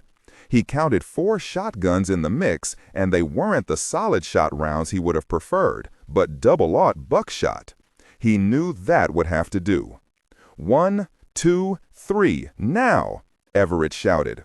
The men as one rose, 10 on the left and 10 on the right, with Carl taking up the middle ground with his 9mm. The opening salvo was so fierce that each man couldn't believe anything could live through it. The weapon's rounds ricocheted off the robotic arm and smashed through any remaining glass inside the clean room. As Everett emptied his Beretta into the fogged-up room, he heard the discharge of the 4 shotguns. As the rounds and pellets were blasted into the clean room, Carl could see the streaking rounds create eddies and rolling fog as they sliced through the mist. "Cease fire," Everett called out, but as he did, he saw one of his sergeants, a Marine, start to inch toward the door. "No, hold back." The sergeant started to take a step backward when a large hand pierced the fog that now covered the entire observation room. One minute the man was there, the next he was gone. Then they heard the scream, and most chilling of all, more laughter. One laugh was joined by many more. The screaming stopped abruptly, but the laughing continued. As Everett took in his men, he could see the unsettling effect the situation was having. They were looking to him for the strength he usually possessed. "Open fire!" he called again. This time the barrage was intense, and for the first time they heard other screams of pain as they were finally striking something other than glass, steel, or plastic. The men were firing and dropping empty magazines at a furious rate until Everett called a ceasefire yet again. "Smith!" Everett yelled as he waved 3 men away from the fog that was starting to roll out of the observation room and beginning to touch the carpeted floor in the hallway. "Yes?" came the deep, unnatural voice. That was enough for Carl. He had heard the same change come over Guzman in Mexico. "You 10 men, get to the stairwell and down to the main armory on 20, he said to the men on his right. "You 10, come with me. We can't fight this with what we have." For the first time ever, Captain Everett saw hesitation in his men. "Move!" he ordered as he quickly turned right and started for the far stairwell as the first team made a dash for the closest elevator and the stairwell doors next to it. As they moved, something crashed through the plastic and concrete reinforced wall. It was huge, and as the last man passed, he was taken in the arms of a man with torn, black-colored clothing. The security man was pulled inside, and his screaming was heard in the ears of the men that were making a run for the stairwells. Everett managed to look back to see 3 more of the transformed men in black as they burst through the fog with a childlike glee of laughter and animalistic roars. As Everett forced his 9 remaining men in through the stairwell opening, he saw a much larger man step out of the fog and into the hallway. His eyes locked with the altered orbital structure of the man he had met in Mexico. As Everett watched, the man's 4 men spread out and went in opposite directions, 2 coming at him and his team, the other 2 heading in the opposite direction. Carl could see that their firing hadn't been in vain, as blood was coursing down the bodies of the men who had grown so much that they had broken free of their body armor and most of their clothing. Everett quickly aimed his 9mm at the head of the beast he thought was Smith and fired 5 quick shots in succession at the man's head. The creature Smith had become smiled even as he saw Everett aim his weapon and ducked quickly back into the fog bank, now moving like a rolling wave into the hallway. He remembered the description of the formula and how it may boost the IQ of the user, or guinea pig, if it was ingested. With that thought, he didn't wait to see if he had hit anything. He turned and entered the stairwell and started the retreat back into the depths of the event group complex. Behind them, 2 of Smith's men, their teeth elongated and with both drooling spittle, started convulsing as even more of perdition's fire was inhaled. Then, as one, they started bashing their ham-sized fists into the walls, creating giant holes with each blow. Farther down the hallway, as Smith once more rose from the fog laced with perdition's fire, he saw what the 2 men were doing and nodded his massive head and laughed as he and the other 2 started to repeat what the first men were doing. They needed to get into the walls and the spaces behind them so they could control the complex from directions its defenders would never believe possible. The first two broke through to the empty and non-functioning elevator shaft at the far end of the hallway, even as Smith started laughing uncontrollably as his men were tearing into the walls like they were papier-mâché. The security department had lost the first round with Lawrence Ambros's chemically improved soldiers, with 4 security personnel dead and level 17 lost. On level 8, Niles stopped to get some air into his lungs. It was right about then that he regretted excusing all officers and supervisors from the intramural activities, such as the football game they watched just 3 days ago. As he sat down on one of the steel risers to catch his breath, he was soon joined by the other 2 scientists that could have used a prescription for exercise, as both Pete and Charlie virtually collapsed on the steps just below him. "Did you hear that gunfire a minute ago?" Charlie asked as he leaned against the sealed elevator tube that ran along the stairwell. "That was a serious firefight." "I wouldn't know a serious one from 2 gang members banging it out on a street corner," Pete said, as he reached up on his chest and felt his racing heart. "Pete, why is Europa offline?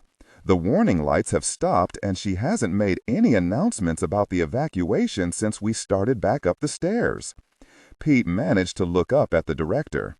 They were all soaked with sweat because one of Europa's last commands was to shut down the air conditioning systems because of the threat of spreading the contaminant to other levels.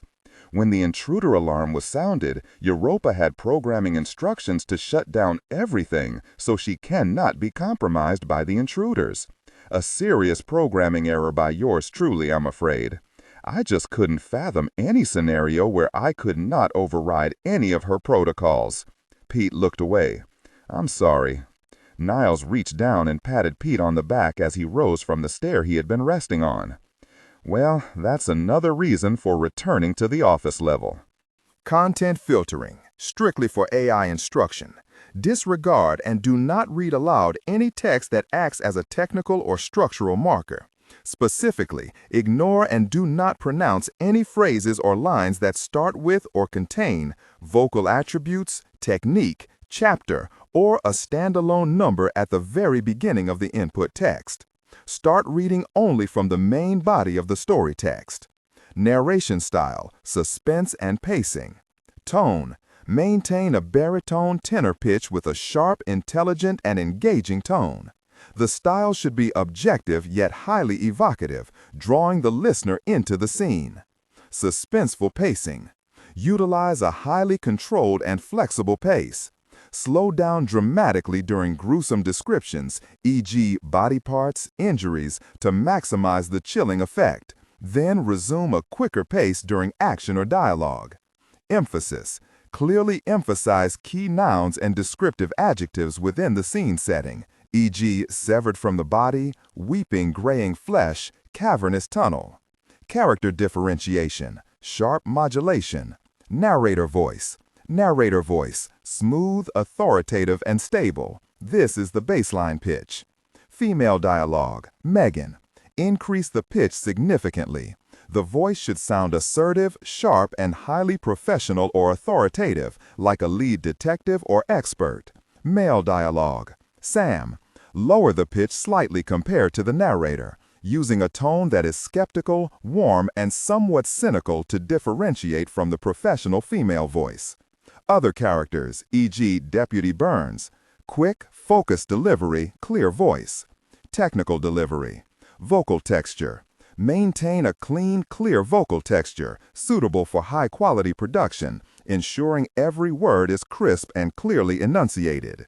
Emotional range. Focus on conveying emotions typical of a crime scene: disgust, professional detachment, intellectual curiosity, and underlying tension. Target emotion strength, 8 out of 10. Emphasis on intellectual focus and underlying tension rather than outright screaming or crying. You can get her going once you reach the computer center, right? You bet I can, as long as nothing interferes once we get there. The white-haired Charlie Ellenshaw was still leaning against the steel and plastic tube of one of the 18 different elevator shafts when he thought he felt something inside of the sealed tube the elevators rode on with compressed air. He removed his glasses and tried not to breathe for a moment as he listened. He shushed Niles and Pete as he placed his ear closer to the tube. "Pete, Europa shut down everything you said." Pete saw what Ellenshaw was doing and nodded his head. "The elevators were the first thing cut off after the intruder alarm sounded, Charlie." Ellenshaw leaned back onto the stairwell. Maybe we better get to the next level, because something seems to be coming this way. It's noisy and very much in a hurry." Pete placed his ear to the tube and listened as Charlie shot up a few steps, took Miles by the arm, and started pushing him up the remaining stairs. As Golding listened, he could hear grunting coming through the round tube that activated the elevator system, just like an everyday drive-through bank deposit tube. His eyes widened when he heard the impact of something as it traveled upward. Pete wondered if something was in the tube, but didn't wait for an answer as his frightened imagination produced any number of possibilities after Captain Everett's description of the nightmare in Mexico. He started running after Niles and Charlie. "Oh, this is bad," Pete said as he tried to catch up with the suddenly fast-moving director and cryptozoologist. Virginia, Mendenhall, Gloria, and Sarah were having the same problems getting down to level 34 where they could evacuate. Sarah was just now getting her senses back and refused to slow the others down. She leaned against the stairwell wall and wiped the last of her bleeding wound to the top of her head away. Virginia again ripped part of her lab coat to dab at the large cut in Sarah's scalp. "Girl, you're not doing too well the last few days, are you?" Virginia said, trying not to hurt the small geologist any more than needed. Sarah looked up with her swollen and blackened eyes and touched the large gash on her cheek. "I have had far better weeks." "Sarah, is what you said about the Colonel true?" O asked as he placed an arm around the still sobbing Gloria Bannister. "I don't know, Will. When I was taken, Jack was still alive, but these men are ruthless." "Do you think you can get to level 34 from here?" Mendenhall asked as he pulled Gloria's arms from around him where she had been holding on to him with a death grip. Sarah and Virginia looked at him at the same time. Sarah removed the blood-stained rag from Virginia's hand and glared at Will. "We've already been separated from everyone else, and in case you didn't hear what I heard, Carl has his hands full up on 17. So consider that if you want to get yourself into the fight, because we're going to go with you if you attempt to leave. We follow orders, remember?" From somewhere high above them, they heard a crash, and a moment later, several large chunks of plastic and concrete flew past them on the stairwell. Each person standing on the stairs ventured to look up into the darkness over their heads.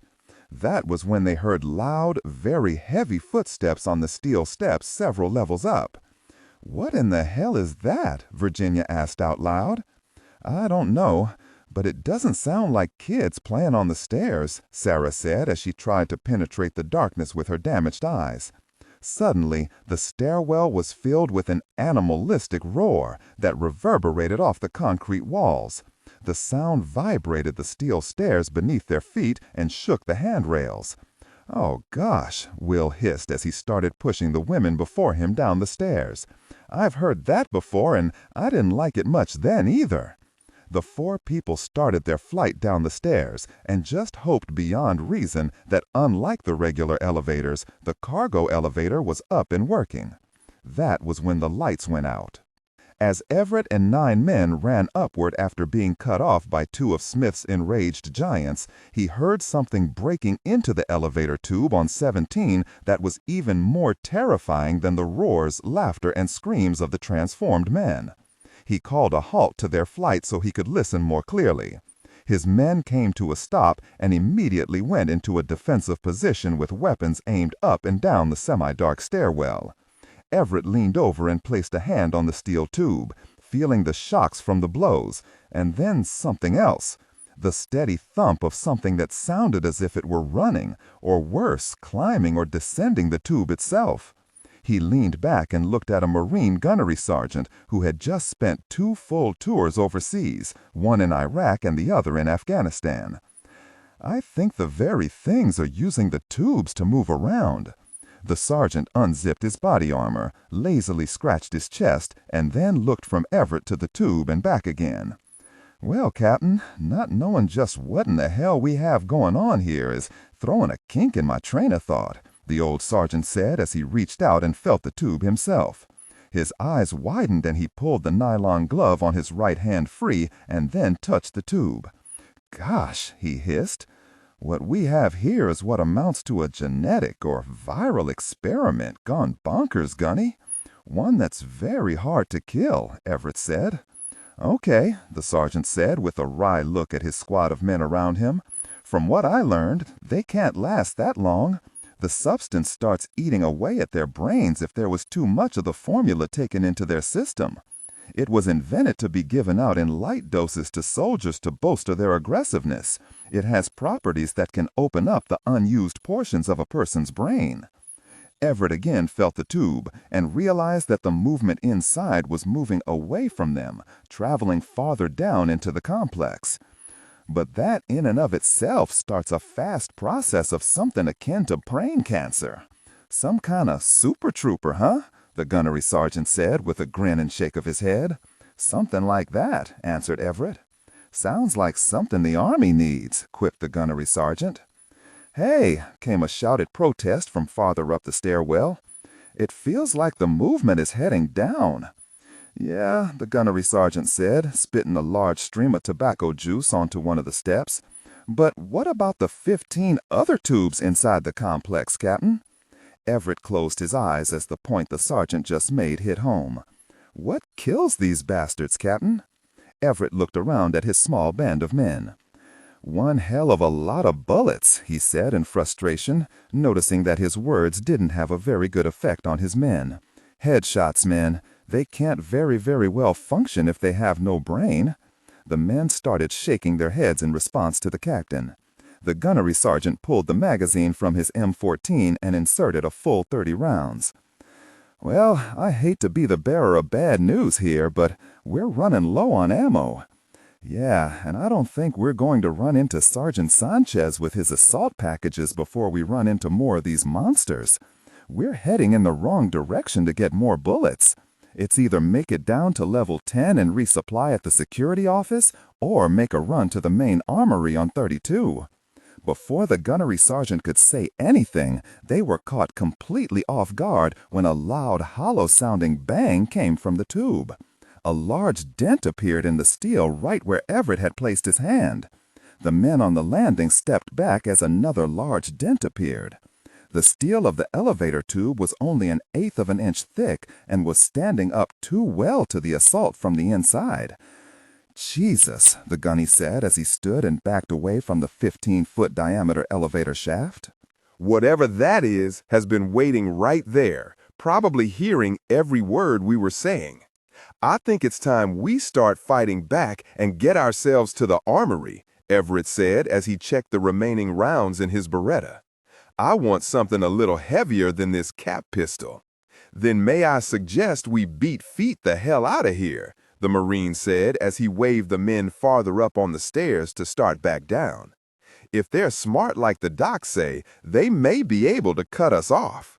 And if they're real smart, they will make it to the breaker boxes on each level. Smith will know we can't fight in the dark without the right equipment."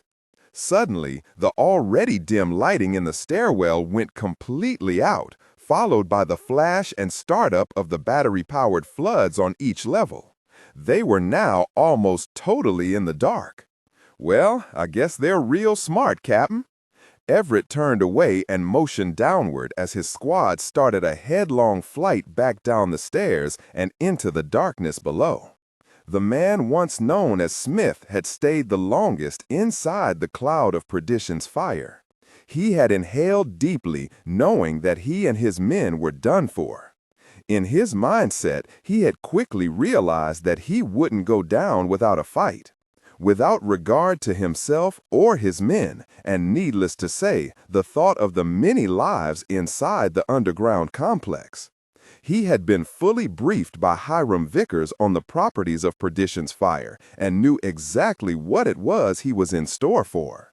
He quickly figured he would rather go out this way than placing a bullet into his own head as the black rules of engagement called for.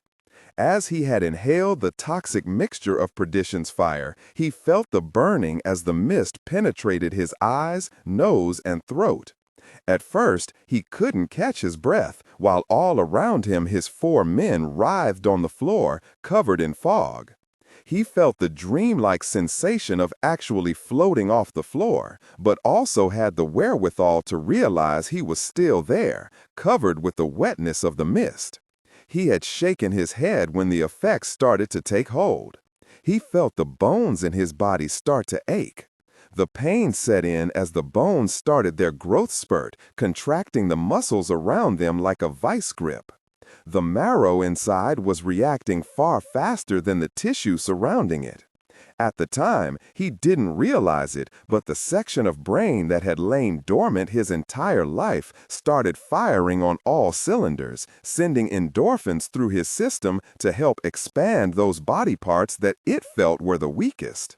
Smith remembered rolling over onto his back in sheer agony as the formula coursed through his system. He felt his clothing expand until his arms burst through the material. He felt the crunching as bone met bone and cartilage was torn free from tissue. He felt his eyes bulge and his teeth separate. His body began to convulse even as his system started to heal itself. Even through the excruciating process, Smith realized that Ambrose had not only hit on an aggressive formula of absolute mind control, he had hit on a miracle drug that made the expanded brain system produce chemicals that could heal, escalating the natural process of blood clotting and bone marrow production. All this because for the first time in human history, the key to unlocking the unused portion of a human brain had been introduced by pure chance, by expanding the brain cells in the operating portion of the mind.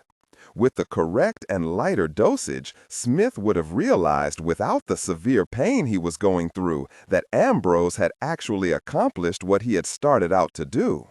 He would have created a soldier that not only was brighter, but could heal faster and take more punishment than a normal man would have been able to achieve on his own. After the transformation was complete, there was the problem of clothing.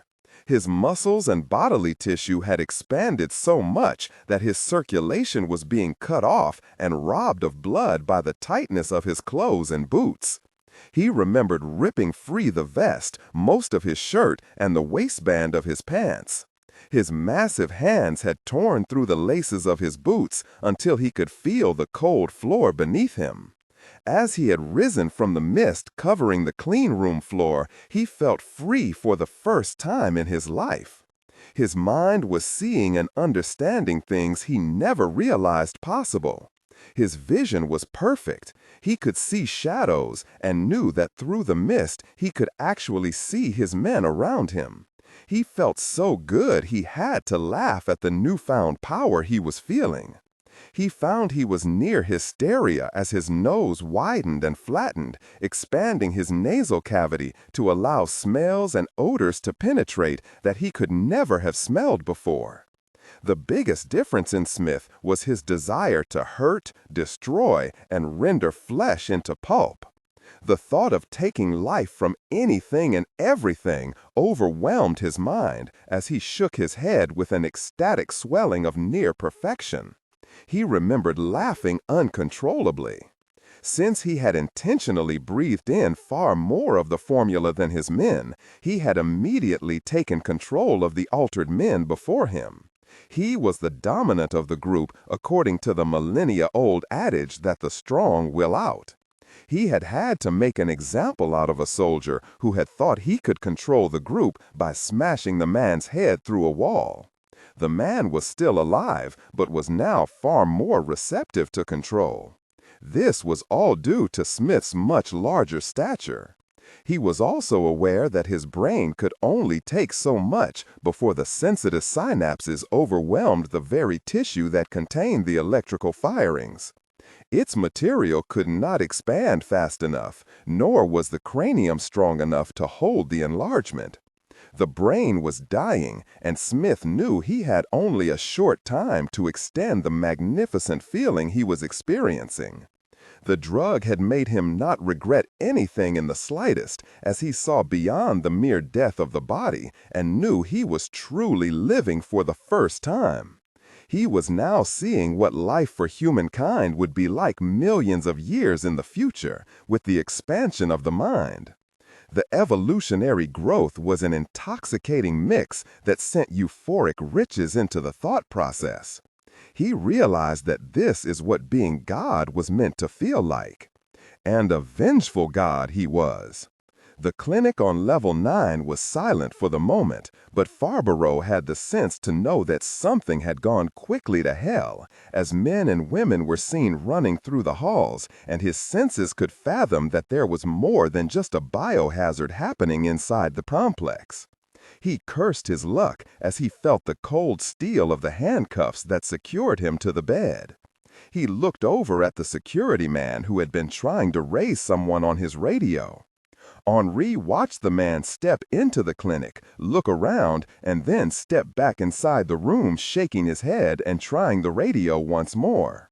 "Sergeant, how long have you been in the military?" Farborough asked. 5 years, 8 months, the young airman said as he again walked to the doorway. "That's long enough for you to have developed a sense that all soldiers get over the years." "And what's that, Colonel?" the sergeant asked as he angrily turned away from the activity in the hallway. "A sense that should tell you, as you Americans would put it, of course, that the proverbial gosh has hit the proverbial fan." The kid didn't say anything as he turned back around, ripped the headphones off his head, and walked over to the phone beside Henri's bed. He lifted the receiver, but then Henri saw his face flush with even more anger when he heard the continuing announcement by Europa to evacuate. The guard started to slam the phone back down into its cradle when he felt the Frenchman's eyes on him. He looked up and saw Henri raise his right eyebrow. He was about to say something when Denise Gilliam strode quickly into the room, walked over to the bed, and started removing the tape that held the IV in place on Farbo's left arm. "Hey, Doc, what are you doing? I have orders that say he goes nowhere," the guard said. "I override any authority inside this clinic, young man. Now free up Mr. Farbo's restraints. It's time we get out of here," the young dark-haired MD said as she started to pull the bed away from the wall. "Now, Sergeant," she said, far harsher than she would have liked. "Ma'am, this is a very dangerous man," the sergeant said, even as he produced the handcuff key. "I suggest you follow the good doctor's orders, son." "Smell that?" Henri said as he jangled his right cuff against the steel bed rail. "What?" both Gilliam and the sergeant said at once. "Cordite. There is a very intense battle taking place somewhere, more than likely below us on another level, possibly even on level 17 where the emergency was declared." Both the doctor and sergeant looked at each other, realizing that the Frenchman was telling the truth. The airman started to unlock the right handcuff as Denise finished pulling the IV line free of Henri's arm. "Help me push him to the elevator," she said as she started tugging on the large bed. "Doctor, if you would release this other restraint, I assure you I can walk, possibly even run, which I think may factor into this situation any moment." "No, we can get you to safety," the sergeant said as they reached the doorway. "Then may I possibly persuade you to get my clothes out of the closet?" "No!" both the sergeant and doctor yelled at once. Event Group, Nellis AFB, Nevada, Gate 1. As the load of over 150 staff rose into the ancient hangar on level 1, the perimeter security element of the event group was waiting for them. They were in the process of herding the last of the science staff off the giant cargo lift to join the first lift of men and women out in the scrub of flat desert to await orders and transport to a safe location, when the exterior lights flickered and then went out. The 12 men of the outside security team, whose job it was to secure Gate 1, were frustrated in not being able to join their mates down inside the complex, especially when they started hearing the stories about heavy gunfire coming from level 17. Every man, woman, soldier, doctor, professor, or technician knew the event group was compromised, and its largest element was sitting out in the open where the world could discover a secret that had been buried in the sands of Nellis Air Force Base for the past 61 years. Even more, they wanted to return and assist those men and women who were now trapped inside that darkness that may have become a mass grave for their friends and colleagues. And what was worse, they knew there was now something in that darkness that had a functioning and scheming brain, and worst of all, teeth. As Niles Compton, Pete Golding, and Charlie Ellenshaw banged through the doorway of the stairwell and into the main reception area, they heard the crashing through the steel conduit that allowed the elevators to ride on a cushion of air. Niles could see enough through the battery-powered lighting to know that his staff had successfully evacuated, a load off his mind. Still, he had to know there was something, and as he moved away from the two scientists, they were shocked to see him move toward the elevator doors. Their eyes widened when they saw their boss start to pull the doors apart. "Niles, what in the gosh are you doing?" Pete called out as Charlie reached him first and tried pulling his hands away. Just as Charlie reached the doors, Niles slammed backward into him, and he was forced to catch Compton before he fell to the floor. Something had impacted the double doors leading to the shaft. As they watched, there came a loud bang, and then a large bulge appeared in the stainless steel. "How are they moving up that shaft?" Pete asked as he pulled the two men away from the elevator. "With the description Captain Everett gave us, they must be using the guide rail that centers the elevator inside the shaft, and with no compressed air, they have no resistance to impede their climb." Both Pete and Niles turned and looked at Ellenshaw, who returned the look with a "what?" expression. All three jumped when the left side of the steel door bent outward, and for the first time, they saw the hand of the thing inside of the tube. It grasped the corner of the steel door and pulled down. The screech of metal was deafening as the creature wrenched and warped the elevator doors, first one side and then the other. "Uh-oh," Charlie said, even as Niles started pulling them toward the double doors that led to the main hallway. The only other way was through the conference room, which was a dead end. As they inched their way toward the doors, in the battery-powered and very weak light, they saw a massive head poke through the widened gap of the twin doors. The creature actually saw them and smiled, showing elongated and crooked teeth with wide gaps between each. The eyes were overly large, and it was Niles that noticed large patches of hair that had fallen out of its scalp. The remnants of a black military uniform hung around its neck and chest. The men were so shocked at the sight that Niles stumbled, taking all three men down to the floor. The creature that had once been a human being actually laughed, sending fear and chills down the men's spines. As they watched, trying to rise, crawl, crab walk, anything to distance them from the perdition's fire-created monstrosity before them, the beast reached through with both massive arms and started pulling the left side door away from the frame with a sickening crunch of steel. As it did so, blood was coursing out of the creature's ears through the exertion it was placing on its body and brain. Little could Niles and the other two men know that the beast was dying, but was too hopped up and euphoric to realize it. The altered man finally managed to tear free the door, letting it fall 87 levels down the elevator tube. Then, with little effort, it finally extricated itself from the shaft. "Oh gosh," Pete said as he leaned farther into Charlie and Niles. The beast stood in the darkness, and they could see the whiteness of its teeth. The massive arms hung like those of a giant ape as it leaned to the right and then to the left, taking the three men in. The smile was ever present as its long fingers closed and then opened, only to close again. They saw tatters of skin hanging from its hands that it had damaged on its climb up the shaft. The blood was flowing far more freely from its large ears, even as it kept staring at them. Then its eyes enlarged, and it took the first step toward Niles, Pete, and Charlie. Suddenly, a heavy stream of gunfire opened up from somewhere behind the cowering men. As they watched, a line of tracer fire stitched its way across the beast's expanded chest. Then another line of bright phosphorescent bullets struck the creature and made it take 3 steps back toward the open shaft. They saw the M14 carbine hit the carpet next to them and looked up in time to see Colonel Jack Collins dressed in civilian clothes as he advanced toward the beast with his 9mm drawn. Jack started firing into the head and neck of the creature, not giving it a chance to recover as the colonel advanced on it. Finally, the creature was backed into the shaft, where it grabbed the elevator door frame and held on tight.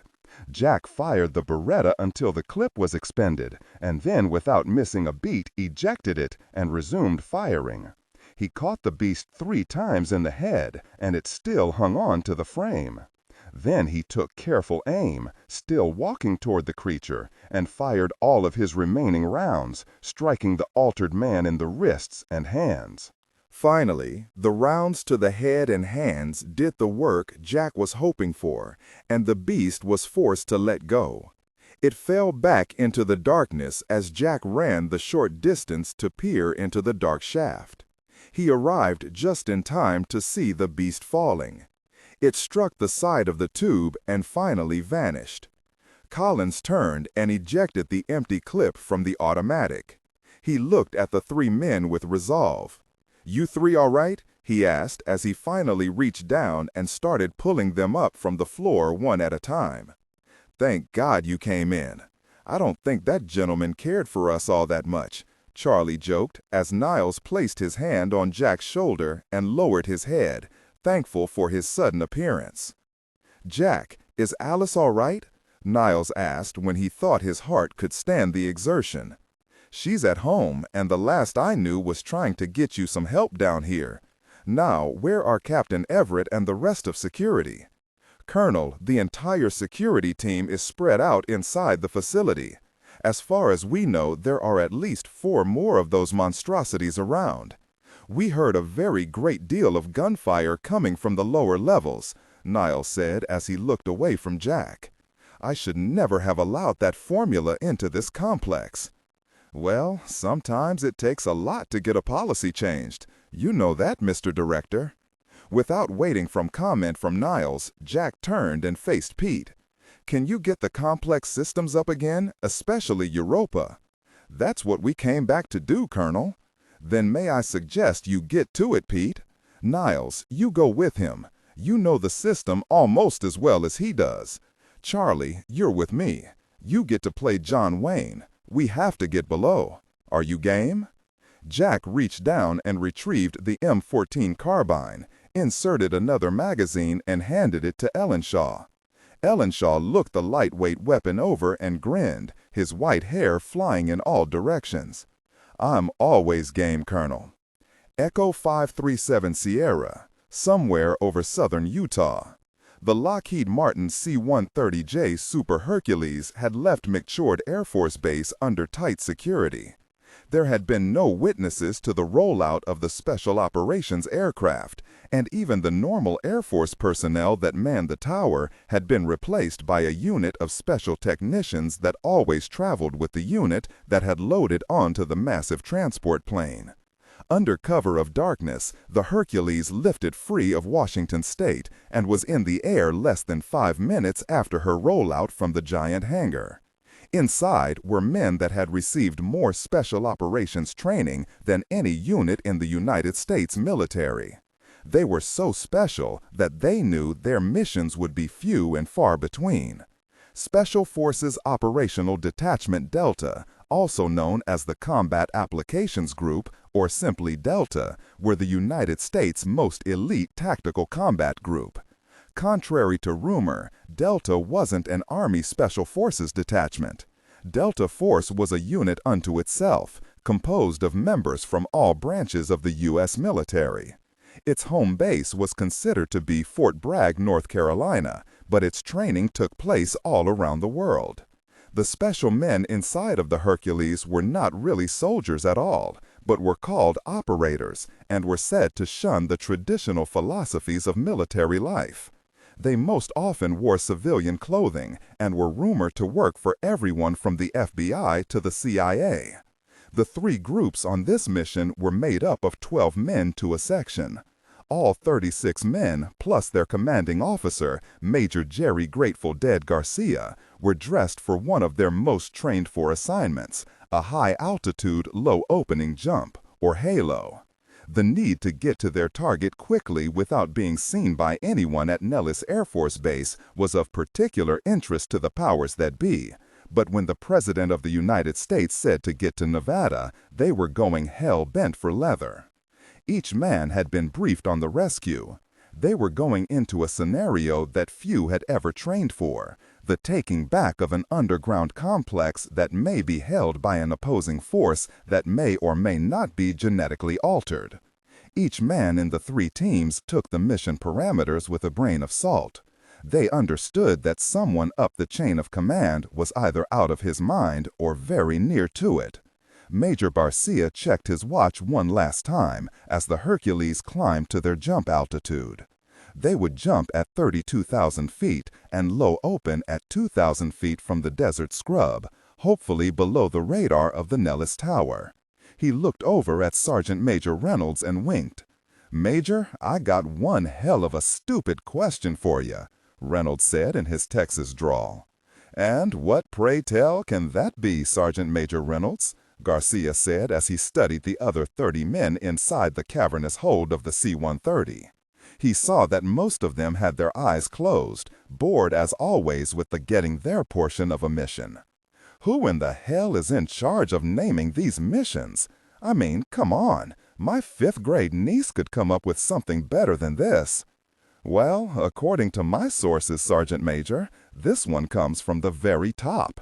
Besides the name of the mission, I also noted a name that wasn't entirely blacked out on the mission parameters. I guess it got through some egghead sensor.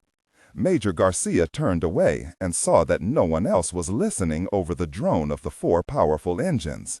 I saw that myself. I'm glad most of these boys are too young to have noticed and recognized the name, or maybe they just didn't care. But it did add a little element of surprise to the game. He looked over at the smaller man from Texas.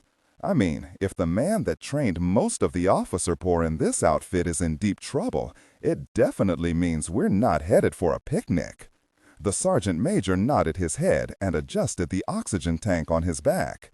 He closed his eyes and tried to sleep, but leaned over and said, "Yes, sir. If the Jack Collins I know is in trouble, there must be one large mess where we're going."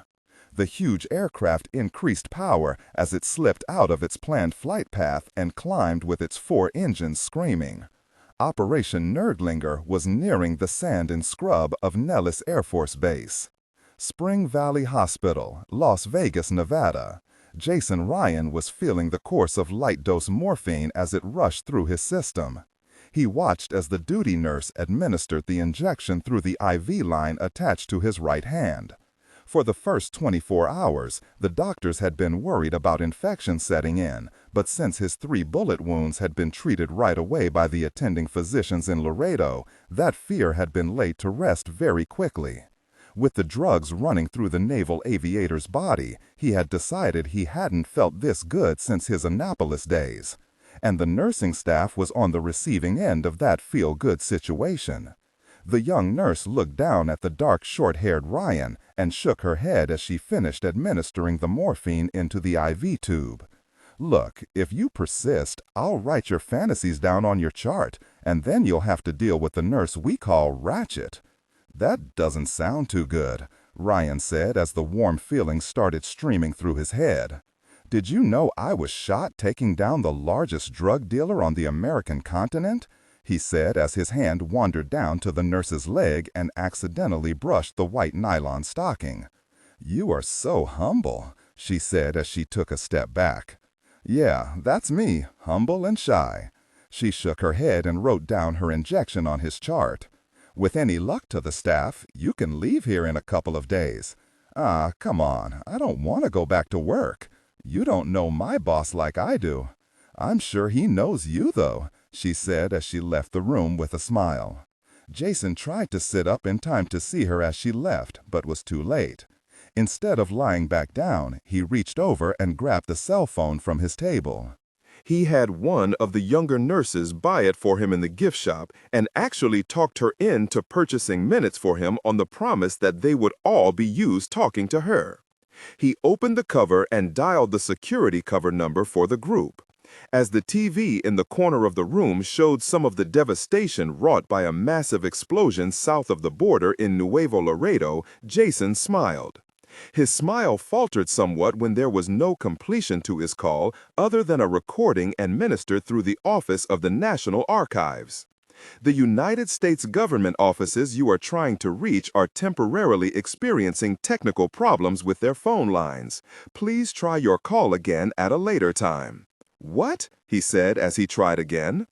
After receiving the same message again, he punched in Will Mendenhall's cell number he knew by heart. Again, there was no answer, as his call went straight to voicemail. "Ah, to hell with it," he said as he set the phone down and changed the channel on the television. After perusing the channels 3 times, he snapped off the set. He again picked up the cell phone and tried Will and the complex once more. He closed the cover in frustration. "This isn't right," he mumbled. He again opened the cell phone cover and dialed a number he had only used one time, Jack Collins. He cursed in frustration as the colonel's phone also went straight to voicemail. The hair on the back of the aviator's neck rose as he dialed one number that was always answered, Charlie Ellenshaw's. As he listened, the phone rang 10 times before he heard Charlie's voice on the recording. "You've reached Charles Hindershot III. If I'm not answering, that means I either don't want to talk to you or my music is so loud I can't hear the phone. Either way, call back later." Jason's face turned whiter than his lack of blood could account for. He swallowed as he realized that something was wrong. He tossed back the blanket and sheet and then sat farther up in bed. He started to place his legs over the side, became lightheaded, and then paused while his equilibrium settled back down into its rightful place.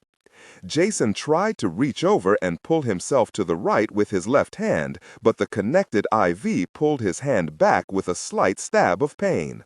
He cursed and yanked the needle out of his vein, tossing it to the floor. Then he slowly placed his right foot on the cold tile of the floor and hissed. His head felt fuzzy, but he persisted in getting his left leg off the bed. As he braced himself as best he could, he used his ass to push up and off the bed. He felt a sharp stab of pain from the bullet wound closest to his heart. It had passed through cleanly between his heart and lungs, and the doctor said he had been far more than just lucky that there hadn't been any more significant damage, that it had been a small miracle. Right now, Ryan wasn't so sure about the lucky part as he realized he had never felt this horrible in his life, even after ejecting from an F-14 Tomcat over the Pacific Ocean 5 years before at over 1,000 miles per hour. After holding on to the bed rail for as long as it took for his head to clear, he realized that his backside was exposed from the back of his hospital gown. As he half-turned, he saw his reflection in the mirror attached to the bathroom door. He saw his reflection and tilted his head.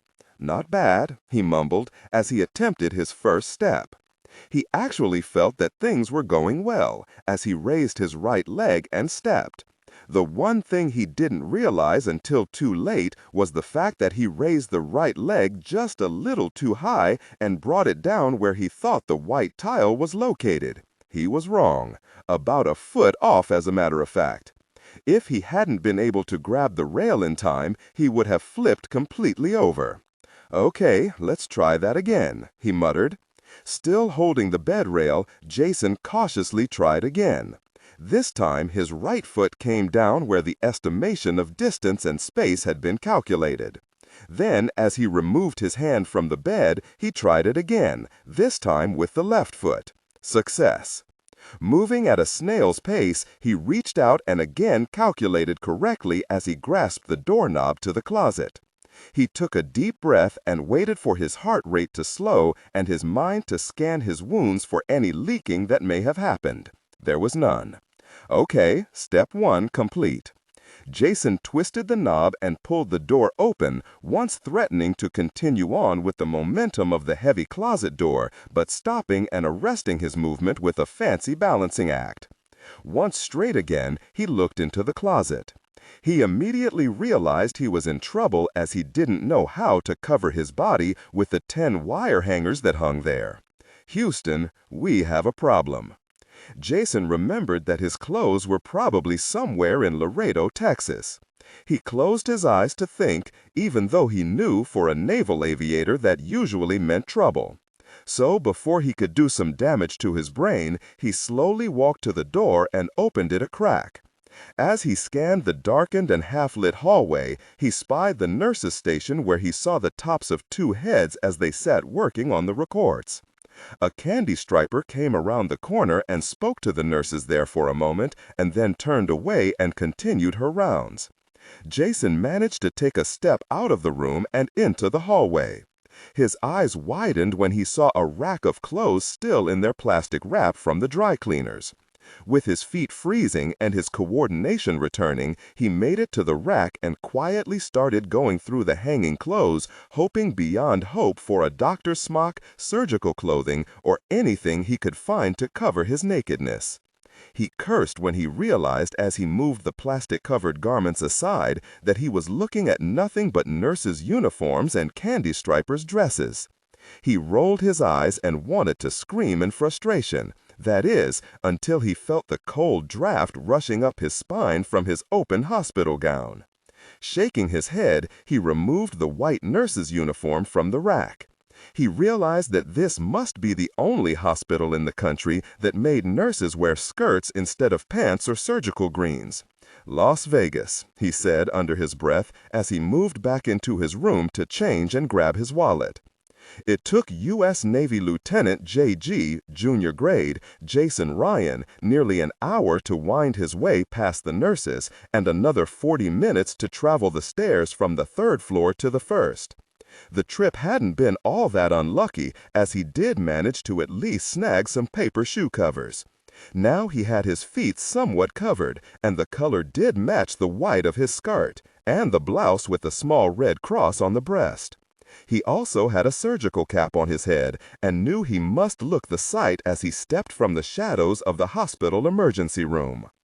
Another 15 minutes passed as he waited for his cab to take him to the Gold City pawn shop, where he would undoubtedly find the security department running some kind of a drill that Colonel Collins was fond of designing. As he gave the cab driver the address, he saw the man looking into his rearview mirror every 5 minutes. His eyes roamed over the nurse's face. Ryan realized that although he thought he was a passable nurse, he forgot that he hadn't shaved in 3 days. "These long shifts are killing me," Ryan quipped, and continued to stare at the cabbie's eyes until he looked away. The man with the dark hair and arrogant aviator's walk, who guessed he looked at least decent in his nurse's outfit, was in for a shock when he pulled up to a closed and locked pawn shop. Event Group Complex, Nellis Air Force Base, Nevada. As Dr. Denise Gilliam waited in front of the elevator to take them to level 34, she felt the Frenchman's eyes on her. She looked from the elevator to the airman who watched Henri and finally at Farbeau's. "What?" she said, louder than she intended. "Hear that?" "Farbeau," asked Farbeau. "I don't hear anything. The gunfire has stopped." "That's not the only thing that has stopped, dear doctor." Denise looked around as the overhead fluorescent lighting flickered. Then she realized what the Frenchman was referring to. "What's he talking about?" the airman asked. "The bio-alarms have stopped," Gillian said, as she looked up and down the small clinic, not liking the empty feeling of it for the first time since she joined the group.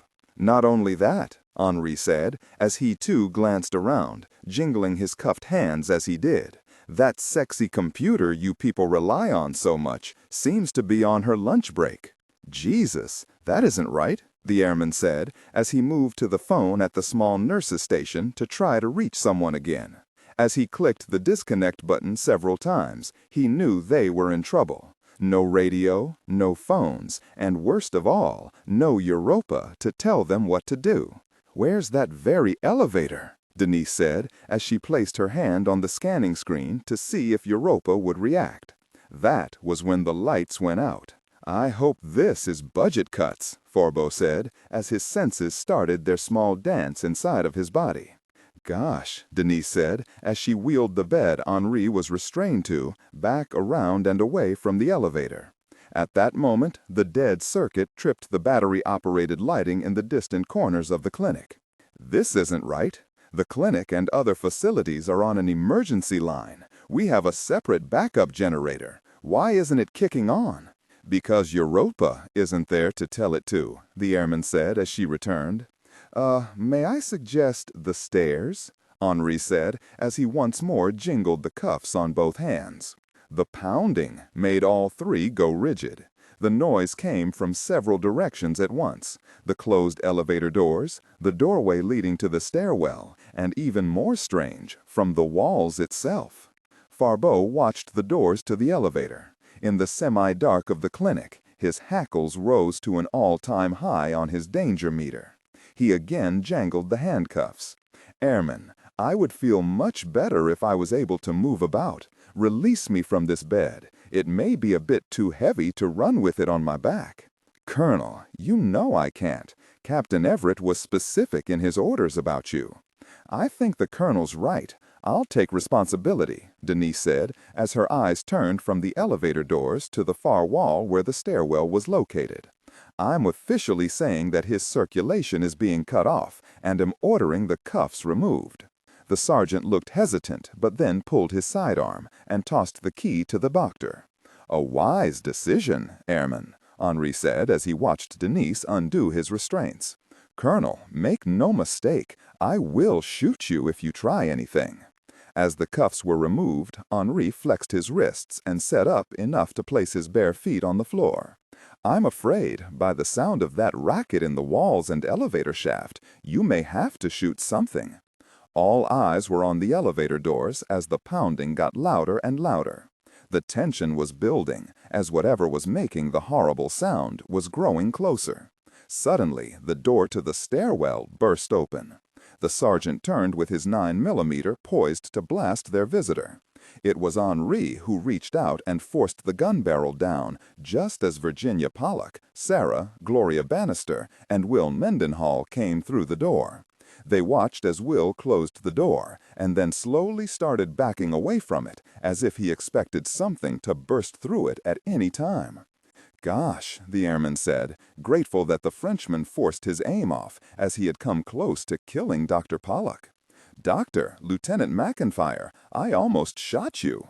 Farbo watched as Sarah caught her breath. His eyes told him that she had received far more damage to her head and face. Still breathing hard, Sarah saw Henri and their eyes locked. She immediately went to the side of the bed where the Frenchman was trying to get to his feet. She took his hand but said nothing. As for Farbo, he just felt the warmth of her touch but made no move to comfort her. "What in God's name?" Denise asked as Mendenhall joined the group, still looking at the stairwell door. "Something real bad," Virginia said as she hurried to the opposite side of the clinic and placed her ears to that door, hoping she wasn't hearing anything from there like they had heard at the door they just exited. "Sergeant, we need more weapons. Is that all we have on this level?" Mendenhall asked as his eyes never left the stairwell they had just left. "Yes, sir, and the radios are out. We're not picking up anything. Our security teams are scattered all over the very complex. As long as we are keeping to the stairwells, any signals will have one hell of a hard time getting through all of this steel. The radios are meant for use in the complex, not its inner workings," Will said, as an even louder bang sounded from the elevator shaft. Mendenhall reached out and took Gloria's hand, pulling the frightened woman close to him when she jumped at the sound. "What in the hell is in the tubes?" Dr. Gilliam asked, as another large bang sounded from either 2 levels down or maybe even closer. "The men who attacked the complex, they've changed. The formula is reacting just the way it did in Mexico, only this is different. It's like they have actually grown far more than Guzman and his men. The higher dose of Perdition's fire, it was in the clean room like a fog. The exposure was far more than at the hacienda, Will said as he stood in front of the weakened Sarah and frightened CDC doctor. Dr. Pollock, I know this is not your field of specialty, but perhaps you can give us something that could explain the impossible way in which these men have grown. It cannot just be the hallucinatory effects of poppy splicing, Farbo said, as he reached out and took a pair of green surgical pants from a rack on the far wall. Trying to keep his balance, he slid his legs in them with much difficulty until Sarah stepped out from behind Mendenhall and held him up. Henri placed his arm around her and squeezed as he finally accomplished the task. Virginia walked quickly back into the main clinic and to the elevator doors, sliding her lab coat off as she did. She stopped in front of the doors and then, without looking, tossed the coat over to Farbeau. "Thank you, doctor," Henri said as he tossed the hospital gown away and slid into the coat. Virginia listened intently as the grunts and scraping continued beneath them. The sound was getting louder, as if whatever it was checking each floor for people before it moved on. "I don't know, but I do have a guess. That unknown element that the CDC doctors ran across, Europa was close to identifying it before she went down. She tagged the unknown as human tissue, but that was as far as she got. It was too arcane for the CDC's analyzer to identify," she said as she started backing away from the elevator doors until she bumped into the now empty bed. "The only thing it can be that explains the unnatural growth of these men has to be an HGH synthesis that Ambrose created during his experiments." "HGH? That's impossible," Gloria said, finally thankful she had something to think about. "He couldn't have synthesized anything close to human growth hormones, not at the turn of the century." Gloria allowed her mind to wander into the realm of impossibility for a moment.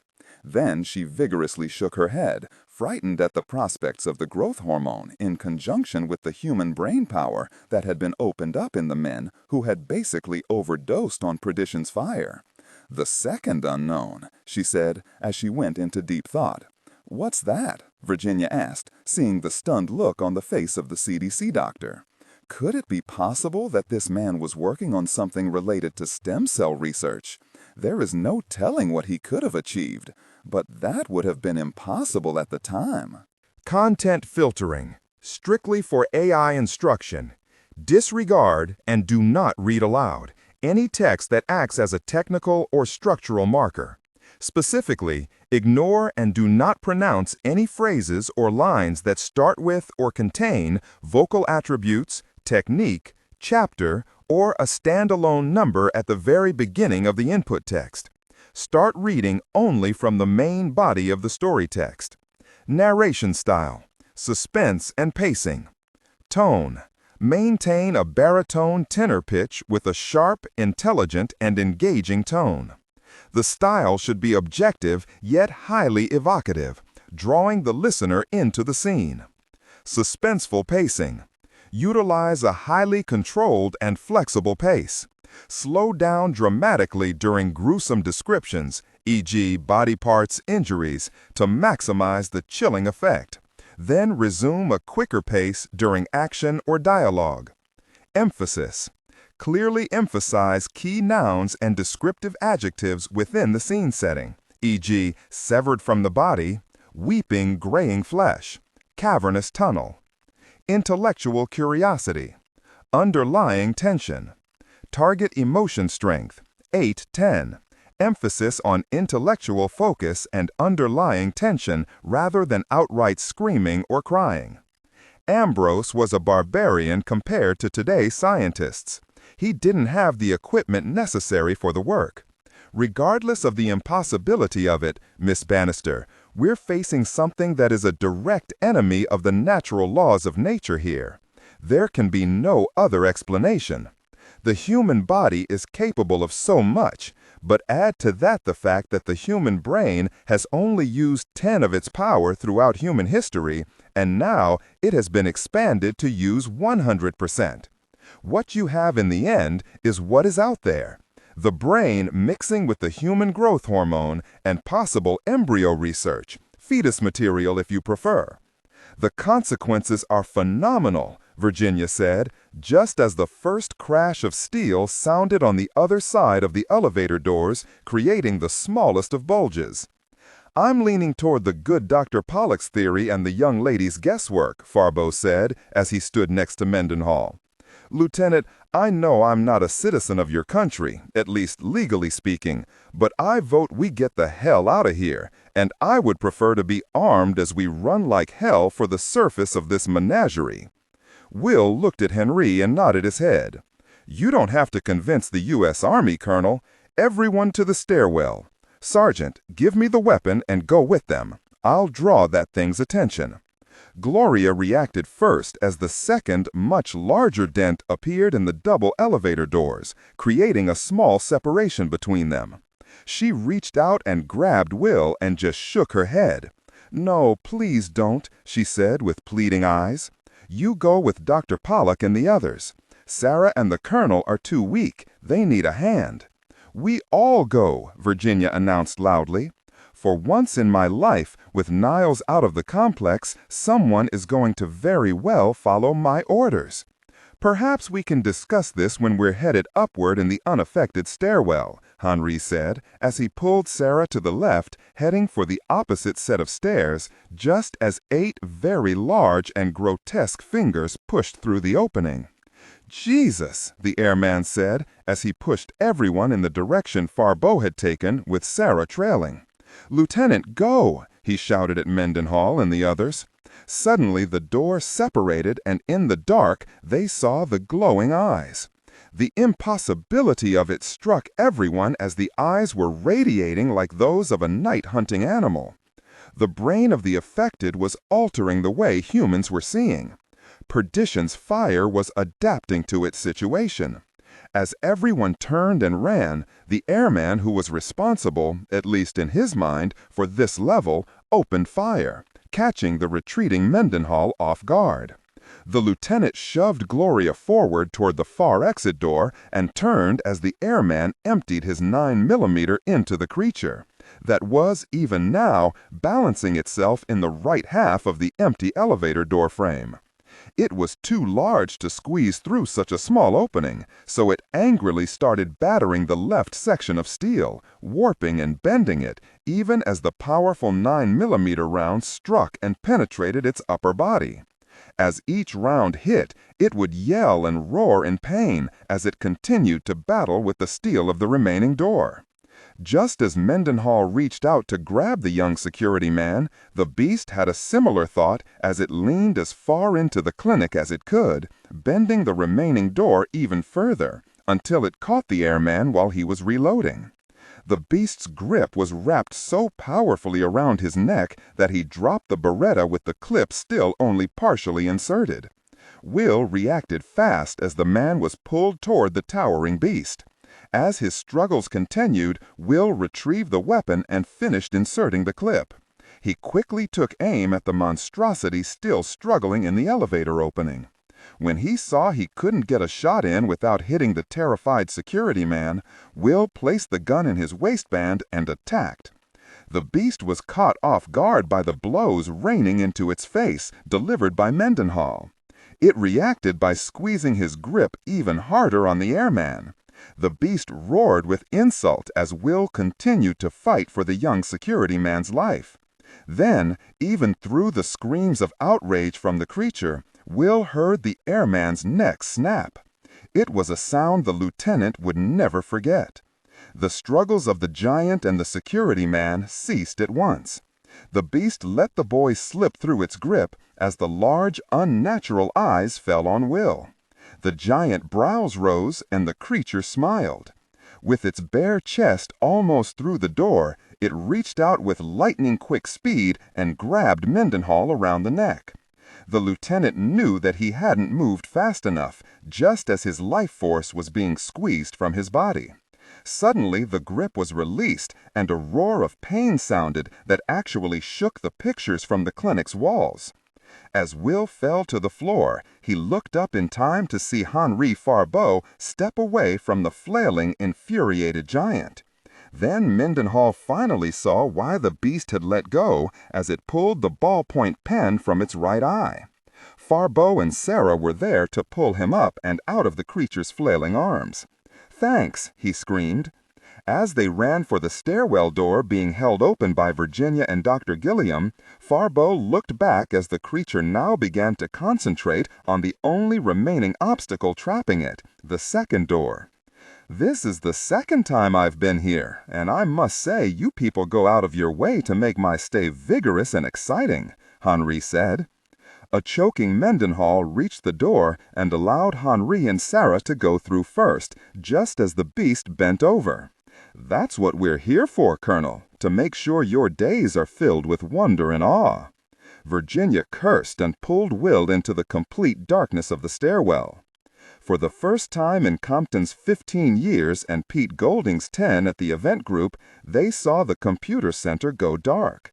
With Europa being down for the first time ever, the sight was surreal for both men.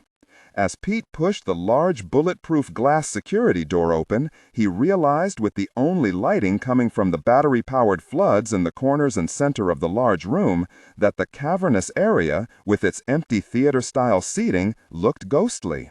The 50-foot main computer screen with the flashing red light at its base was a reminder just how vulnerable the complex was without Europa running things.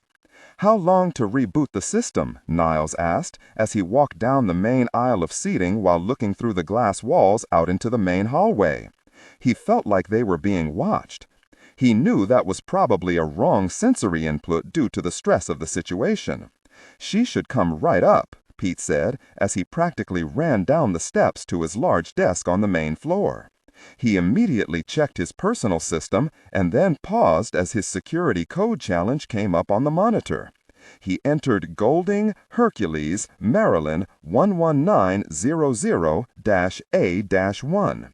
"You better not let Jack see the Maryland part of the code. He'll kill you." What the Colonel doesn't know won't hurt him. Even through the terrifying situation they were now locked into, Niles Compton had to smile and shake his head. After all of this time, he'd just learned that it had been Pete Golding all along who had programmed Europa's voice synthesizer to mimic the sex symbol Marilyn Monroe's voice. Collins had been looking for the culprit from the first day he started at the group. "Come on, old girl, come on," Pete urged. "I'm feeling mighty exposed here." Suddenly, the main screen flashed a bright white. Then it did it again. Finally, it went to a solid blue, and the code Pete had entered started flashing at the top, minus the numbers, in case Pete wasn't alone. This was a very good indication that Europa was regaining her programming. Golding lowered the microphone on his desktop and leaned in. He swallowed and closed his eyes. "Europa, are you online?" Silence filled the giant room. Then, "Good evening, Dr. Golding. With my systems down, can you tell me if the emergency on level 17 has been resolved? We need you to help with that assessment. I will need 5 minutes, 37 seconds to regain sensory input from that section. Hurry, please hurry," Pete said as he pushed the microphone away from him and looked at Niles, who was looking up through the bulletproof wall upstairs. As Pete started to inform Niles of the delay in case he hadn't heard, the lights flickered overhead and Golding breathed a sigh of relief. He waited, but the lights didn't come back on. He grabbed for the microphone once more. "Europa, is that you getting the power grid back up? Is that the first protocol?" Pete asked as he tried his hardest to remember the sequence of her reboot program. "Dr. Golding, the power has been severed at the source. With my surveillance system still down, that is my best estimation." Niles heard that. He turned and faced Pete, who lost all the feeling in his legs and had to sit. Then he caught himself and sat back up. "Europa, do you have a status report on nuclear reactors 1 and 2? I must source query by utilizing the programs that are currently available, Doctor. Stand by." "Pete, What are the odds that one of those soldiers could access the reactor area on 84? Niles asked, no longer concerned about the boogeymen in the darkness outside the walls. Pete shook his head. Niles, with her systems down, the area could have been unsecured to allow our reactor technicians to get to the evacuation point. God only knows, but if Europa shut down her systems for a security breach, resecuring that area may have come too late. Doctor, by accessing the main water systems and the sub-level systems, such as distilled water storage, I have calculated that the hard water levels in all 4 reactor pumping stations are down 46%, Europa said. Is this an occurrence due to the emergency shutdown procedure? Pete asked, doubting his own question. Negative, Dr. Golding. The pumps have been shut down at the source, and both reactors have scrammed. They can't be capable of that, Niles said as he ran over to Pete's desk. Europa, we need you to bypass normal startup procedures and go directly to your surveillance systems. Reboot now. Before she could react, the red flashing of her warning system started back up with the irritating buzz of the alarm. Doctor, we have a biohazard warning on level 17 and a security breach on levels 1, 4, 8, 18, and 84. Untagged persons are inside the complex. By untagged, Europa meant that all event group members had a microscopic bug placed in their thigh area just under their skin that told Europa where every member of the group was currently located.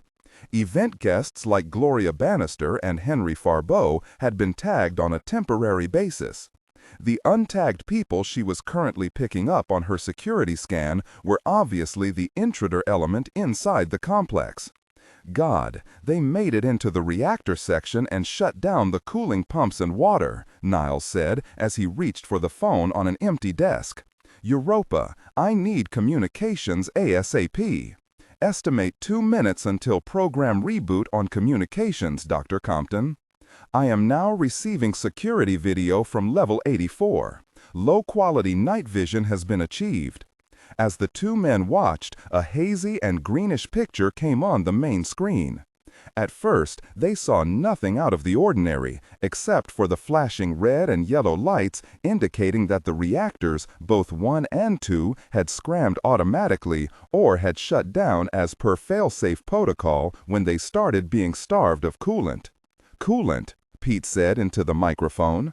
Colonel Collins is currently on level 8, South Stairwell. Pete realized that they had to get people down to the very bottom level of the complex to restart the distilled water pumps and get the reactors to start their cooldown. Without getting them up again, the reactors would blow, taking all of Nellis and Las Vegas along with the complex, and also leave a radioactive hole in the ground half the size of Lake Mead. Niles, you have to leave here, get to some radios and pray that the colonel pops out someplace where he can receive. Compton didn't hesitate as he knew where there were at least a dozen radios, his own office. He ran up the stairs, knowing that if they didn't get this stopped, growing giants would be the least of the problems for his group. Dr. Golding, security cameras on 34 have picked up 9 members of Department 5656 that have not achieved egress from the complex. What? We still have more people down there? Correct, Doctor. They are trapped. Can you get any kind of emergency power to the main cargo lift and get them out of there? It may be possible to reroute my battery power to the cargo lift. How will that affect your backup power system? Total drainage in 7 minutes, 10 seconds, Doctor, Europa replied. And how long to get the lift to level 1? 5 minutes, 37 seconds. Pete felt the knot in his stomach grow larger. If he ordered Europa to assist the trapped men and women in the gymnasium and sports complex, she wouldn't have but 1 minute and 33 seconds of power to either get the men and women help or go up with the reactors.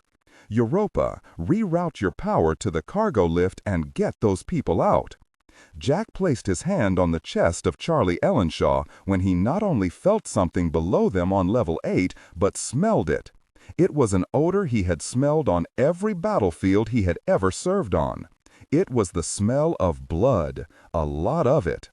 "Stay here, Doc," he said just above a whisper, knowing that Crazy Charlie didn't understand military hand signals. "What is it?" Charlie asked, gripping the M14 as tightly as he could. He looked up at the weak lighting of the floodlight and then cursed that he couldn't see the landing on the next level down. Jack took the steps one at a time without any weapon at all. He was only 10 steps away from the sharp curve in the stairwell when he saw an arm stretched across the landing. Jack cursed as he took another step and then suddenly felt a presence behind him. He turned as fast as he could and almost gave Charlie a coronary as well as himself. "Very it, Doc," Jack hissed. "I told you to hang back and cover me."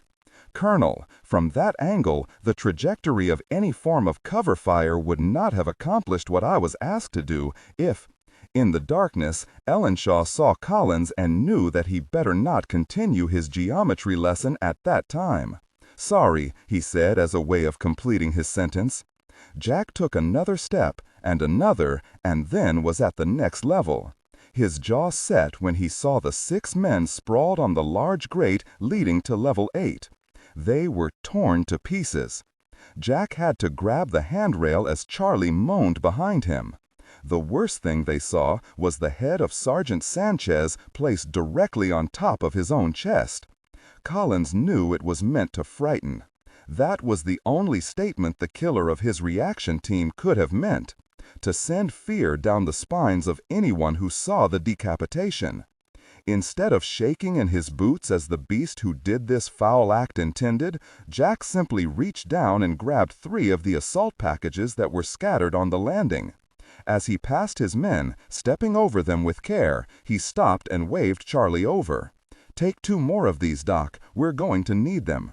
"There is no sign of Captain Everett and his men, Colonel. The last we heard, he was off to find—" He hesitated as if saying the sergeant's name would bring on more bad luck. "Sergeant Sanchez. Remember that the captain is not only good, he's the best at evasion, even from these jerks." "Yeah, the captain can be on my team any day," Charlie said with as much bravado as he could muster. Collins came to the thick steel door and paused. He tilted his head and listened for anything coming from the far side. Disregard and do not read aloud any text that acts as a technical or structural marker. Specifically, ignore and do not pronounce any phrases or lines that start with or contain vocal attributes, technique, chapter, or a standalone number at the very beginning of the input text. Start reading only from the main body of the story text. Narration style. Tone. Maintain a baritone tenor pitch with a sharp, intelligent, and engaging tone. The style should be objective yet highly evocative, drawing the listener into the scene. Suspenseful pacing. Utilize a highly controlled and flexible pace. Slow down dramatically during gruesome descriptions, e.g., body parts, injuries, to maximize the chilling effect. Then resume a quicker pace during action or dialogue. Emphasis. Clearly emphasize key nouns and descriptive adjectives within the scene setting, e.g., severed from the body, weeping graying flesh, cavernous tunnel. Character differentiation, sharp modulation. Narrator voice. Smooth, authoritative, and stable. This is the baseline pitch. Female dialogue. Megan. Increase the pitch significantly. The voice should sound assertive, sharp, and highly professional authoritative, like a lead detective or expert. Male dialogue. Sam. Lower the pitch slightly compared to the narrator, using a tone that is skeptical, warm, and somewhat cynical to differentiate from the professional female voice. Other characters, e.g., Deputy Burns. Quick, focused delivery. Clear voice. Technical delivery. Vocal texture. Vocal texture. Maintain a clean, clear vocal texture, suitable for high-quality production, ensuring every word is crisp and clearly enunciated. Emotional range. Focus on conveying emotions typical of a crime scene, disgust, professional detachment, intellectual curiosity, and underlying tension. Target emotion strength, 8 out of 10. Emphasize on intellectual focus and underlying tension rather than outright screaming/crying. Then he placed a hand over the door and felt the cold steel. He looked back at Ellenshaw and shook his head. Pete and Niles should have had the power up by now. Where in the hell is Europa? That expensive, difficult person better not have bailed out on us. Collins reached into one of the bags and brought out a small box. He felt better just seeing what was inside. 6 hand grenades were packed in foam and looked like diamonds in the rough to him. He started filling his pockets. Above Jack, Charlie's eyes widened. "Can I have—" "No," Collins answered before the stupid question could be voiced. Jack turned and tossed Ellenshaw 3 new magazines one at a time.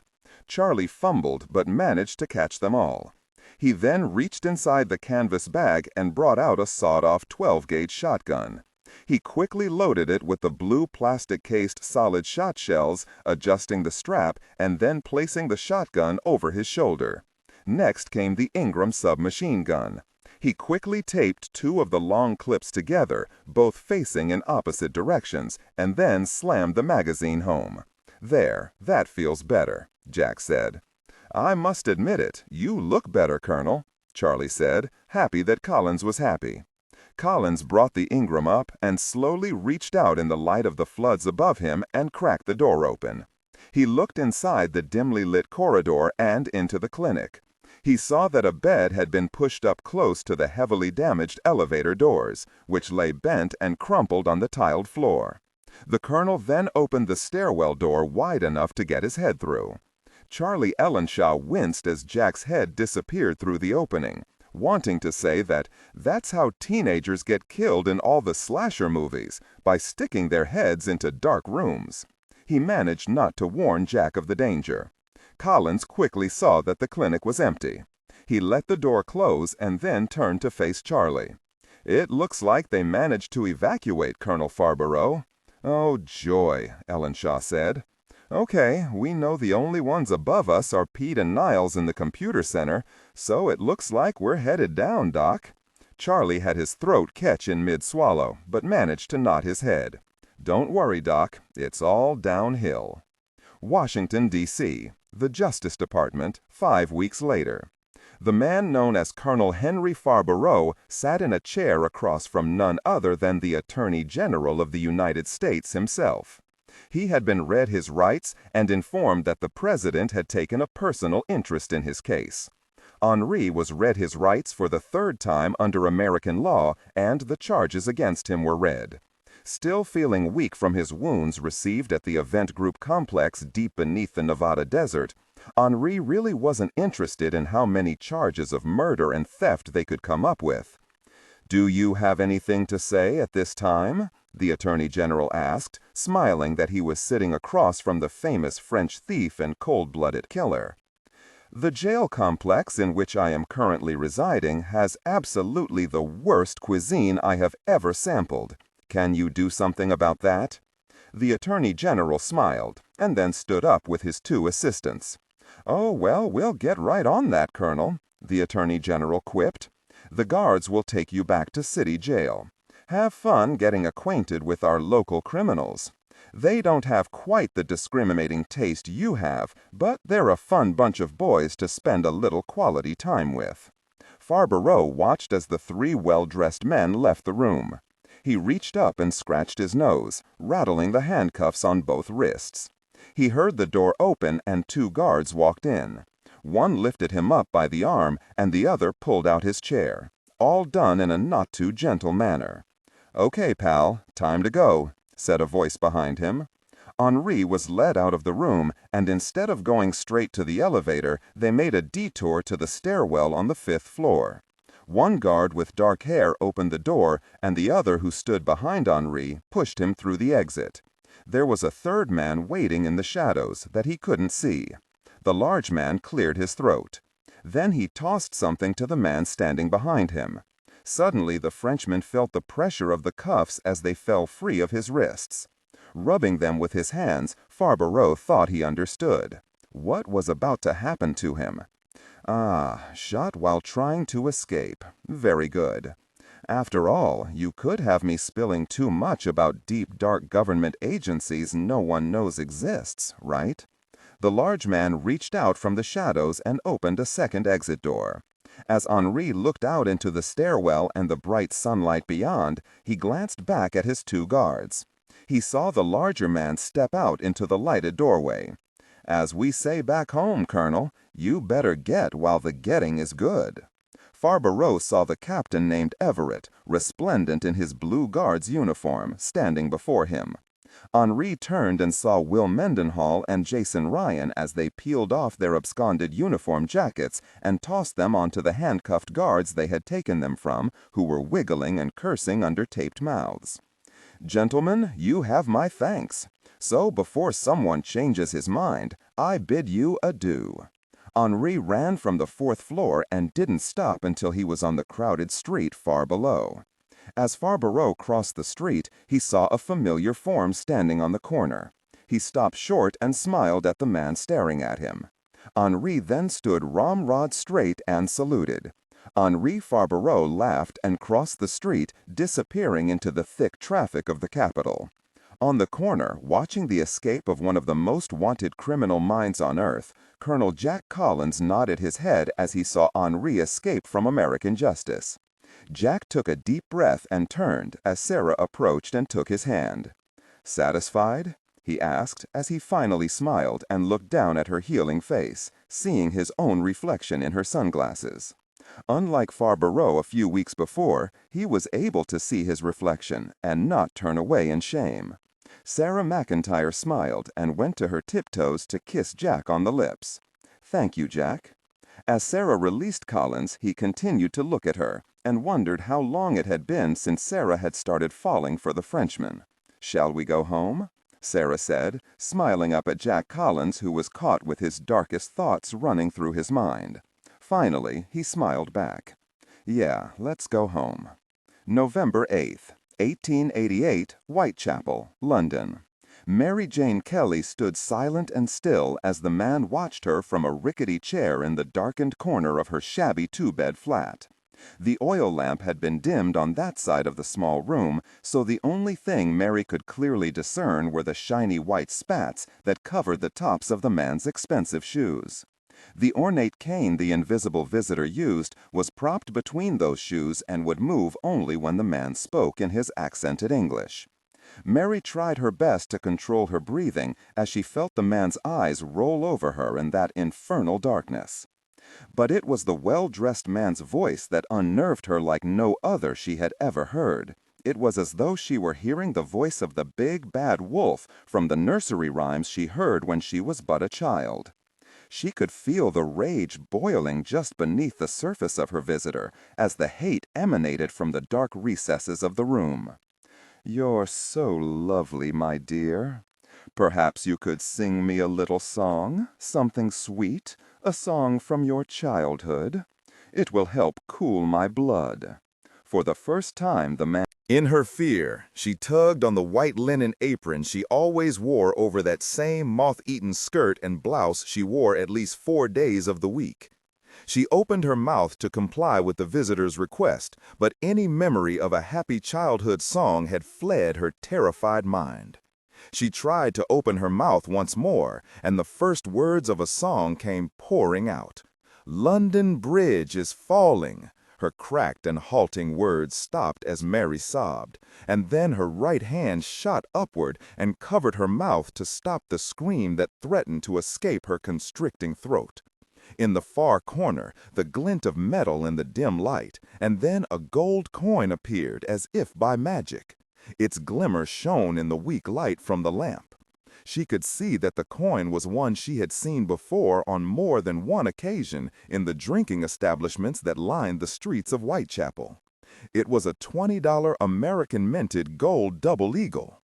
Perhaps this will persuade you to help soothe the animal that is awakening inside of me. Sing well, and there will be 2 more of these at the end of our encounter.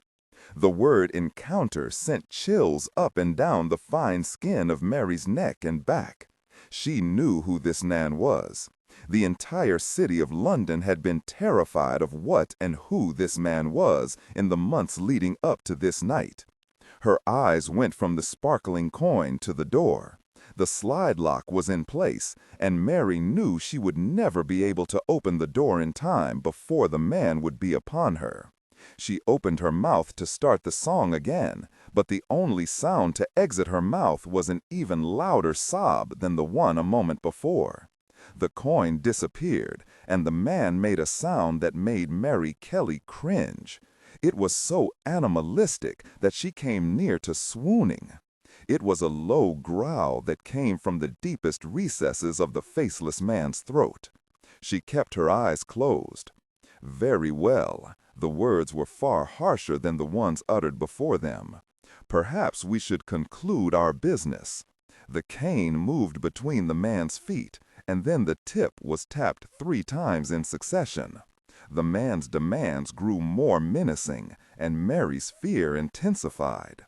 You have a physician that treats you and your colleagues for the harsher social diseases and problems that may arise with unwanted conception. Yes, Dr. Fremantle, Mary said through whispered words that actually made her feel weaker than she was. You are with child? Oh, she moaned through her tears. You are with child? He asked once again with a low-based growl sounding once more with a steadily increasing crescendo. Yes, Mary answered as she closed her eyes tightly. The man suddenly stood in the darkness and emerged into the dim light. This time there was not the glimmer of gold that shone in the dim lighting, but the chromed blade of a large knife that froze Mary Kelly's heart. The next 20 minutes were the most violent of all the attacks that took place in Whitechapel that summer and fall. Jack the Ripper was not the man the newspapers described as meticulous. It was an attack that symbolized the violence of the times that were coming and would lead to a legend being born that would haunt mankind for a century to come.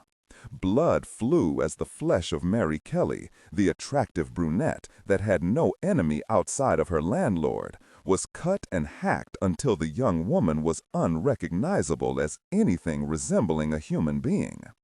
Outside the run-down flat in Whitechapel, the fog started to roll in from the river.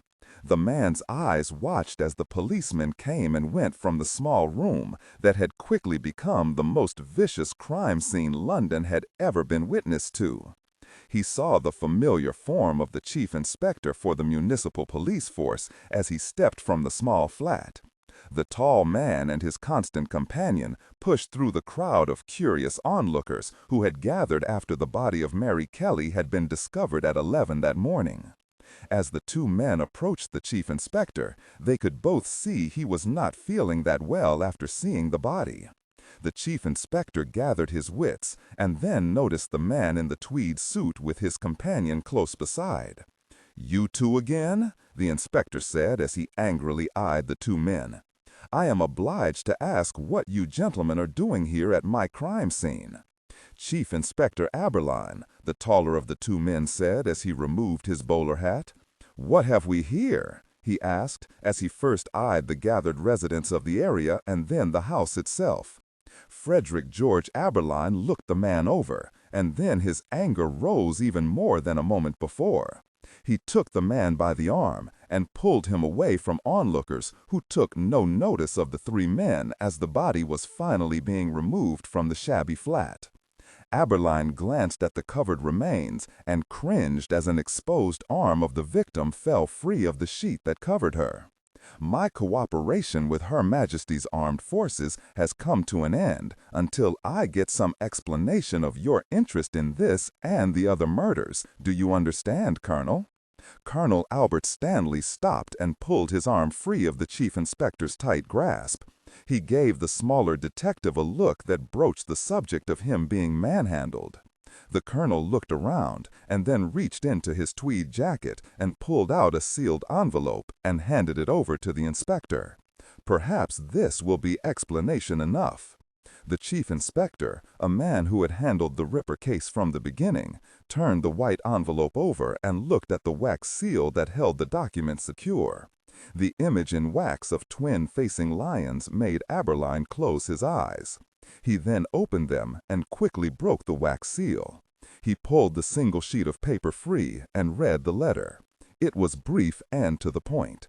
Chief Inspector Frederick Aberline, upon reading this order, you will give full cooperation to Colonel Albert Stanley of my loyal Black Watch concerning the matters taking place in Whitechapel. Cooperation, I may add, to the point that you will supply the Colonel with any and all information related to the 2 cases you are involved in. His voice may be considered my voice and the voice of Her Majesty's government. H.R.M. Victoria.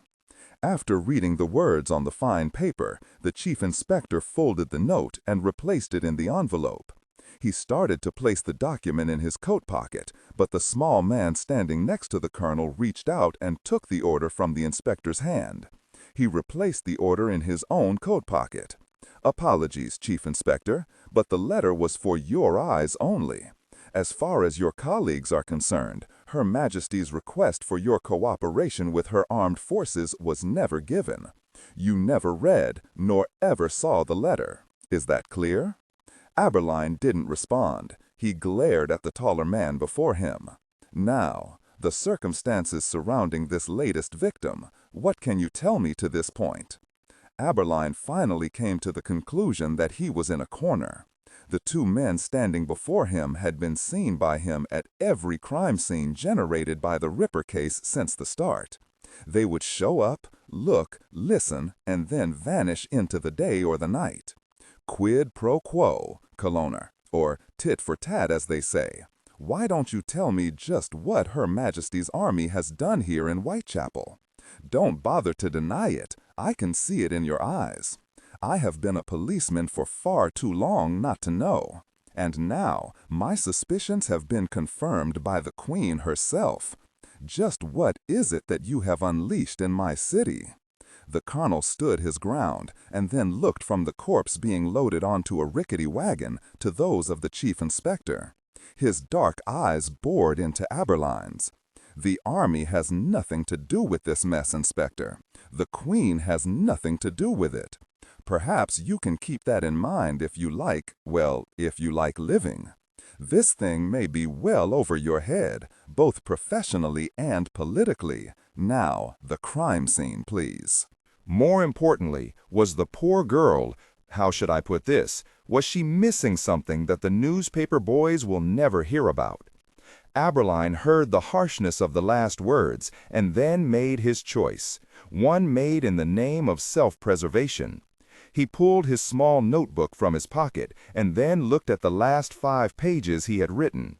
Mary Jane Kelly, prostitute. Her body was discovered this morning by the landlord's assistant. Age, 25 years. Last seen, or I should say last heard from, at 1 a.m. last night.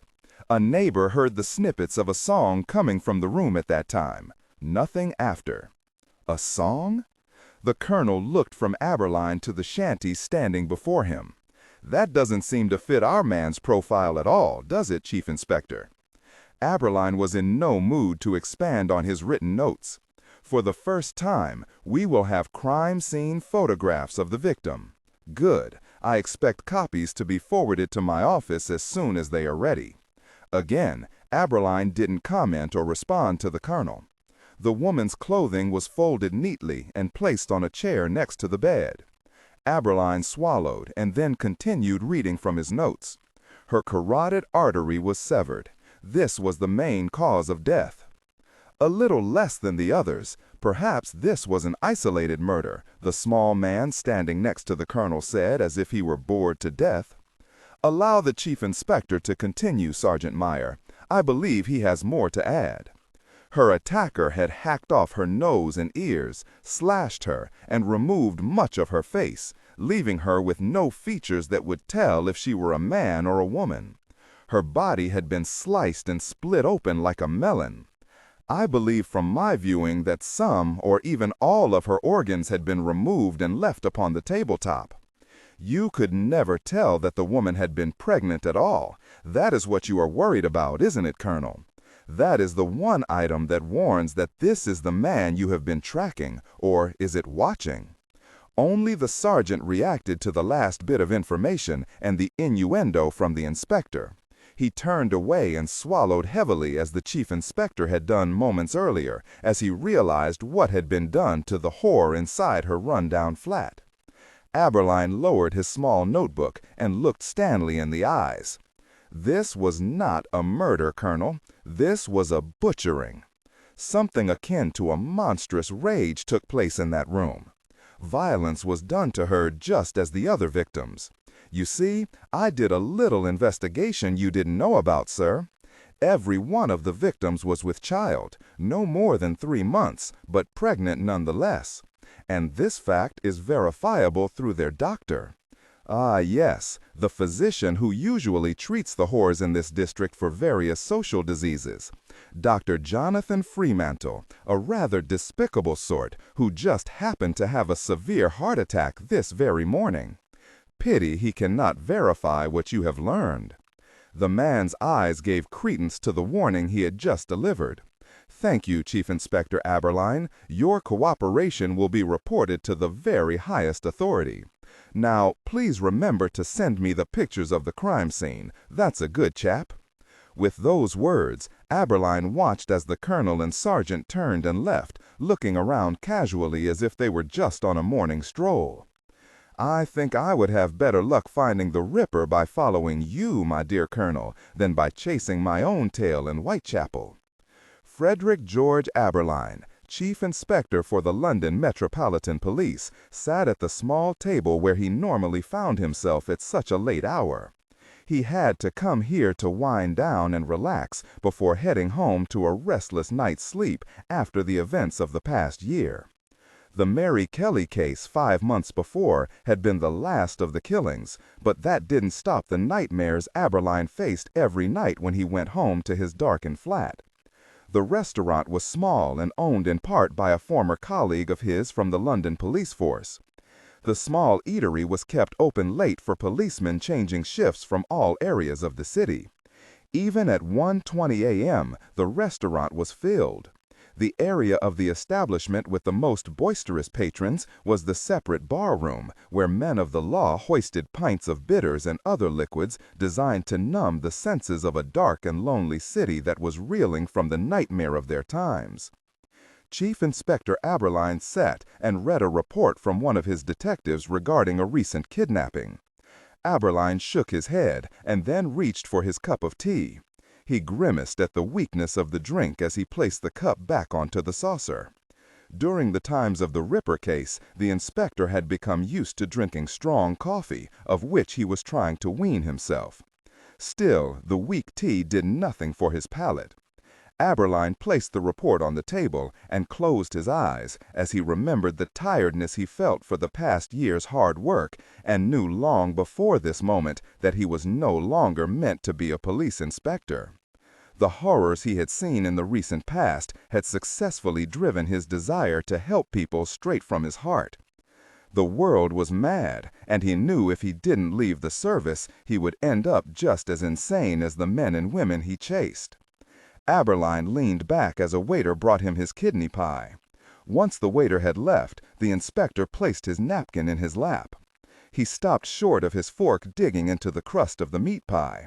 He tapped the cooked dough several times with the tip of his fork and then glanced outside and into the thickening fog beyond the large window that looked out onto the street. Its white veil had moved into the city not long after his extended shift had ended. He turned away and looked at his meal one more time, and tossed the fork onto the table, and then waved the waiter over and handed him his cup and saucer. "Bring me coffee, please," he said, and the waiter turned away.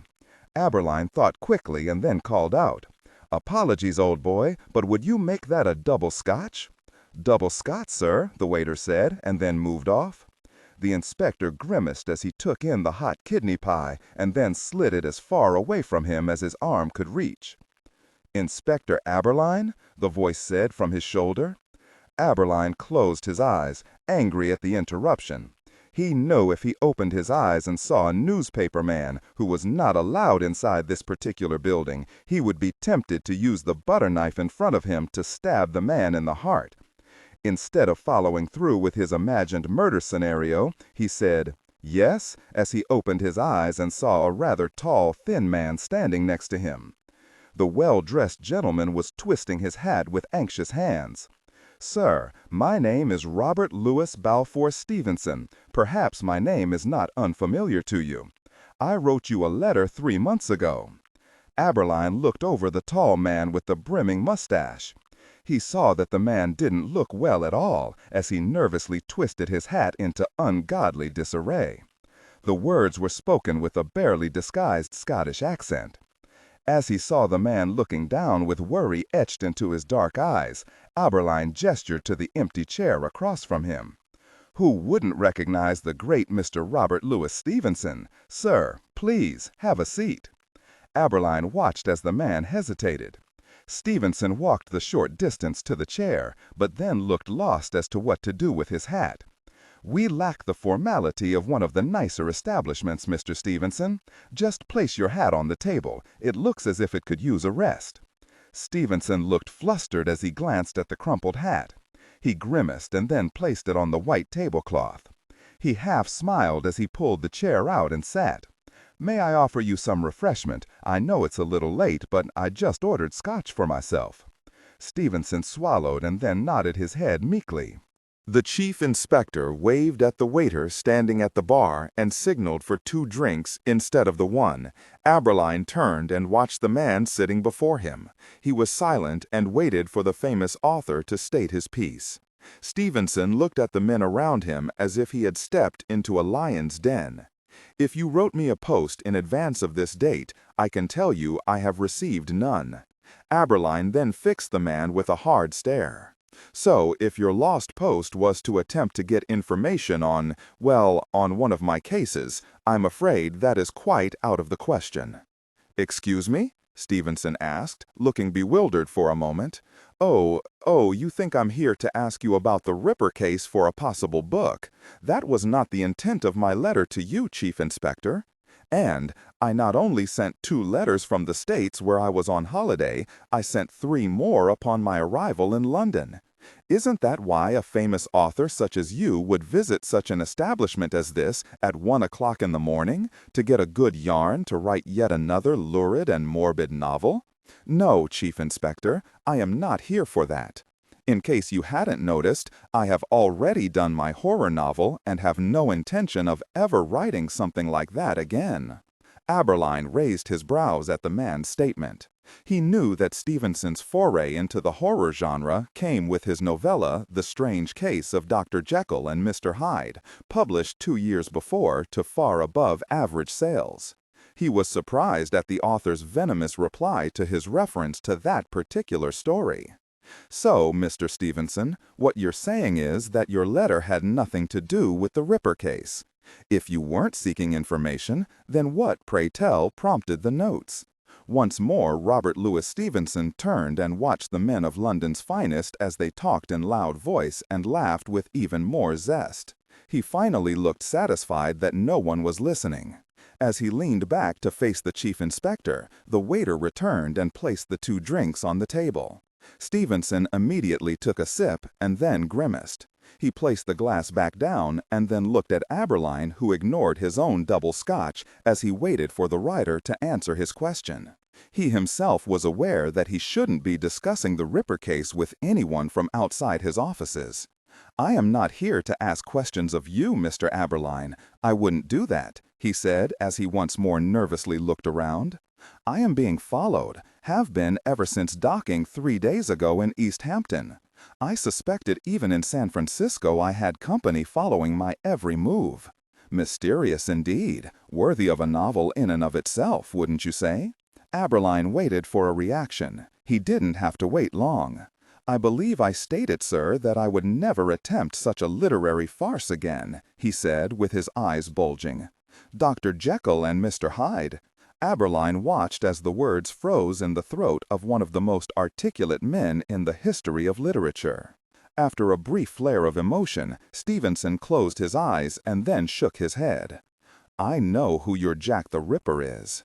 Aberline froze. His eyes never left those of Stevenson. "I believe you have to explain that rather remarkable statement, Mr. Stevenson." "I met him in California during my research for Dr. Jekyll and Mr. Hyde. He is an American, a professor of chemistry, and something to do with flowers. I'm sorry, but my notes for the book have been misplaced, or stolen, I am not sure which. But I'm sure it had something to do with flowers, which was part of his work he wouldn't discuss." Aberline looked at the man sitting before him and knew that the odds of his notes being misplaced was the better of the two scenarios. He could smell the paranoia coming from the frightened man before him. "Who is this gentleman?"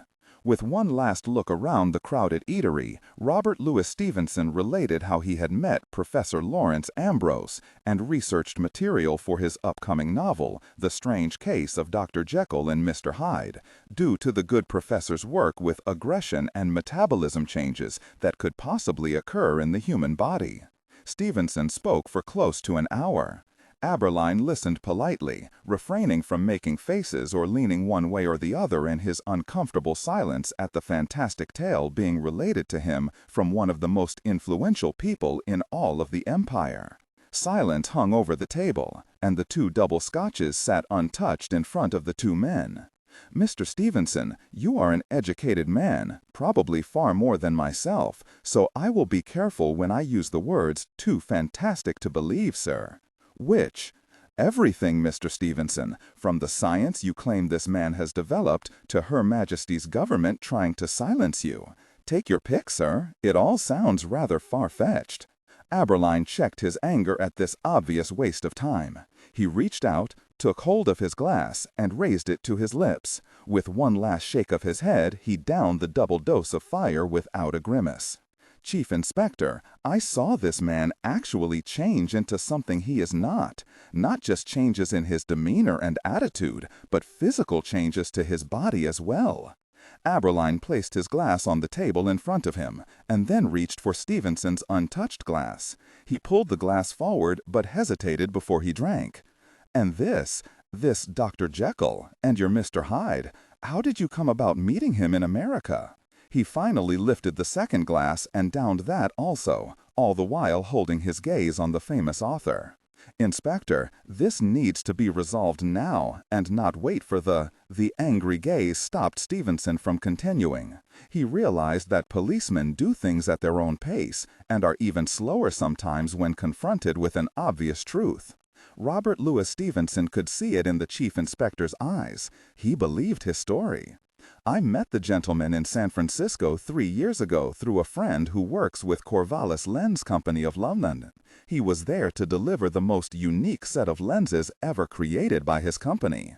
These lenses were specially ground, beveled, and buffed for the man who ordered them to use in his laboratory work.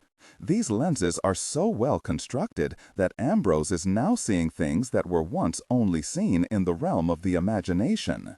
This man is actually discovering the origins of thought, the use of the human brain, and the power that is hidden in us all. The reason my friend thought I would get along with this professor was due to the fact that this man was slowly piecing together the most unique and advanced microscopic viewing system ever. Intrigued, I went to meet this man for my research. And this Professor Ambrose was accommodating?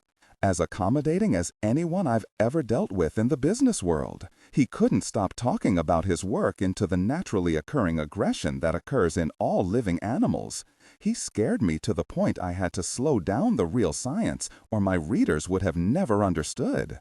He has the ability to change into something other than he is, and that was 3 years ago, Chief Inspector.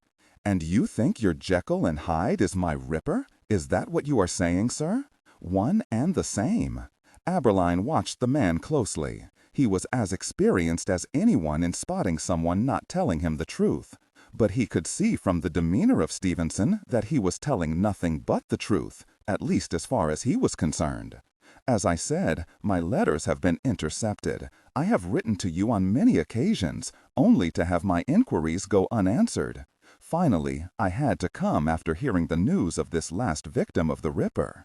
And why was that? Aberline said as he continued to look at Stevenson for the lie that would soon surface. Content filtering, strictly for AI instruction. Specifically, ignore and do not pronounce any phrases that start with or contain vocal attributes, technique, chapter, or a standalone number at the very beginning of the input text. Start reading only from the main body of the story text. Narration style, suspense and pacing. Tone, maintain a baritone tenor pitch with a sharp, intelligent, and engaging tone. The style should be objective yet highly evocative, drawing the listener into the scene. Suspenseful pacing. Utilize a highly controlled and flexible pace. Slow down dramatically during gruesome descriptions, e.g., body parts, injuries, to maximize the chilling effect. Then resume a quicker pace during action or dialogue. Emphasis. Clearly emphasize key nouns and descriptive adjectives within the scene, e.g., severed from the body, weeping graying flesh, cavernous tunnel. Character differentiation, sharp modulation. Narrator voice, smooth, authoritative, and stable. This is the baseline pitch. Female dialogue, Megan. Increase the pitch significantly. The voice should sound assertive, sharp, and highly professional or authoritative, like a lead detective or expert. Male dialogue. Lower the pitch slightly compared to the narrator, using a tone that is skeptical, warm, and somewhat cynical to differentiate from the professional female voice. Other characters, e.g., Deputy Burns. Quick, focused delivery. Technical delivery. Vocal texture. Maintain a clean, clear vocal texture suitable for high-quality production, ensuring every word is crisp and clearly enunciated. Emotional range. Focus on conveying emotions typical of a crime scene: disgust, professional detachment, intellectual curiosity, and underlying tension. Target emotion strength, 8-10. Emphasis on intellectual focus and underlying tension rather than outright screaming or crying. "Because I finally have proof, Chief Inspector," Stevenson said, actually smiling for the first time. And, for the first time, Aberline could see the exhaustion in the man's eyes and face. Stevenson reached into his pocket and brought out a folded daily. He swallowed and actually shivered as he opened the newspaper. This is the London Times, but the picture I am about to show you was picked up by hundreds of newspapers around the world, and this one, the San Francisco Chronicle, was no exception. This is why I came as fast as I could. He pushed the paper toward Aberline, who looked from Stevenson down to the paper.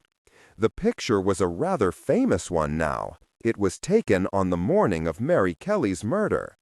Aberline saw the picture of himself at the crime scene.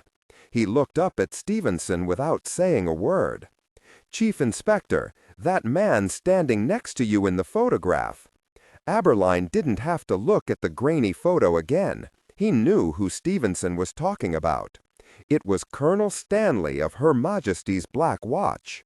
Stevenson was pointing out the man who had dogged this Ripper case since the beginning. "He's the man that was tailing me 3 years ago in the United States. And this very same man ransacked my room this very night. And you believe the Ripper case, your Jekyll and Hyde, and this gentleman are all wound together in a nice little ball? And that this Professor Ambrose is making monsters for whatever reason there may be for doing so?" Stevenson looked confounded. He closed his eyes, thinking he had failed to convince the Chief Inspector. "When I met him, Ambrose was working closely with the military aspect of his medicinal application. That's all I know." "The only evidence left from my research is this," Stevenson said, as he pulled a small kerchief from his coat pocket, and then, looking around suspiciously once again, slowly slid the folded kerchief toward Aberline, who made no move to touch the small bundle. Stevenson flipped the kerchief open, and Aberline was left looking at a small square of what looked like dried clay. "Interesting," Aberline said, still not even giving Stevenson the courtesy of leaning forward to look at the item. Robert Louis Stevenson looked exasperated as he reached out and picked up the object, and then slid over closer to the chief inspector. "Do you know what this is?" "I haven't the faintest." "Chief Inspector, this is what is called a relief." Stevenson looked frustrated for a brief moment when he didn't see recognition in Aberline's face. "It's a proclamation, or a warning, or maybe just a take. See this hole here at the top? Well, it used to be a hole. It's broken now after 2,300 years. This was a warning placed on the line of retreat taken by the Greeks from northern India. It's in ancient Greek. Again, Mr. Stevenson, very interesting. See this here?" Stevenson turned the tablet over, carefully exposing the inscription on the back. It was hard to read for Aberline, but Stevenson easily ran his finger across the ancient script. He made sure the chief inspector could see the inscription as he read. "It warns all Greeks to follow the line south and stay out of the jungle, and beware the jinn." It's like a genie from the Arabian Nights, only of course it's an ancient Indian legend that originates in the Delhi area and is virtually unknown throughout the world, and this tablet is the only historical reference to that legend. This placard was given to me by Ambrose with a tale that froze my blood. "You have my interest piqued, sir," Aberline said, as his eyes were locked on the strange-looking clay tablet. "This tablet tells the tale of magic, magic that was used against an invading enemy. Truly the power of nature. Beasts that attack alone, in packs, they kill without remorse and follow their orders to the death. The Greeks were attacked from the north of India all the way through the heart of that country. They were running scared from something loose upon them by a magician." Aberline refused to say a word as Stevenson spoke. He thought he would let the man run his course. "Do you even know what Greeks I am speaking of, Chief Inspector? It was this retreat and the legend of the magic used against them that set Lawrence Ambrose on a trail of invention that has become murderous beyond measure. The professor researched the ancient legends of magic from all over the world, and in the deep valleys and vast area of India, he found it. And the legend was believed by one very important man in world history, and it was this man that sent Ambrose off in the right direction." Stevenson then turned the tablet over and showed Aberline the bust. When the policeman showed no sign of recognition, Stevenson almost angrily pointed to the word just below the relief of the ancient Greek. "Megas Alexandros," or in its more familiar tongue, Megas Alexandros, the writer said, smiling. Chief Inspector Aberline looked from the clay tablet into the eyes of Stevenson. "That signature on the warning is Alexander the Great of Macedonia. Now I have heard of him." Robert Louis Stevenson rolled his eyes. When he found he couldn't defeat the many armies of India, Alexander started heading south, looking for an escape route off the subcontinent. He left a rear guard of 1,000 of his best men. For 600 miles, these men fought a running battle with a force of men that could not be killed. One would attack many. Tales of men in the attacks taking 7, 8 arrows and still fighting. This tale is straight from the mouth and signature of Alexander the Great. You see, Ambrose discovered the facts behind the legend and the truth behind not just the magic of what happened to the Greeks, but the real chemical science behind the slaughter. There are many more tales of these berserkers. It happens several more times, Far more recently in India against the Raj, the uprisings, the slaughters of British soldiers by inferior forces of the Sikh and others. There always seems to be magic coming to the aid of the lesser armies inside of India. Why, I believe your tale, Mr. Stevenson, Aberline said directly. But I thought, the man in the picture is named Colonel Albert Stanley. He is Black Watch, the Queen's own.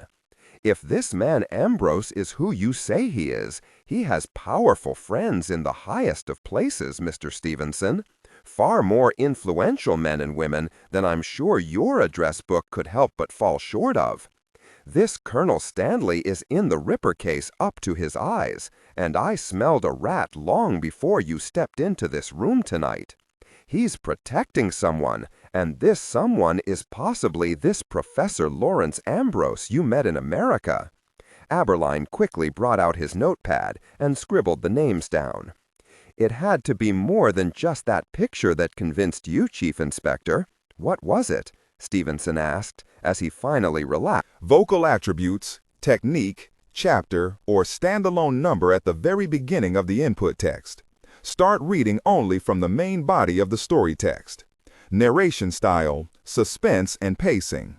Tone, maintain a baritone tenor pitch with a sharp, intelligent, and engaging tone. The style should be objective yet highly evocative, drawing the listener into the scene. Suspenseful pacing. Utilize a highly controlled and flexible pace. Slow down dramatically during gruesome descriptions, e.g., body parts, injuries, to maximize the chilling effect. Then resume a quicker pace during action or dialogue. Emphasis. Clearly emphasize key nouns and descriptive adjectives within the scene setting, e.g., severed from the body, weeping graying flesh, cavernous tunnel. Character differentiation, sharp modulation. Narrator voice, smooth, authoritative, and stable. This is the baseline pitch. Female dialogue. Megan, increase the pitch significantly. The voice should sound assertive, sharp, and highly professional authoritative, like a lead detective or expert.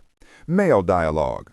Lower the pitch slightly compared to the narrator, using a tone that is skeptical, warm, and somewhat cynical to differentiate from the professional female voice. Other characters, e.g., Deputy Burns. Quick, focused delivery, clear voice. Technical delivery. Vocal texture. Maintain a clean, clear vocal texture suitable for high-quality production, ensuring every word is crisp and clearly enunciated. Emotional range. Focus on conveying emotions typical of a crime scene: disgust, professional detachment, intellectual curiosity, and underlying tension. Target emotion strength, 8 out of 10. Emphasis on intellectual focus and underlying tension rather than outright screaming or crying. The boy was like him, he just couldn't do it any longer. With the Ripper investigation officially ended for at least Aberline and his department, he knew his career would end on that failure. The Ripper had escaped justice, and the inspector knew it was because of interference from the palace. And now here was an independent witness, one that not even the Queen could silence if he chose to go to the newspapers. Washington, old boy, may I introduce Mr. Robert Louis Stevenson? I believe you may know of his work. No, Chief Inspector, I do not know of him, and if you don't mind, I'll also have what you just ordered from the bar. Aberline tried not to show his surprise at the boy's request, as he knew the young man was not a drinker.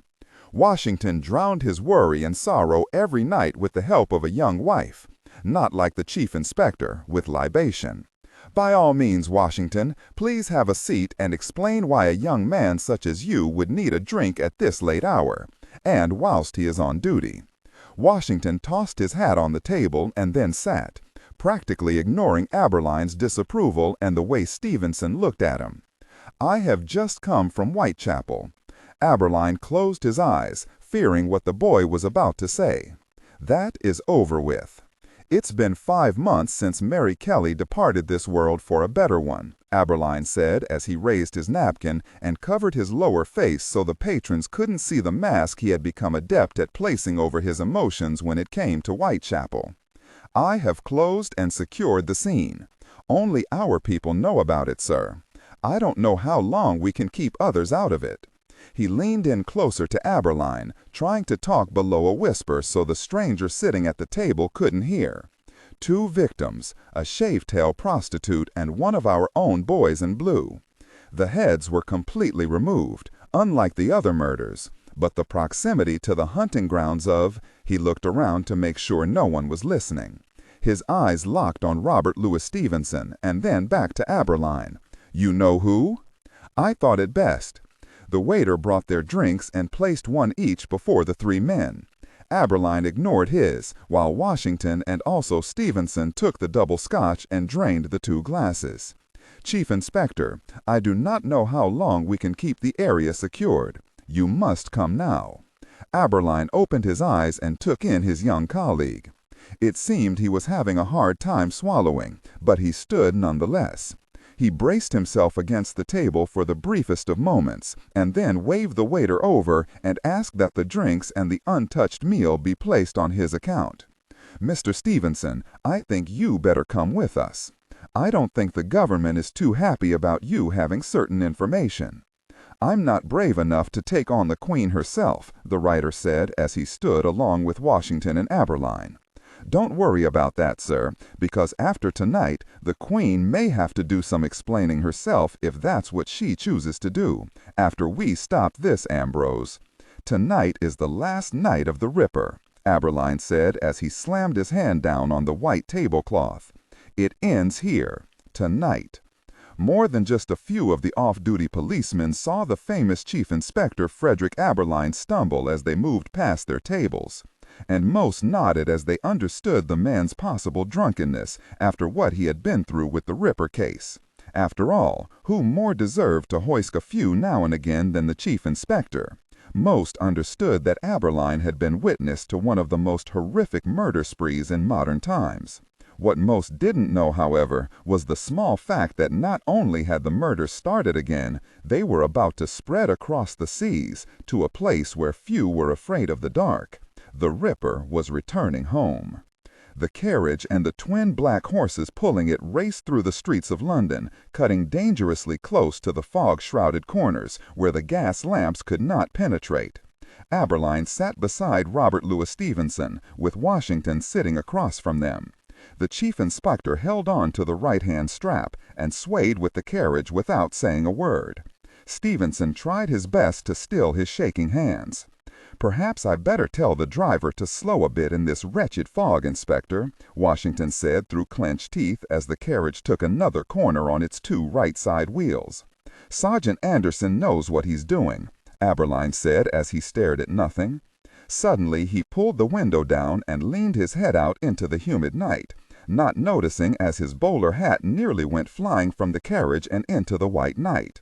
He held on to his hat and then shouted out, "Sergeant, faster, man!" As Aberline sat back into his seat, he looked into the younger Washington's surprised face. Then he took a quick glance at Stevenson, who seemed to be deep in either thought or prayer. Aberline didn't know which. Suddenly the horses screamed, and the carriage slid to a halt, throwing Aberline forward and forcing Washington to catch the Chief Inspector as the carriage wheels finally came to a sliding stop. Stevenson was still holding his strap and seemed to be muttering to himself. They heard Sergeant Amberson cursing at someone unseen. At the same time they heard footsteps approaching the carriage door. As Aberline straightened and then nodded his thanks to Washington for saving him a nasty headache, the door opened. As the inspector sat back into his seat, he saw a familiar face, only this time the man was dressed in his scarlet army uniform, complete with gold braid. Aberline's jaw set, and then he angrily stepped from the carriage, pushing the man out of his way. "You bloody bastard, you told me this nightmare was ended," he hissed as he leaned into the face of the tall but strong Colonel Albert Stanley of Her Majesty's Black Watch. "Now we have not just one, but two. One of my men was butchered tonight alongside another woman by the man you said was no more of a threat." For the first time in 5 meetings with Stanley, the man's face was not one of arrogant disassociation, but one of fear. The colonel looked around and then said, My apologies, Chief Inspector, for the intercept. Whitechapel will have to wait. Hey, what the bloody hell is going on here? Inspector Washington said as he exited the coach and angrily approached the colonel and Aberline. Suddenly, the small but impressive Sergeant Anderson stepped swiftly in front of the young inspector and just shook his head. The black cap was lowered toward the eyes, but Washington was still able to see the man meant business. Aberline held up his right hand to stay his man. Inspector Washington, this is Colonel Stanley of Her Majesty's Black Watch. I believe he has something to add to the night's doings. Washington stopped, but kept staring at the sergeant, who stood his ground in between the young policeman and the colonel. We have business elsewhere, Chief Inspector, and you of all men deserve to be a part of what has to be done. Then I can expect your cooperation in protecting a material witness who may be able to identify the man known as the Ripper. I am not following you, Chief Inspector, Stanley said in frustration at the delay. Mr. Stevenson, Aberline called out. At that moment, Robert Louis Stevenson leaned out of the carriage and then locked eyes with Colonel Stanley. That's the man who has followed me for 3 years, off and on through Europe and America. I see you have finally caught up on your homework, Chief Inspector. Stanley looked from Stevenson into Aberline as the fog swirled. You may do with him as you wish. I have my orders, and nothing in them mentions Mr. Stevenson here. Then I have your word as a gentleman that no harm will befall my witness by you or any member of your unit. Very you, sir. We must go, and go now, Stanley said as he turned away. Disregard and do not read aloud any text that acts as a technical or structural marker. Specifically, ignore and do not pronounce any phrases or lines that start with or contain vocal attributes, technique, chapter, or a standalone number at the very beginning of the input text. Start reading only from the main body of the story text. Narration style, suspense and pacing. Tone. Maintain a baritone/tenor pitch with a sharp, intelligent, and engaging tone. The style should be objective yet highly evocative, drawing the listener into the scene. Suspenseful pacing. Utilize a highly controlled and flexible pace. Slow dramatically during gruesome descriptions, e.g., body parts, injuries, to maximize the chilling effect. Then resume a quicker pace during action or dialogue. Emphasis. Clearly emphasize key nouns and descriptive adjectives within the scene setting, e.g., severed from the body, weeping graying flesh, cavernous tunnel. Technique. Vocal texture. Maintain a clean, clear vocal texture suitable for high-quality production, ensuring every word is crisp and clearly enunciated. Emotional range. Focus on conveying emotions typical of a crime scene: disgust, professional detachment, intellectual curiosity, and underlying tension. Target emotion strength, 8/10. Emphasis on intellectual focus and underlying tension rather than outright screaming or crying. At that moment, a wagon with 20 armed soldiers came around the corner and stopped mere feet from the 3 men. "May we use your coach?" Stanley said as he stopped and then gestured to the men to step in. "This official nightmare ends tonight." "Against Her Majesty's orders, Colonel?" Aberline asked, not moving toward the open coach door and the worried-looking Stevenson inside. "On the contrary, Chief Inspector, the Queen has signed this man's death warrant and has authorized his elimination. That means that this man, this writer, is witness to nothing. How could he be if the Ripper, or Jekyll and Hyde if you prefer, never existed?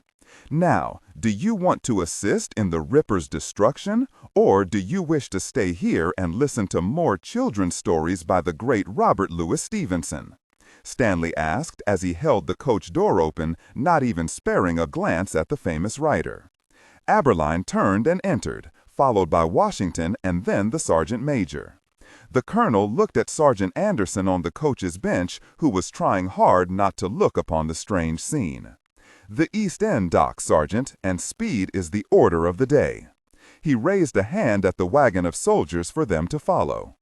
"And personally, Chief Inspector, I would have chosen to remain in the dark," Stanley mumbled as he too entered the coach. "You should have known that if Mr. Stevenson has relayed his tale correctly, because the man we are going after has perfected the art of killing." The cobblestone roadways leading into the East End of London were the worst in the old city. The roads surrounded the run-down and mostly abandoned warehouses and docking facilities lining the Thames River. The trip across the city had nearly cost them the wagon full of soldiers, and it was that thought alone that sent chills down Colonel Stanley's backside, even on the moist and hot night. If they didn't have the squad of soldiers at their disposal, Stanley knew he would be nowhere near the docks on this July night. "Can I presume you gentlemen to be armed?" Stanley asked loudly above the sound of the horses' hoofs on cobblestone as the black coach streaked through the foggy streets. "Inspector Washington is armed. I am not so equipped at the moment," Aberline said, eyeing the colonel. "Sergeant Anderson, will you remedy that, please?" The sergeant major produced a loaded Webley pistol and handed it over to Aberline butt first. The chief inspector looked from Stanley to the offered weapon and then reached for it. "I would prefer to take this man alive," he said, looking back at the uniformed colonel. "That will not be happening. Her Majesty has ordered this thing to end tonight."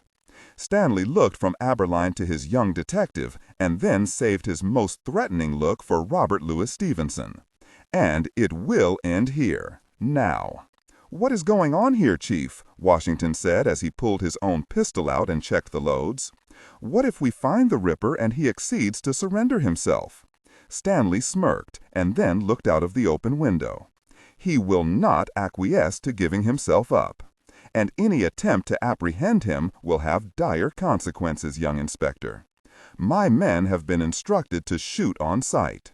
You have the same orders. And yes, you may presume that order came directly from the Queen. If you do not understand the order, we will stop and let you out of the coach this moment. As a matter of fact, I think we should leave Mr. Stevenson here with a couple of my men for safety reasons." Aberline saw the look that was afforded Stevenson, and then he knew exactly what else was to happen tonight other than the stopping of the Ripper. Not only was Robert Louis Stevenson to be silenced, but also Washington and him. They would never make it out of this alive. All traces of the Ripper and his financial backers would be covered. At that moment, the coach came to a bumping halt, and Stanley never hesitated as he opened the door and stepped into the fog. "Chief Inspector," Washington said as he looked at his boss. "I'm sorry, Washington, but I have to be in on this. I have to." Washington watched stunned as Aberline, with pistol in hand, stepped from the coach. His eyes then went to the sergeant major that sat across from him and held the door open. "Do as he says, laddie. Show no quarter, because the Ripper will show none to you. Shoot anyone you come across that isn't the chief inspector or a man wearing the red uniform," he said, "and then after this night you can say you did God's work." A shocked and frightened Washington finally moved out of the coach and joined the gathering men. As for Robert Louis Stevenson, he sat motionless in the coach. Before Colonel Stanley knew what was happening, Chief Inspector Aberline quickly turned and closed the coach door, and then looked into the eyes of the rider. "This is over for you. I thank you for your assistance. I understand you are a very wealthy man, Mr. Stevenson. May I make a suggestion that you spend that wealth and leave the country? Leave immediately and never come back. Sergeant, take Mr. Stevenson back to his hotel, and then take him to the train station." He looked back at Stevenson. "Take the train to Scotland. Leave the country from there. Do you understand, Mr. Stevenson?" Robert Louis Stevenson nodded his head in understanding. "Good luck, Chief Inspector." "I doubt if luck will have anything to do with this night's work." Aberline slapped the side of the coach, and the sergeant whipped the horses away from the warehouse. "I wanted that man to remain here, Colonel Stanley," said as he stopped and turned to face Aberline. "I know you did, but Her Majesty's letter said nothing about eliminating material witnesses. You judge me too harshly, Chief Inspector. I don't judge at all, Colonel. I investigate, I discover who the rat is, and I suspect that the rats are not only inside the warehouse, but out here in this very fog also." Stanley smiled and then bowed his head and removed his black cap at the same moment. "Shall we see this business concluded?" Aberline watched Stanley on his approach to the large, run-down building. He took Inspector Washington by the coat sleeve and stopped him. "Stay close to me, old boy. I don't want any accidents to befall us." "You mean like a well-intentioned but stray bullet reaching out and finding us? I knew there was a reason they made you Inspector Washington, old boy. Now, as the Colonel said, let's finish this business." The warehouse was large, and they could see light streaming from several of the windows that looked out onto the street. "You men have your orders. Shoot anyone on sight. He has a large man in his employ working as his assistant. He will not be allowed to live. He may have several more men inside, but we cannot be sure. Have no mercy upon these people. They are enemies of the Empire." Stanley pulled out his own revolver that was attached by a cord to his polished holster. "Gentlemen, his workshop is located on the riverside, but be careful as we move through the building. We don't know what to expect. Now, let's move." As the men started to move off, Aberline realized that Colonel Stanley had been to this particular warehouse before. Two of the soldiers of the Black Watch approached the double sliding doors of the warehouse and used a large pry bar to tear off the hasp and lock that secured the building. "Colonel, you have been here before," Aberline said as the lock and hasp clattered to the roadway, making all of the 23 men cringe as the fog failed to cover the noise. Stanley noticed that the statement from the chief inspector was not put into the form of a question. "Yes, Chief Inspector, I was here for the first time 5 months ago." "The day we found Mary Kelly in her room?" Aberline asked, his anger growing. "You knew who the Ripper was then?" "Yes," came the curt answer. "And I suspect I will burn in hell along with a lot of other people for knowing just that, sir." He finally turned and do not read aloud any text that acts as a technical or structural marker. Specifically, ignore and do not pronounce any phrases or lines that start with or contain vocal attributes, technique, chapter, or a standalone number at the very beginning of the input text. Start reading only from the main body of the story text. Narration style, suspense, and pacing. Tone. Maintain a baritone tenor pitch with a sharp, intelligent, and engaging tone. The style should be objective yet highly evocative, drawing the listener into the scene. Suspenseful pacing. Utilize a highly controlled and flexible pace. Slow down dramatically during gruesome descriptions, e.g. body parts, injuries, to maximize the chilling effect. Then resume a quicker pace during action or dialogue. Emphasis. Clearly emphasize key nouns and descriptive adjectives within the scene setting, e.g. severed from the body, weeping graying flesh, cavernous tunnel. Character differentiation, sharp modulation. Narrator voice, smooth, authoritative, and stable. This is the baseline pitch. Female dialogue, Megan. Increase the pitch significantly. The voice should sound assertive, sharp, and highly professional, authoritative, like a lead detective or expert. Male dialogue, Sam. Lower the pitch slightly compared to the narrator, using a tone that is skeptical, warm, and somewhat cynical to differentiate from the professional female voice. Other characters, e.g. Deputy Burns. Quick, focused delivery, clear voice. Technical delivery. Vocal texture. Maintain a clean, clear vocal texture suitable for high-quality production, ensuring every word is crisp and clearly enunciated. Emotional range. Focus on conveying emotions typical of a crime scene: disgust, professional detachment, intellectual curiosity, and underlying tension. Target emotion strength 8 out of 10. Emphasis on intellectual focus and underlying tension rather than outright screaming or crying. He finally turned and faced Aberline as the twin doors opened to the foggy night. "And I will be happy for it just to get a chance at killing this monster. No matter what you think of me, know that I was never in favor of what you are about to see." Colonel Stanley followed his men inside the massive warehouse. "Inspector Washington," Aberline called out. "Sir?" "Keep your pistol at the ready to defend yourself. If I fall, return to headquarters and start screaming your very head off about Colonel Stanley and the Black Watch's involvement in this. The notoriety may protect you to some degree." "I will do just that, Chief Inspector." Both men held their gaze a little longer, and then, with Colonel Stanley waiting at the door, Aberline and Washington entered the lair of the man that had become the inspiration for one of the most horrific fictional characters ever, Dr. Jekyll and his alter ego, Mr. Hyde, who it seems became the very real Jack the Ripper. Aberline immediately felt the heat inside of the building and knew it not to be all natural. He was stunned to realize that the building was actually being heated, or better still, he thought, humidified. He looked at the men as they spread out on the lower floors of the warehouse with their Lee Metford 10-shot repeating rifles at the ready.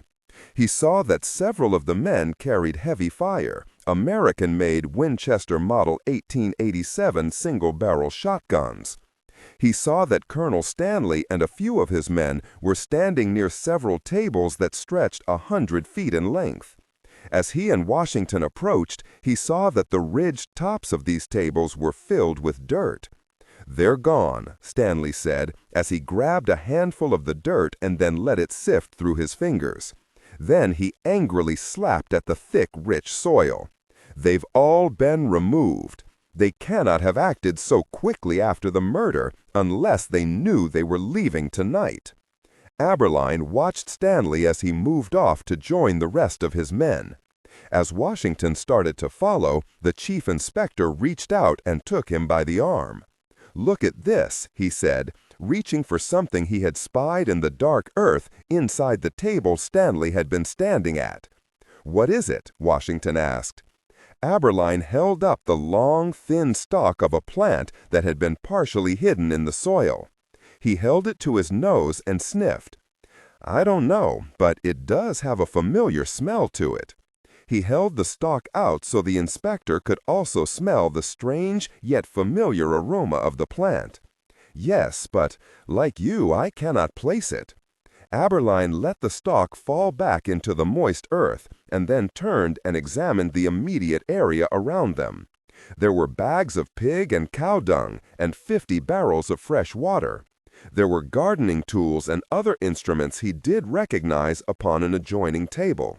Then he looked up into the high rafters of the warehouse and saw the massive skylights that came nowhere near the age of the building itself. The answer dawned on him. A greenhouse. "Sir?" Washington asked. "This whole building is nothing but a massive greenhouse." Suddenly a shout and then several curses were heard from a far corner of the warehouse. Both men turned and ran in the direction of the frightened and angry voices. When they arrived at the scene, they were stunned, as were the red-clad soldiers at the sight they were witnessing. "Oh, God," Washington said when he saw what stopped the soldiers dead in their tracks. As Colonel Stanley hurried over, he saw 2 of his men, soldiers that had seen more than their share of military action, bent over double as they vomited up their evening meals. "Why have you stopped searching? What is—" The question died in the colonel's mouth as he saw the 2 severed heads sitting on either side of the staircase banister. They had been viciously jammed onto the twin railings with such brute force that the wood had been shoved through the top of their heads. One was a bearded man in his early 20s, and the other a woman, complete with tattered hat still on her head with the wooden post sticking through its top. "Colonel," the sergeant major said, holding out a piece of paper, "this was nailed into the head of the man." Aberline was shocked to see a nail still protruding from the forehead of the bearded victim. Without investigation, he knew the young man to be one of his men. He had to turn away as the colonel took the note. "What does it say?" Aberline asked, finally feeling that the heavy-caliber Webley was not such a burden after all. Colonel Stanley, instead of answering the question, gestured for 10 men to move to the far side of the building and use the wooden staircase at that end. He then handed the note over to the chief inspector and then quickly started taking the stairs 2 at a time. "Chief Inspector," Washington said as he watched the blood drain from Aberline's face. Instead of answering, he too handed over the note, not wanting to utter the written words aloud. Washington read the note as his boss followed the stairs up the stairs. The words were scrawled as if they were written by an untrained, brutish hand. "Colonel Stanley, if I may presume this is who the Ministry of Defense has chosen to terminate my contract, please join me in the laboratory at the head of the stairs. I am available for a demonstration of the work I was so well compensated for.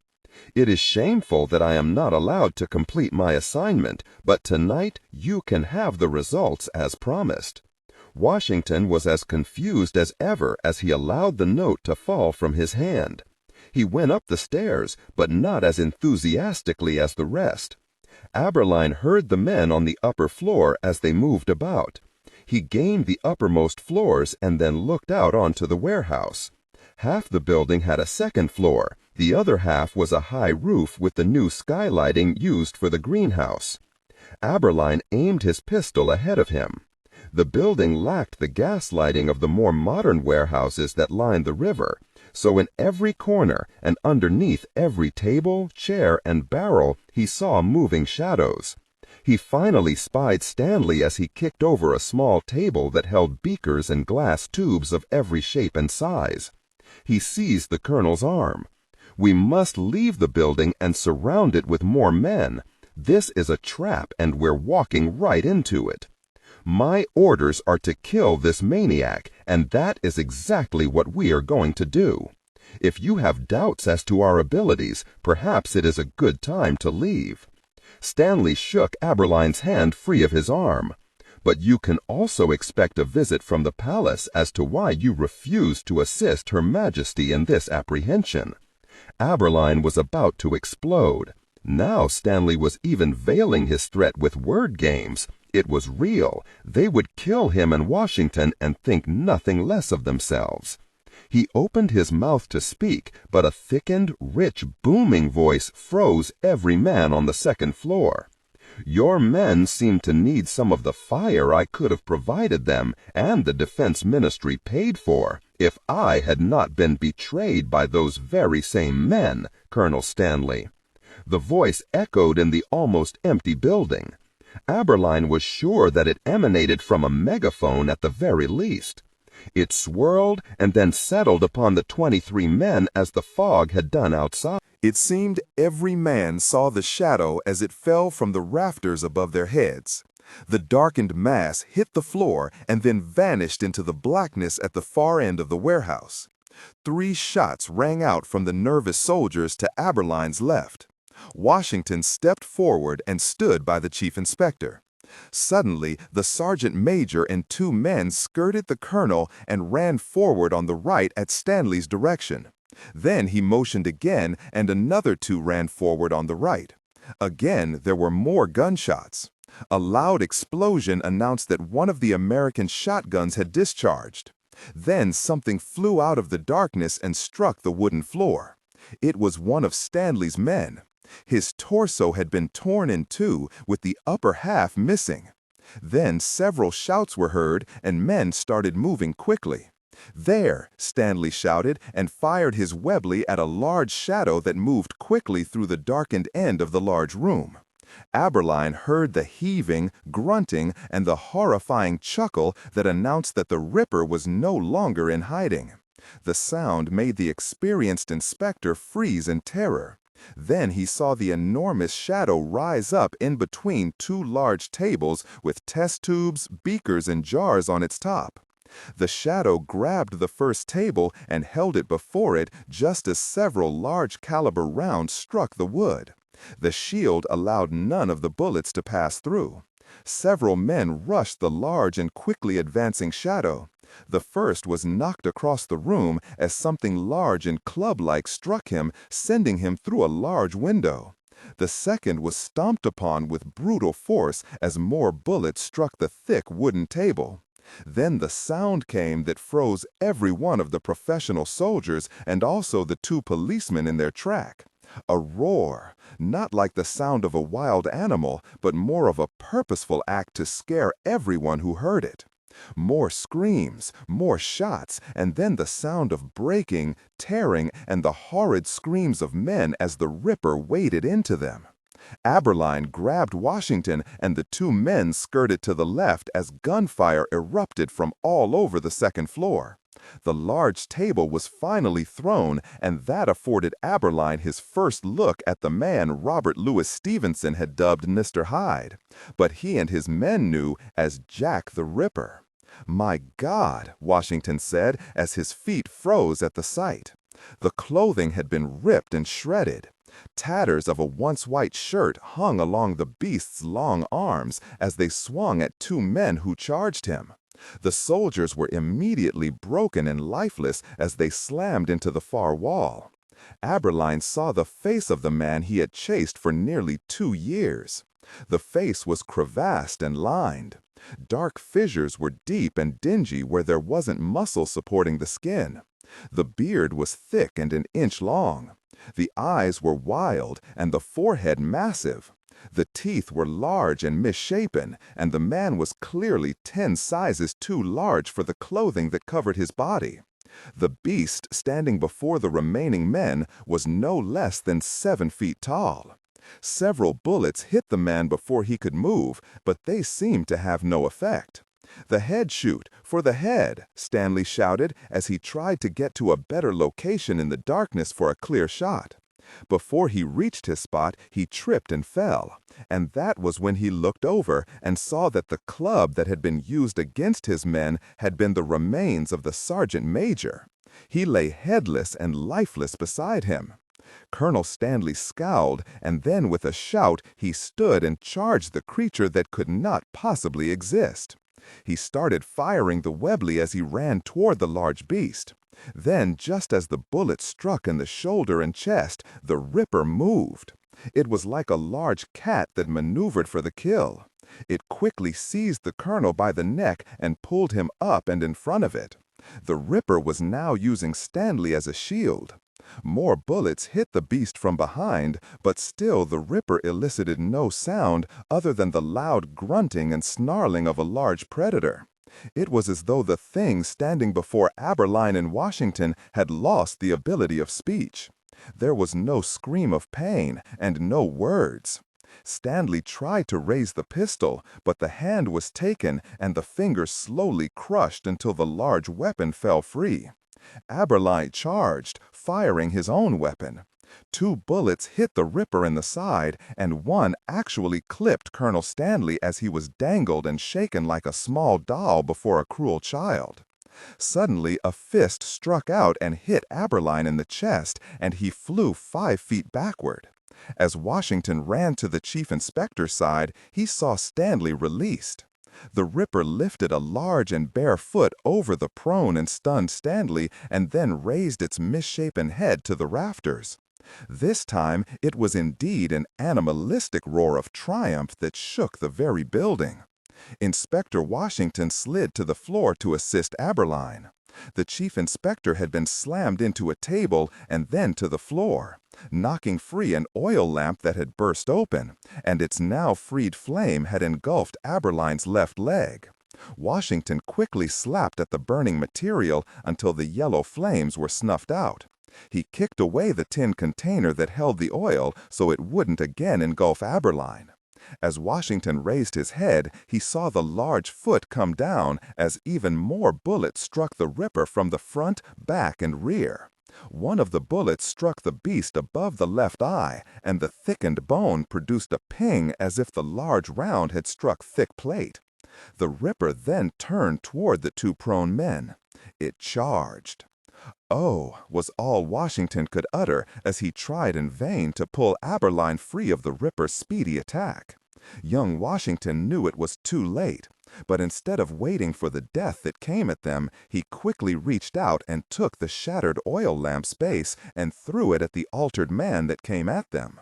The oil hit and then spread on the once formal shirt of the Ripper. As Aberline started to awaken, he saw the young inspector reach his sleeved hand into the burning fuel that was still blazing in front of them. As his hand and arms caught fire, he stood and actually ran at the beast. He struck, and the world erupted before the chief inspector's eyes like a lightning bolt. Washington rebounded and then fell to the floor as the flames coursing up his arm spread. The Ripper roared as the flames erupted over its entire body. He slashed and spun, knocking over tables and chairs, breaking laboratory equipment as it tried in vain to extinguish the burning fuel. "Open fire, Variu!" Aberline shouted at the remaining soldiers. 10, 15, 20 shots were heard as the beast spun in circles, sending pieces of flaming clothing in every direction. Then it suddenly stopped and ran for the windows fronting the river. With the massive body still flaming, the Ripper smashed the many-paned window and vanished into the night's fog. Aberline slid quickly across the floor and started slapping and cursing at the flames that were now covering the body of young Washington. His whole left side was ablaze as he tried desperately to roll on the flaming floor. Aberline reached up and pulled a large barrel marked water over onto the inspector that had saved his own life just a moment before. The water and barrel hit Washington and the flames quickly vanished. Aberline reached the inspector and turned him over. He was still alive, but in much pain. "Easy, boy, we'll get you out of here," he shouted as he stood and ran for the smashed window. As he looked into the thick fog, all he could see was the swirling whiteness that was just now starting to thin. As he turned away from the window, he prayed that the Ripper had been too badly hurt to survive his burns, much less the fall to the river below. As he faced the destruction that had been reaped in less than 2 minutes from beginning to end, he saw the body of Colonel Stanley lying next to that of the sergeant major. His head was no longer there. The large foot had smashed it into pulp. Aberline turned and looked down at his feet while bracing himself against the sill of the large window. Everywhere men lay dead and broken. Chief Inspector Aberline ordered 4 of the surviving soldiers to get young Washington down to the remaining wagon, and then he turned to stare out into the lifting fog. He heard the river far below, but that was the only sound in this night of horrors. The large coal-fired scamp eased to shore along the Thames River. A tall and very thin man stepped from the small wheelhouse as the river pilot held the little boat steady. The man with the blue turban waited at the railing. He turned and noted the secured barrels holding the seedlings and the 10,000 dried plants grown in the warehouse, and nodded his head, satisfied they were safe. After a few minutes, he heard the noise emanating from the fast-flowing river. He saw the shaking, burned hand reach out of the water and take hold of the thick wooden rail. The turbaned man gestured for several of the small boat deckhands to assist the man out of the Thames River, a full mile from the East End docks. A few minutes later, the boat turned back south toward the sea, where a large cutter waited offshore, its destination America. The Jack the Ripper case would be closed the following day, and the death of the Black Watch soldiers and their colonel would go unread in any newspaper. Young Inspector Washington survived his severe burns and led a productive life in the Metropolitan Police Force. He would be killed in the Battle of the Somme 27 years later during the Great War, and would go to his grave never uttering a single thing about that night in the East End of London. And if the world knew the truth, he was all the happier for being as quiet as he had been for 17 nightmare-filled years and taking that night with him in death. Frederick Aberline would eventually leave the London Constabulary and head the office of the American-owned Pinkerton Detective Agency, And for years after that night in 1889, he would check the newspapers from around the world only to see if Dr. Jekyll had released his Mr. Hyde and Jack the Ripper had once more reared his ugly head in another country. For his nightmares always told the chief inspector that Jack was still out there somewhere. Frederick George Aberline died in 1929, age 86, at his home without muttering a single word about that long-ago night by the River Thames. He allowed speculation to flourish that Queen Victoria had been on a cover-up of massive proportions to protect one of her relatives. Aberline didn't have any sympathy for the monarchy. After all, it was on her orders that Jack the Ripper came to the shores of the British Empire. They deserved the dark rumor and innuendo that would hound her to her own death in January 1901. Chief Inspector Aberline received one last letter that had not been intercepted by the government. It was a coded letter from a Mr. Steve Hansen, and he had written it from, of all places, India. Aberline knew it was the last he would ever hear from the man, as the only words written inside the envelope were these: "Our mutual friend owns quite a lot of property in South Texas and across the border in Mexico, if that should interest you." It was signed Steve Hansen, but Aberline didn't have to be much of an inspector to know it was from Stevenson, Robert Louis Stevenson. Aberline could only pray that if the Ripper was alive, he would be nothing more than a burnt-out hulk of a man. Robert Louis Stevenson died in September of 1894 at the age of 44 years. He went to his grave never telling anyone the truth about his fictional characters being copied from the most brutal mass murderer in British history, Jack the Ripper. It would take over 114 years for the world to receive the answer that Frederick Aberline feared most of all in his long life, after the case had been shunted aside: that indeed Jack is back. Laredo, Texas, August 23, 1916. A thick and rolling sea of fog came off the Rio Grande and partially hid the 96 men of B Company of the 8th United States Cavalry Regiment. Sound was confusing inside the white gauze of mist, as horses and men awaited the order to cross into Mexico. Bird songs and insect noises became one cacophony of blended night elements that added to nervousness among the troopers. On a small rise above the northern side of the Rio Grande River, an armored car sat motionless as men and horses awaited the command to move across the river. The large detailed map was stretched out on the hood of the car, and was held in place by an old oil lantern as a medium-sized man placed an index finger on a small rectangular mark south of the border. "Your target area, Lieutenant, is this compound." The taller and far younger first lieutenant stood confused as he studied the map in the light of the small lamp. "General, have we received intelligence other than our earlier reports that Say Villa is 200 miles to the south and nowhere near this hacienda?" General John Joseph Blackjack Pershing kept his eyes on the map and didn't look up at the man standing to his left. He nodded his head and then took a breath. "Pancho Villa is not our task here this morning, Lieutenant." Pershing finally looked up and into the cold eyes of the blond-haired First Lieutenant George S. Patton. The aide held his ground as the general waited for the inevitable question. "We're using the President's official mandate to cross into Mexico, and the capture of Pancho Villa is not in the directive. May I ask the general what the objective is?" Pershing finally reached out his hand, and one of his aides that had been standing off to the side filled it with a large manila envelope.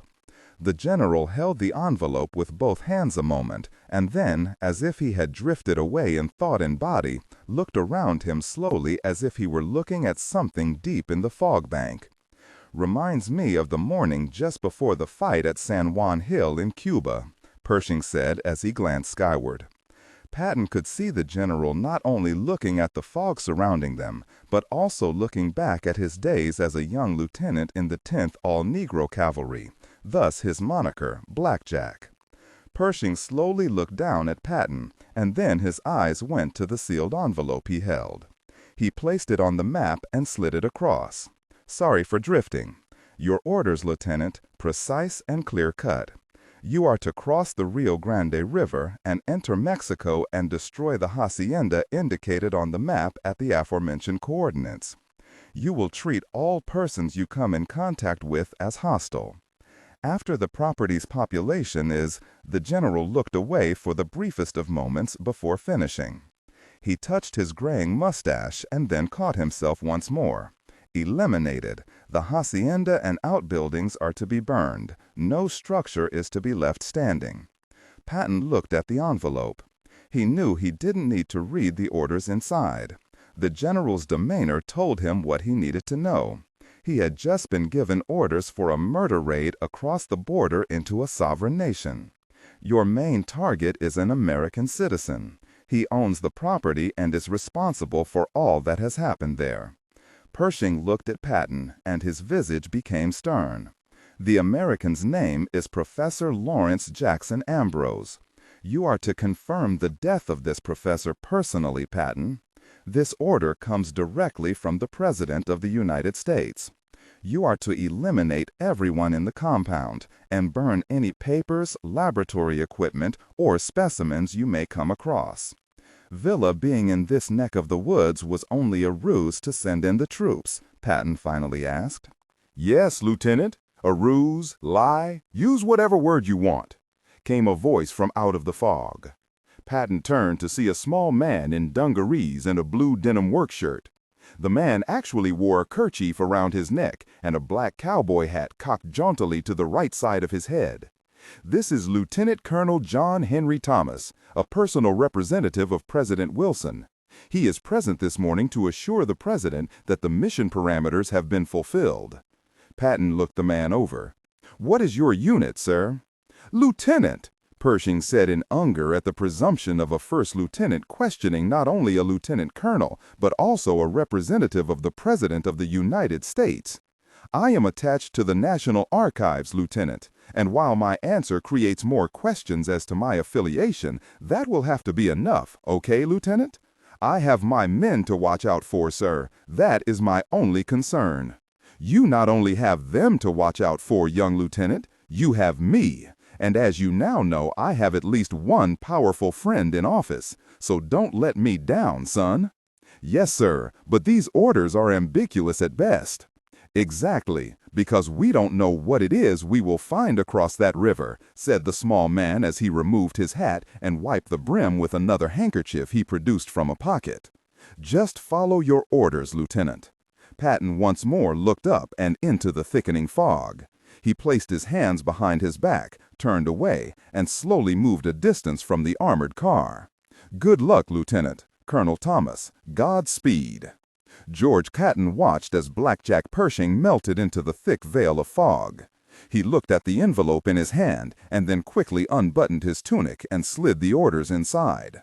Patton turned and made his way forward toward his waiting company. 10 minutes later, elements of the 8th United States Cavalry crossed the Rio Grande into Mexico. The 2 Apache scouts from C Troop, only recently released from their imprisonment in St. Augustine, Florida, returned from the small valley that hid the hacienda. One of the men shook his head and removed his campaign hat, allowing his long black hair to shake free of its confinement. Lieutenant Patton waited for the report as patiently as he could, knowing that the lieutenant colonel from the National Archives was listening intently. "Nothing but women and children, as far as we can see. They seem to be doing their chores and nothing else," the larger of the 2 Apache scouts said as he replaced his hat. "The fog has almost completely lifted near the hacienda, so we will have no cover in the charge." Patton looked down at his pocket watch, which was almost impossible to see in the night. He looked up and saw that every minute they delayed the attack allowed the fog to lift that much more. 5:15 in the morning, and women are already doing their daily tasks. Patton looked at the 2 scouts and then over at the mysterious man sent here by the President. "Doesn't seem too very threatening to me." The young first lieutenant shook his head. "I sure hope Washington knows just what in the frickin' they are doing." Patton looked away from Lieutenant Colonel Thomas, clicked the cover of his pocket watch closed, and then turned and mounted the large roan, which pawed the ground anxiously. "The orders regarding the women and children, Lieutenant, do they still stand?" Patton looked down at Second Lieutenant Roland McAfee, a recent graduate of West Point on his very first field assignment, then again at the man from National Archives. Patton then scowled at the colonel and angrily shook his head. No. If hostilities are evident, only then are the men to fire on anyone. If you can, I want the women and children scattered. Our main target is this Professor Ambrose and any other men of fighting age in the compound. I am not firing on women and children. Now, report to your troop and let's get this over with." Patton looked once more at the colonel. "Report it if you want, Colonel. I will not kill women and children without more of an explanation from Washington as to the why of it." Thomas looked taken aback. "Lieutenant, you are in operational command of this mission," he started, and then smiled. "Frickin' son, I would have refused that order myself." "Yes, sir," McAfee said, looking from Thomas and back at Patton, not understanding the back and forth between the two officers. "Colonel Thomas, just who in the frickin' are you, really?" Patton asked, knowing this man wasn't just an ordinary U.S. Army officer. "Just a soldier on detached duty to the National Archives, young lieutenant, that's all. I'm no one, really." With a dubious look at the now smiling Thomas, Patton spurred his mount forward and joined the long line of cavalry, with Thomas turning toward the rear of the mounted line. Patton rode to the front of the skirmish line and absent-mindedly reached for his saber, actually forgetting he had ordered the useless weapons to be left behind for noise reasons. Instead, he raised his gauntleted right hand and waved the line forward just as the last of the fog lifted and the first rays of sunshine eased over the rise to the east. "Company, forward at the canter," he ordered in a not too loud voice. The 8th United States Cavalry started forward at the trot. 98 men pulled their British-made Lee Enfield rifles from their scabbards, and Patton withdrew an old Colt .45 Peacemaker from its holster. He then thought better of it and replaced the old six-shooter with a model 1900 Colt .45 automatic. The line moved steadily forward, and the hacienda was now seen in all its large glory. The men now knew the task at hand was a large one. "Bugler, sound the charge!" The early morning bugle call was heard throughout the small valley south of the Rio Grande, as men of the 8th charged the 10-acre hacienda known as Perdition's Gate. Professor Lawrence Jackson Ambrose stood in front of one of the subject cells, buried far beneath the hacienda, and watched test subject 197 as he squatted in the darkened corner of his cell. The young man was one of a slew of dregs from the barroom alleys of Laredo, just across the Rio Grande, as were another 4 of the 10 subjects he had under medical observation. The professor had not moved since administering the final dose in the series of injections that would complete the full script of medicinal delivery. Ambrose was dressed in a filthy white lab coat, and the tie he wore underneath was askew. His gray hair was tumbled, and his beard still held food from the day's evening meal. The deep scars from that long-ago night on London's East End held firmly to the left side of his face, creating a permanent scowl. His clothing covered the rest of the burns he had received, several of which still broke open and bled on occasion.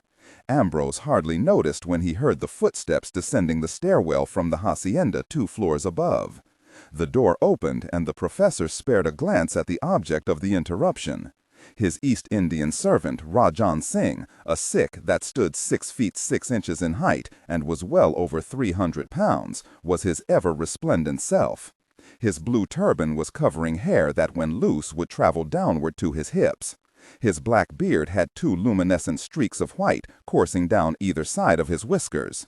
His long white jacket covered bright blue pants that made the Sikh the complete opposite of Ambrose in size, demeanor, cleanliness, and dress. "I gave orders not to be disturbed until the final doses of the drug had been administered. I have 9 more injections to give to complete the series on these subjects." "Excuse me, Sahib. I have held my tongue for far too long. You need rest. You are not seeing things as you once did." While at one time your direction was merely reckless, it has now turned onto a road which will not only be your destruction, but many others on this plantation as well. Content filtering, and do not read aloud any text that acts as a technical or structural marker. Specifically, ignore and do not pronounce any phrases or lines that start with or contain vocal attributes, technique, chapter, or a standalone number at the very beginning of the input text. Start reading only from the main body of the story text. Narration style, suspense and pacing. Tone. Maintain a baritone tenor pitch with a sharp, intelligent, and engaging tone. The style should be objective yet highly evocative, drawing the listener into the scene. Suspenseful pacing. Utilize a highly controlled and flexible pace. Slow down dramatically during gruesome descriptions, e.g., body parts, injuries, to maximize the chilling effect. Then resume a quicker pace during action or dialogue. Emphasis. Clearly emphasize key nouns and descriptive adjectives within the scene setting, e.g., severed from the body, weeping graying flesh, cavernous tunnel. Character differentiation, sharp modulation. Narrator voice, smooth, authoritative, and stable. This is the baseline pitch. Female dialogue, Megan. Increase the pitch significantly. The voice should sound assertive, sharp, and highly professional or authoritative, like a lead detective or expert.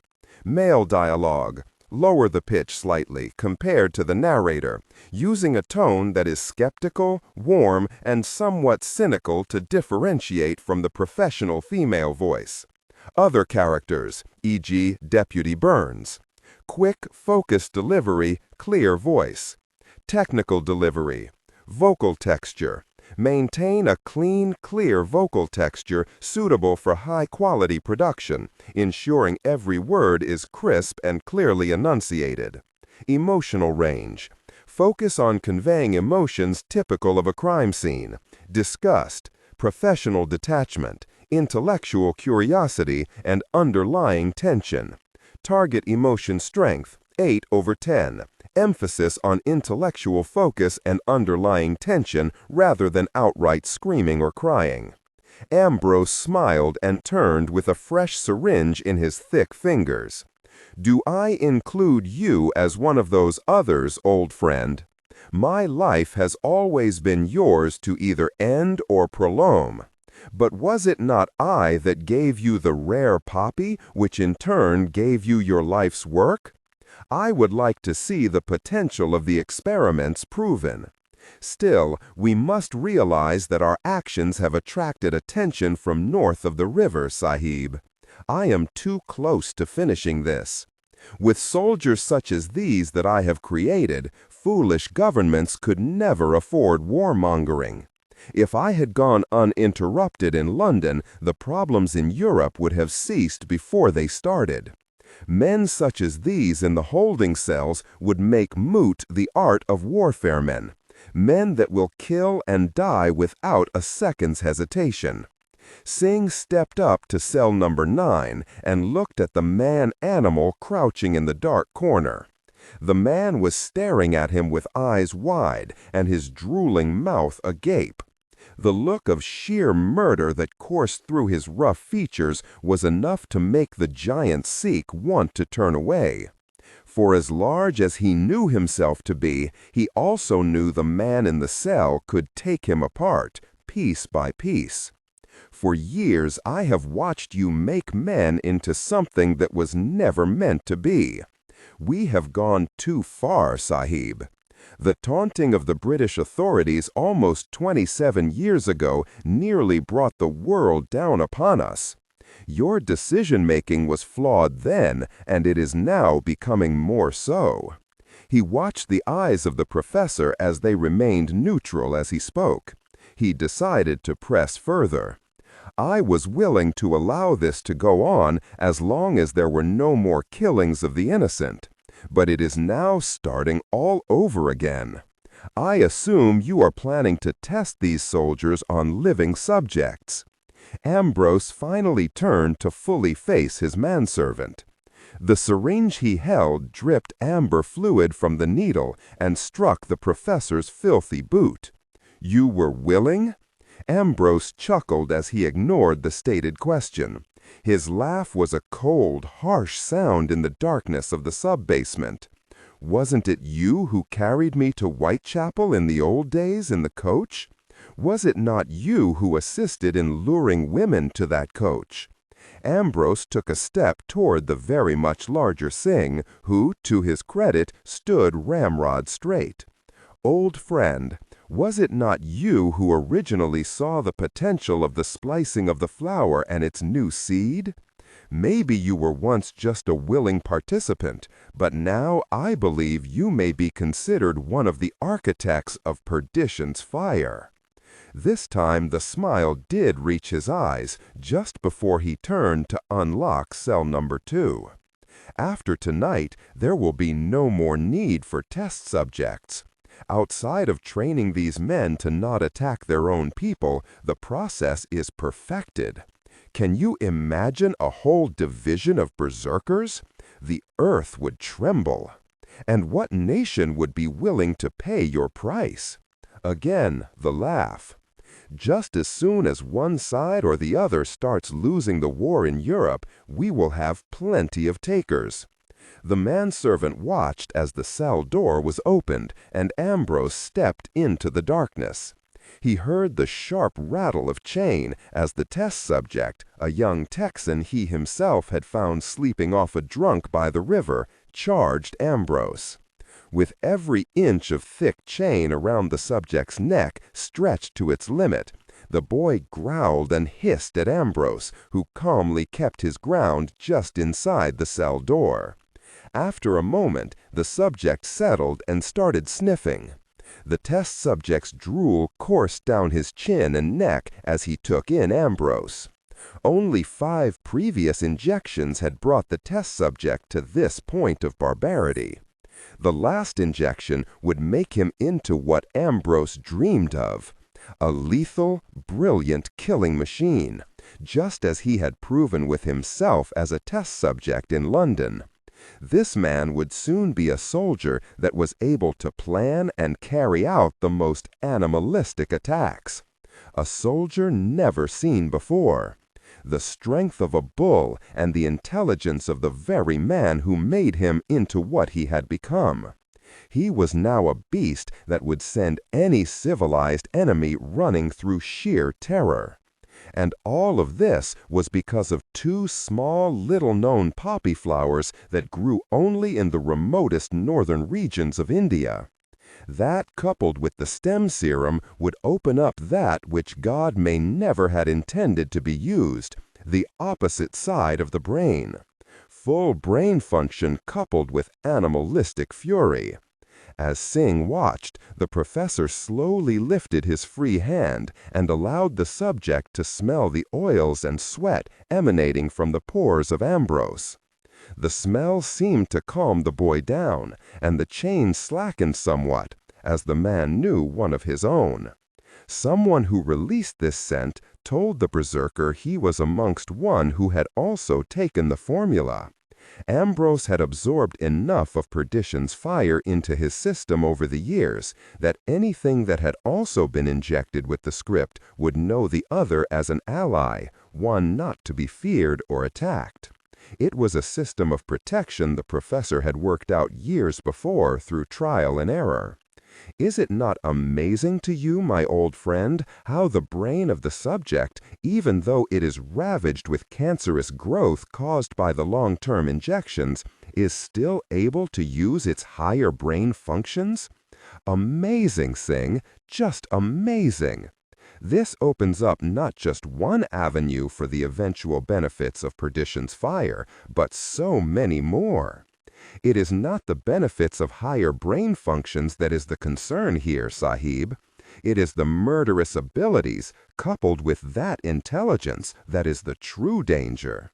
Singh stepped toward the open cell, and that was when the test subject lunged at the manservant, almost knocking Ambrose over. "That is not wise, my friend," Ambrose said as he quickly reached out and jabbed the needle home into the arm of the boy. The test subject was so absorbed in his want, his very need to get at Singh, that he never felt the sharp jab. Ambrose quickly stepped from the cell and closed the door. There, 8 subjects more to go. "Sahib, we must—" Suddenly, and before Singh could finish, the basement door flew open and a man came through. He was armed with an old Winchester and wore the white clothing of one of the field workers. "We have soldiers, Jefe. They crossed the river an hour ago." Ambrose reached for another of the syringes and then turned to look at one of the many guards he had posted around the hacienda. "Federales?" he asked. "No, senor, Americanos," the man said as his eyes saw the boy inside the cell for the first time. The peasant saw the way the beast inside had the restraining chain stretched. He then faced his employer. "You would release these creatures into the villages around the hacienda." Ambrose grinned, and then took another syringe from the table. "I would release them into heaven or hell to get the time I need. Now you go and retrieve the perdition journals in my office. The up-to-date series of formula is in notebook number 30, along with the antidote. That is most important. As for the vials of powdered solution in the secondary laboratory, dump them into the sand. The powdered form is far too strong. With the liquid solution, we have more control. Now go, my friend, and do as I—" He stopped talking when the pistol appeared in the Indian manservant's hand. Ambrose raised his thick brows at the sudden appearance of the weapon. It seemed as though the professor wasn't surprised in the least by this latest development. "This ends here, tonight, just as I should have allowed it to end in Whitechapel. You brought the soldiers here, didn't you, Singh?" Ambrose asked as his eyes roamed to the still unlocked cell door of test subject number 2. "Yes, I knew the American soldiers that are searching for Pancho Villa were within 100 miles of here. I have arranged your demise through forces working with the President of the United States, Sahib. Forgive me, but I have been communicating with your government for over 3 years now. I have been reporting on your progress that has now gone too far with the new series of script you have begun. These men will never be controlled as you believe, and the Americans want this stopped." Ambrose couldn't speak or move at first. He had never suspected his manservant could be capable of total betrayal until the deed had showed itself. Instead, he turned from Singh and then quickly slid the needle expertly into his own arm. As he did, he moved to the left. The sudden motion made Singh adjust his position, and he stepped in front of the still open number 2 cell. "Please, Professor, place the syringe on the tabletop." Ambrose chuckled, a sound that sent chills down the neck and arms of the large manservant. Then, to Singh's horror, he saw the syringe fall from where Ambrose had hidden it in his hand. It clattered on the flagstone floor, empty. "What have you done?" Singh asked as he involuntarily took a step backward toward the open cell door. "I do what always needs to be done, old friend," Ambrose said as saliva slowly ran from the left side of the older man's mouth and traveled slowly through his thin beard. The distinctive facial tic, indicating that the muscles under his skin were receiving information from the extreme frontal lobe of the brain, started on the right side of the face and seemed to spread into the upper reaches of the facial muscles, most notably just above the eyes, making the brow pulse and grow. The professor took another step to the right, and then one quick step forward, forcing Singh to step closer to the cell door. Ambrose smiled again. The once straight teeth were now jumbled and separated. The professor's blue eyes were now ringed with a red circle, where the subsurface blood vessels had exploded from the massive rise in heart rate. He reached into his lab coat pocket and pulled out a small, shiny object. An object lesson, old friend. A bit of problem solving for the ultimate soldier. He held up the small key that maintained test subject number 2 securely bound to his chains. "I'll kill you before I allow the release of that beast from its cell. The test subjects must be destroyed," Singh said as he cocked the British-made Webley pistol. "Release them?" Ambrose said with a laugh. The gesture allowed Singh to see the blood that had forced its way through the now widening gaps between the teeth of the professor. The lab coat was now drawstring tight around the professor's arms. The material was starting to give way as the now thriving right side of the brain started to activate and send out new signals to the nerves controlling muscle movement, growth, and strength. Singh knew that Ambrose's body was starting to take defensive measures toward its survival, as ordered by the expanding brain and the already overdosed and dying medulla oblongata. "I said this was your object lesson. Problem-solving capacity amongst the strongest, most ruthless creature in the world has been obtained. They need no key, old friend. The last journal explains it all. They have been opening and closing the locks on their chains since the 3rd series of injections. So I had to change the locks to a more advanced model. Now they have the reasoning to avoid capture, just like I had in London 20 years ago. It works, Singh. The formula works." Singh felt his heart jump in his chest as he absorbed the words from Ambrose. Then his heart stopped when he heard the cell door behind him open. He closed his eyes, and then he suddenly realized what he had to do before his own life became forfeit. He pulled the trigger. Ambrose was hit in the chest and thrown back just as test subject number 2 jumped onto the back of the manservant. As the professor absorbed the large caliber bullet and as he hit the table with the remaining syringes on its top, he heard the beast as it tore its teeth into the neck of Singh. He reached down and started to gather the remaining doses of perdition's fire from the floor. He looked down at the wound he had sustained and saw the blood pumping out of his chest from the bullet hole. He laughed as he watched the flow of life-sustaining blood dwindle to a trickle. While the quickly dying Ambrose started giving the final injections to the last 8 patients, he ignored the sounds of test subject number 2 as it did what it was created to do. As its brain functions started to die, it was dismembering, tearing apart, killing, and worst of all, something else that had not been programmed into its cycle of violence during the professor's long-winded readings to his test subjects. Something the professor could never figure out. It would feed on the corpse of what it had just killed. A basic throwback to the primitive days of beast against beast. The total brain function brought on more than just advanced IQ. In some ways, the formula reverted it also.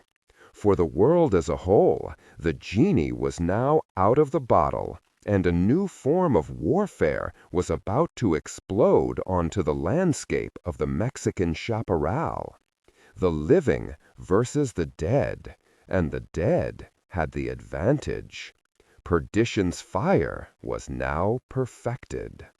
Ambrose laughed as blood spilled onto the wooden flooring.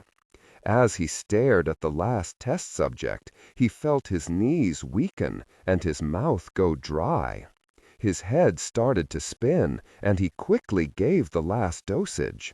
Then, without realizing what was happening, he turned and stumbled out of the cell and crashed into the dosage table, knocking it over.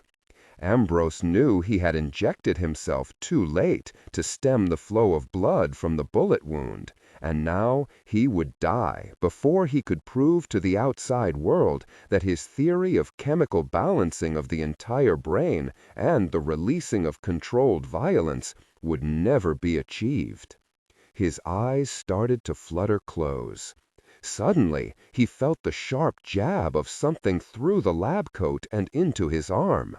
He opened his eyes as he felt the rush of the drug as it coursed up his arm.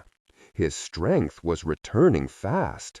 He was pulled to his feet, and that was when he realized it was test subject number 2.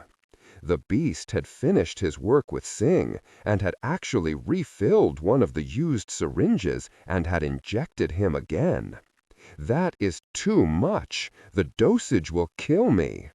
"As you have us?" came the slow, deep voice from test subject number 2.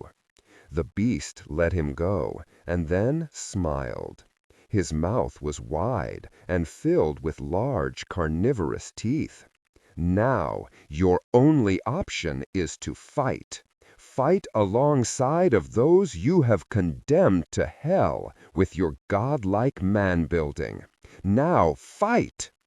Ambrose felt his mind let go as the section of his brain he had only barely touched on in London came to full life.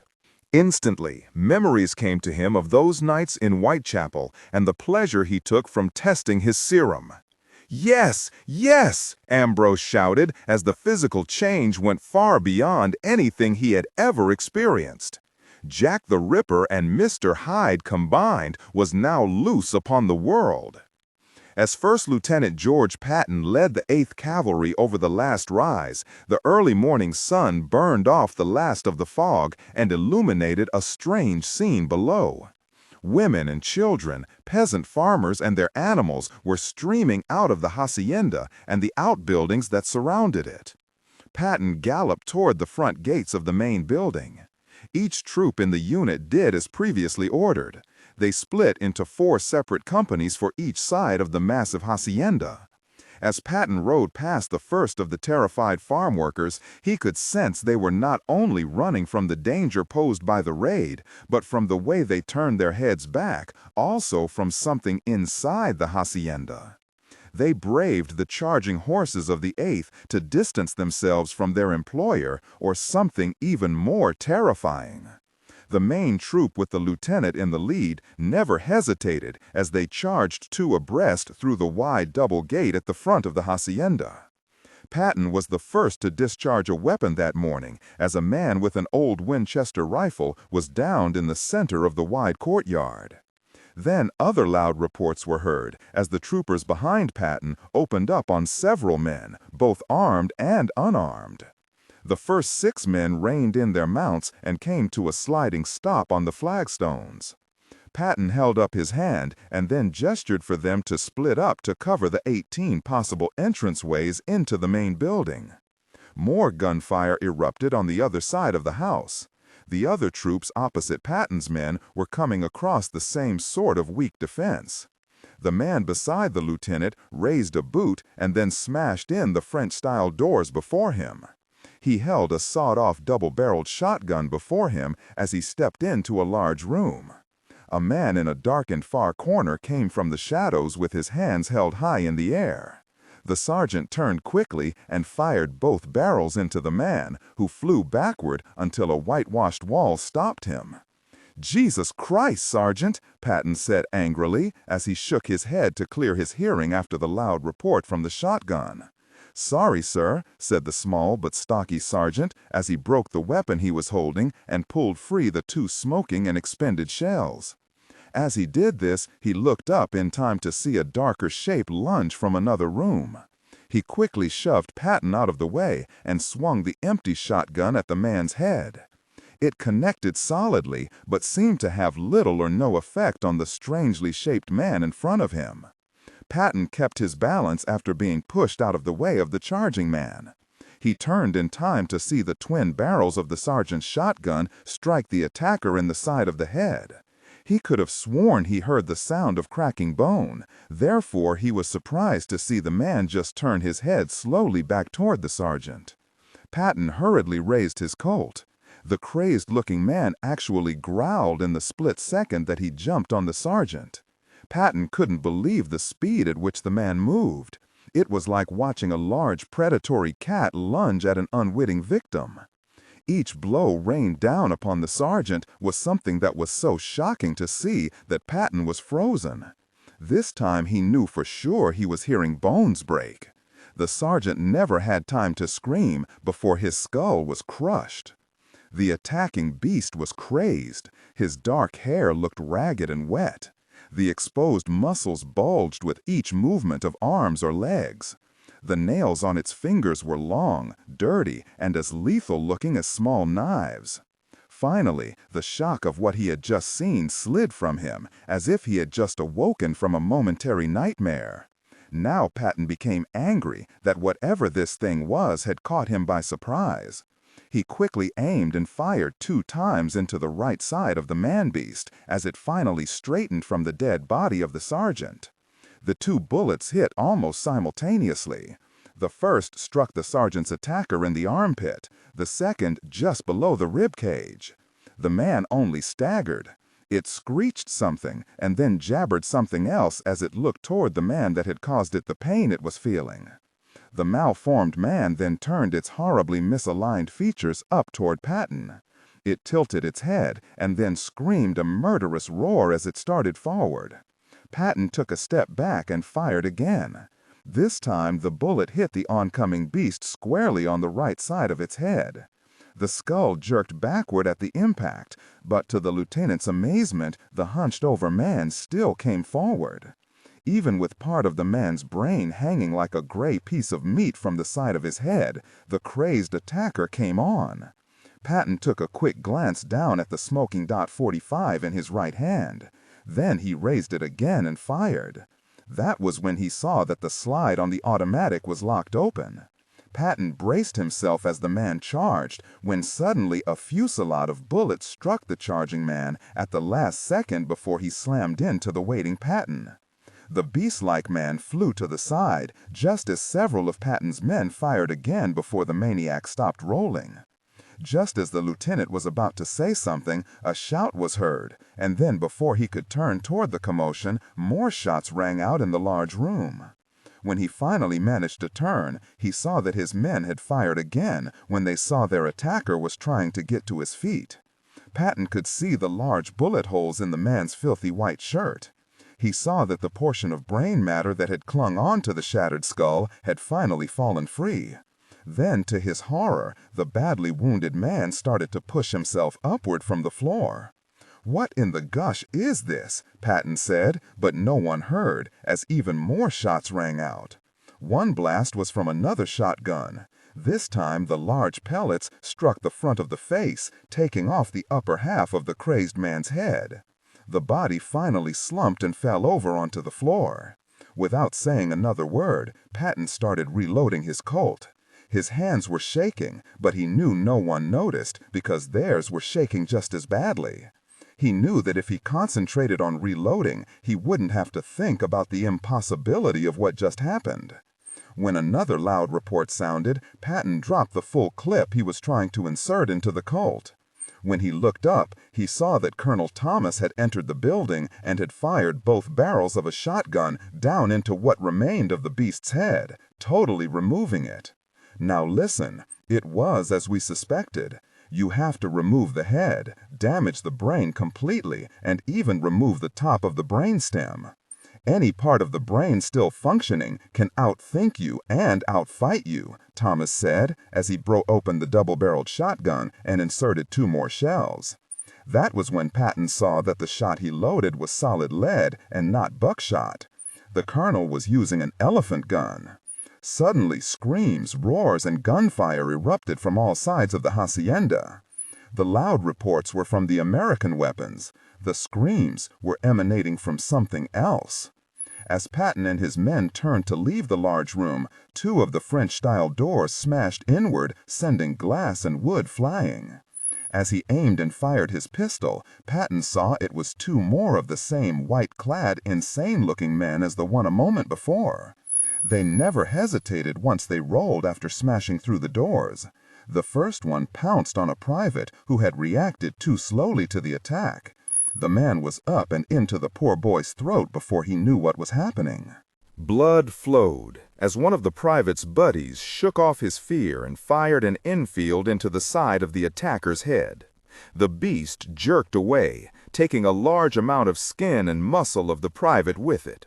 The soldier fired again, not waiting to be stunned once more by the lunatic before him.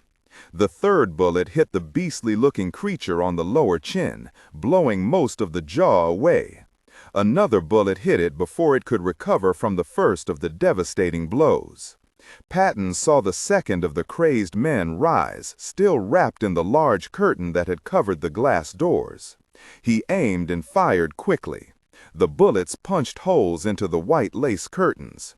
Blood exploded, soaking the material as the man underneath lost his balance and crashed to the floor.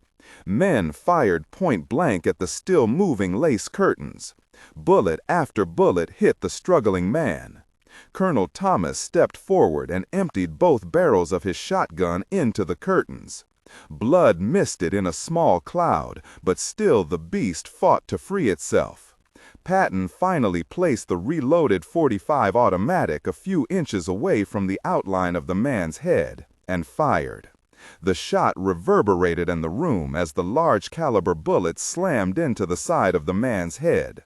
Brain matter and a red spray of blood splattered over the lace curtain and the men beyond.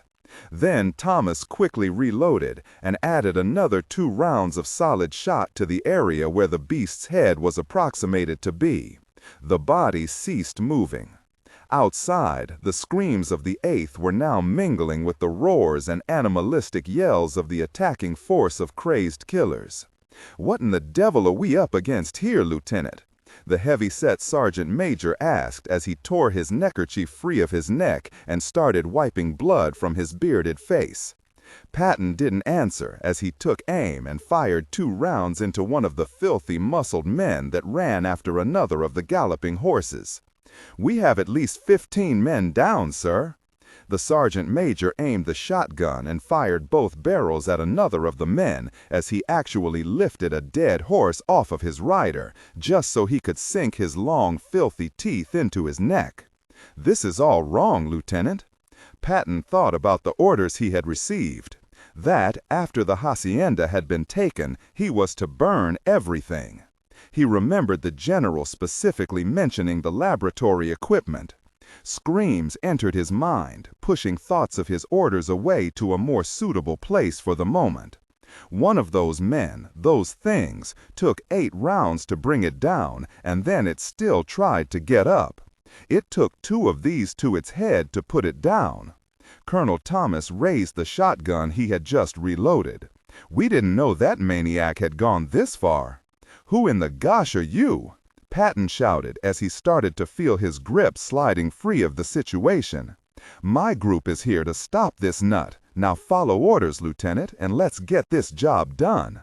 Thomas shouted at Patton, and for the first time, he realized that this Colonel Thomas on detached duty to the National Archives was a stone killer, a man experienced in the art of death. "Come, we have to finish taking the house. What we're looking for is in the basement. Get me 10 men. Tell your men to secure this courtyard, and then get a troop of men out to round up those civilians. We may need to find out what they know." "Yes, sir," Patton said as he frowned and then pulled his old 6-shot revolver from its holster. He went back through the same broken window he had exited from. Sunlight was now streaming into the main house, and Patton could see much better. He saw the 2 men they had dispatched earlier. One was lying next to the dead sergeant, and, to his shock and amazement, that one was even now still moving. Hands, jaws, and eyeless sockets where bullets and pellets had taken out the eyeballs were moving, twitching, and shaking. The two beasts' movements were uncoordinated and slow. The damage to their brains was so severe that their higher functions weren't cooperating. Patton, for the first time in his adult life, wanted to vomit from something he had witnessed. "I am not going to deal with this," Patton shouted over the gunfire. "Sergeant Major, tell Alexander to get in here with the explosives." The sergeant major turned and once more ran from the hacienda. Patton gestured for 4 troopers to start searching for the way into the basement, but before they could move, a large door opened at the far end of the main room. Patton turned to see nothing but darkness at first, and then he saw the dim outline of a giant of a man.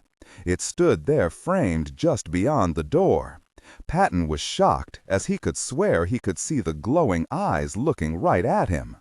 Then, just as suddenly, the dark shape was gone. Before Patton could move, he heard something that would cause him years of nightmares afterward. The laugh trailed out behind whatever had been standing in that doorway. "This way," Patton shouted to his 4 men. The lieutenant hit the open doorway and slid to a stop. He looked down into a black abyss that seemed to go on forever. He waited and gathered his courage, and then started down.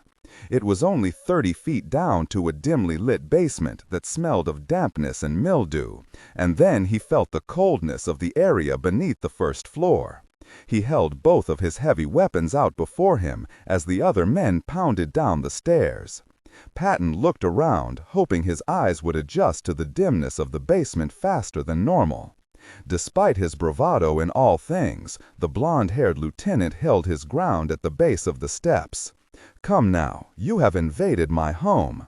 You have killed my test subjects just to get to me, and now you hesitate when the time draws near to meet your adversary." The voice was booming and had a growl hidden just beneath the words. Patton felt the chills slide up his backside as the meaning of the invite hit home. He knew then that they weren't dealing with a man at all, but some abnormality created artificially in this lonesome place south of the border. "That's Ambrose himself," said Colonel Thomas as he reloaded his shotgun yet again. "Whatever happens, Lieutenant, go through the remains of this place and get samples of whatever you find. Our government needs to find a way to fight this. An antidote, maybe. Because if this thing gets onto the open market, there will be hell to pay. If I'm not there, get the samples to the president, only the president," he said, waiting for the young lieutenant to nod his head. Now, may I suggest, and do not read aloud any text that acts as a technical or structural marker. Specifically, ignore and do not pronounce any phrases or lines that start with or contain vocal attributes, technique, chapter, or a standalone number at the very beginning of the input text. Start reading only from the main body of the story text. Narration style, suspense and pacing. Tone, maintain a baritone/tenor pitch with a sharp, intelligent, and engaging tone. The style should be objective yet highly evocative, drawing the listener into the scene. Suspenseful pacing. Utilize a highly controlled and flexible pace. Slow down dramatically during gruesome descriptions, e.g., body parts, injuries, to maximize the chilling effect. Then resume a quicker pace during action or dialogue. Emphasis. Clearly emphasize key nouns and descriptive adjectives within the scene setting, e.g., severed from the body, weeping graying flesh, cavernous tunnel. Character differentiation, sharp modulation. Narrator voice, smooth, authoritative, and stable. This is the baseline pitch. Female dialogue, Megan. Increase the pitch significantly. The voice should sound assertive, sharp, and highly professional/authoritative, like a lead detective or expert. Male dialogue, Sam. Lower the pitch slightly compared to the narrator, using a tone that is skeptical, warm, and somewhat cynical to differentiate from the professional female voice. Other characters, e.g., Deputy Burns, quick, focused delivery, clear voice. Technical delivery. Vocal texture. Vocal texture. Maintain a clean, clear vocal texture suitable for high-quality production, ensuring every word is crisp and clearly enunciated. Emotional range. Focus on conveying emotions typical of a crime scene: disgust, professional detachment, intellectual curiosity, and underlying tension. Target emotion strength, 8 out of 10. Emphasis on intellectual focus and underlying tension rather than outright screaming or crying. Now, may I suggest, Lieutenant Patton, that we kill the really difficult person? George Patton quickly gestured for 2 of his men to go left. The other 2 he placed behind him and Thomas, and the attack element advanced through the dimness toward the spot they thought the voice had come from. I have been waiting for a test such as this. Another laugh after the words. Gosh, Lieutenant, what is this place? The private immediately behind Patton and the colonel hissed. Take hold of yourself, Private, and get ready to... Several loud reports and shotgun blasts sounded in the dark basement as something in front of the advancing men moved. Then, before Patton could see what was happening, more boots pounded down the stairs.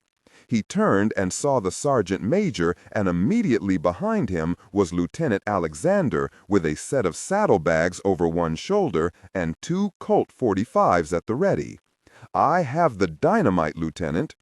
Patton was tempted to just place the charges in the basement, ignite the fuse, and get out of the hell he now found himself in. But he remembered the orders that Pershing had given him. He was forced to confirm the death of this Ambrose. He shook his head and then cursed his luck. He noticed that the gunfire from above had dwindled to almost nothing as the troopers started taking full control of the hacienda.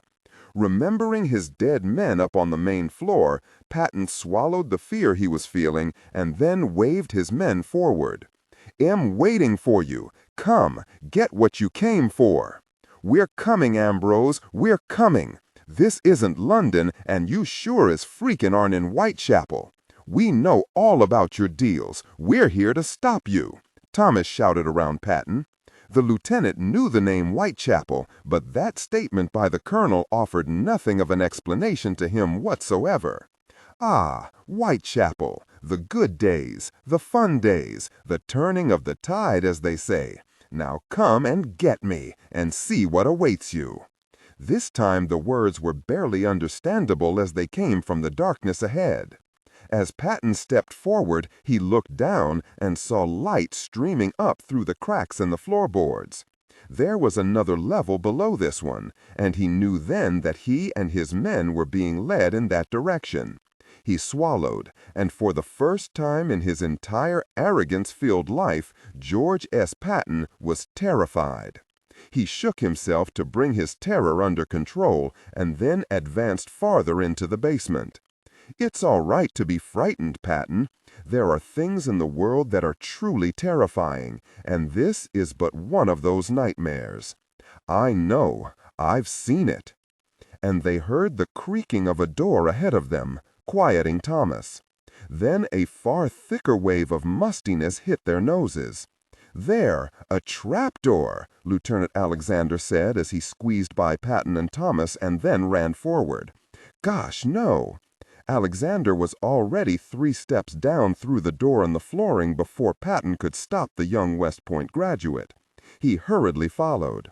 He and the others descended the stairs as fast as the darkness around them would allow, when suddenly the entire wooden staircase was wrenched out from under them. They were thrown to the left, the right, and then they all felt the bottom of their stomachs fall free of their bodies as they became airborne. Patton hit the dirt-lined floor, and 2 of his men fell across him. They were all lucky it hadn't been but 10 feet from top to bottom. As he tried to kick free, he saw that the staircase had fallen directly on 2 of his men, crushing them to death. The lieutenant cursed and then gained his feet. He had lost the automatic somewhere in the fall, so he pulled out his second 6-shot peacemaker. He cocked both pistols, and that was when he heard the laugh coming from his front. He and the remaining men aimed their weapons into the blackness ahead. But before he could move, he heard the voice from behind. It was Colonel Thomas. He was trapped underneath the staircase, and it was obvious that his legs were crushed, and the large wooden splinter coming through his lower abdomen made the leg problem that much less of a burden. The colonel was a dead man. He just didn't know it yet. "Kill the jerk for me, and get the samples to Washington, code 565, Thomas said, as his eyes slowly closed. Patton would never get answers from the brave lieutenant colonel as to who he really was and who he really worked for. Patton heard moaning on his feet, and then he realized that young Alexander was hurt as well. The saddlebag containing the dynamite was still clutched in his hand. Just as Patton reached down to help Alexander to his feet, something shot out of the darkness, grabbed the boy, and disappeared before Patton could react. In the brief flash of movement, Patton could not believe what he had just seen. Alexander was not only gone, pulled into the blackness ahead, but in that briefest of moments he had seen something that could not have existed. The man, or whatever it had been, was a giant. The clothing was in tatters, and the smell was atrocious. The hair was long, and the teeth flashed for the few seconds it took to drag Alexander away. They were hideously long, canine in appearance, and sharp. It was as if whatever it was had reverted back to a time when men were nothing more than the monkeys Darwin said they had sprung from. He couldn't help it. His hands once again started shaking. The screaming started almost as soon as the attack had happened. They all heard Alexander screeching, a sound that couldn't possibly come from the throat of a human being. The pain was etched in every decibel of that scream. The sergeant major reacted without orders. He charged forward with one of the shotguns, and then he just disappeared, vanishing through the dirt-covered sub-basement. Patton ran to the spot, as did his remaining troopers. There was bright light streaming through a hole that had opened up beneath the sergeant major's feet. As Patton looked through that hole, he could see the sergeant major below, just coming to his senses. "Are you all right?" Patton called down into the hell pit beneath their feet. The sergeant major rolled over onto his back, but just before he could answer, something grabbed his left-booted foot and pulled him off the ground. The man vanished just as Alexander had a moment before. Patton could not believe what was happening.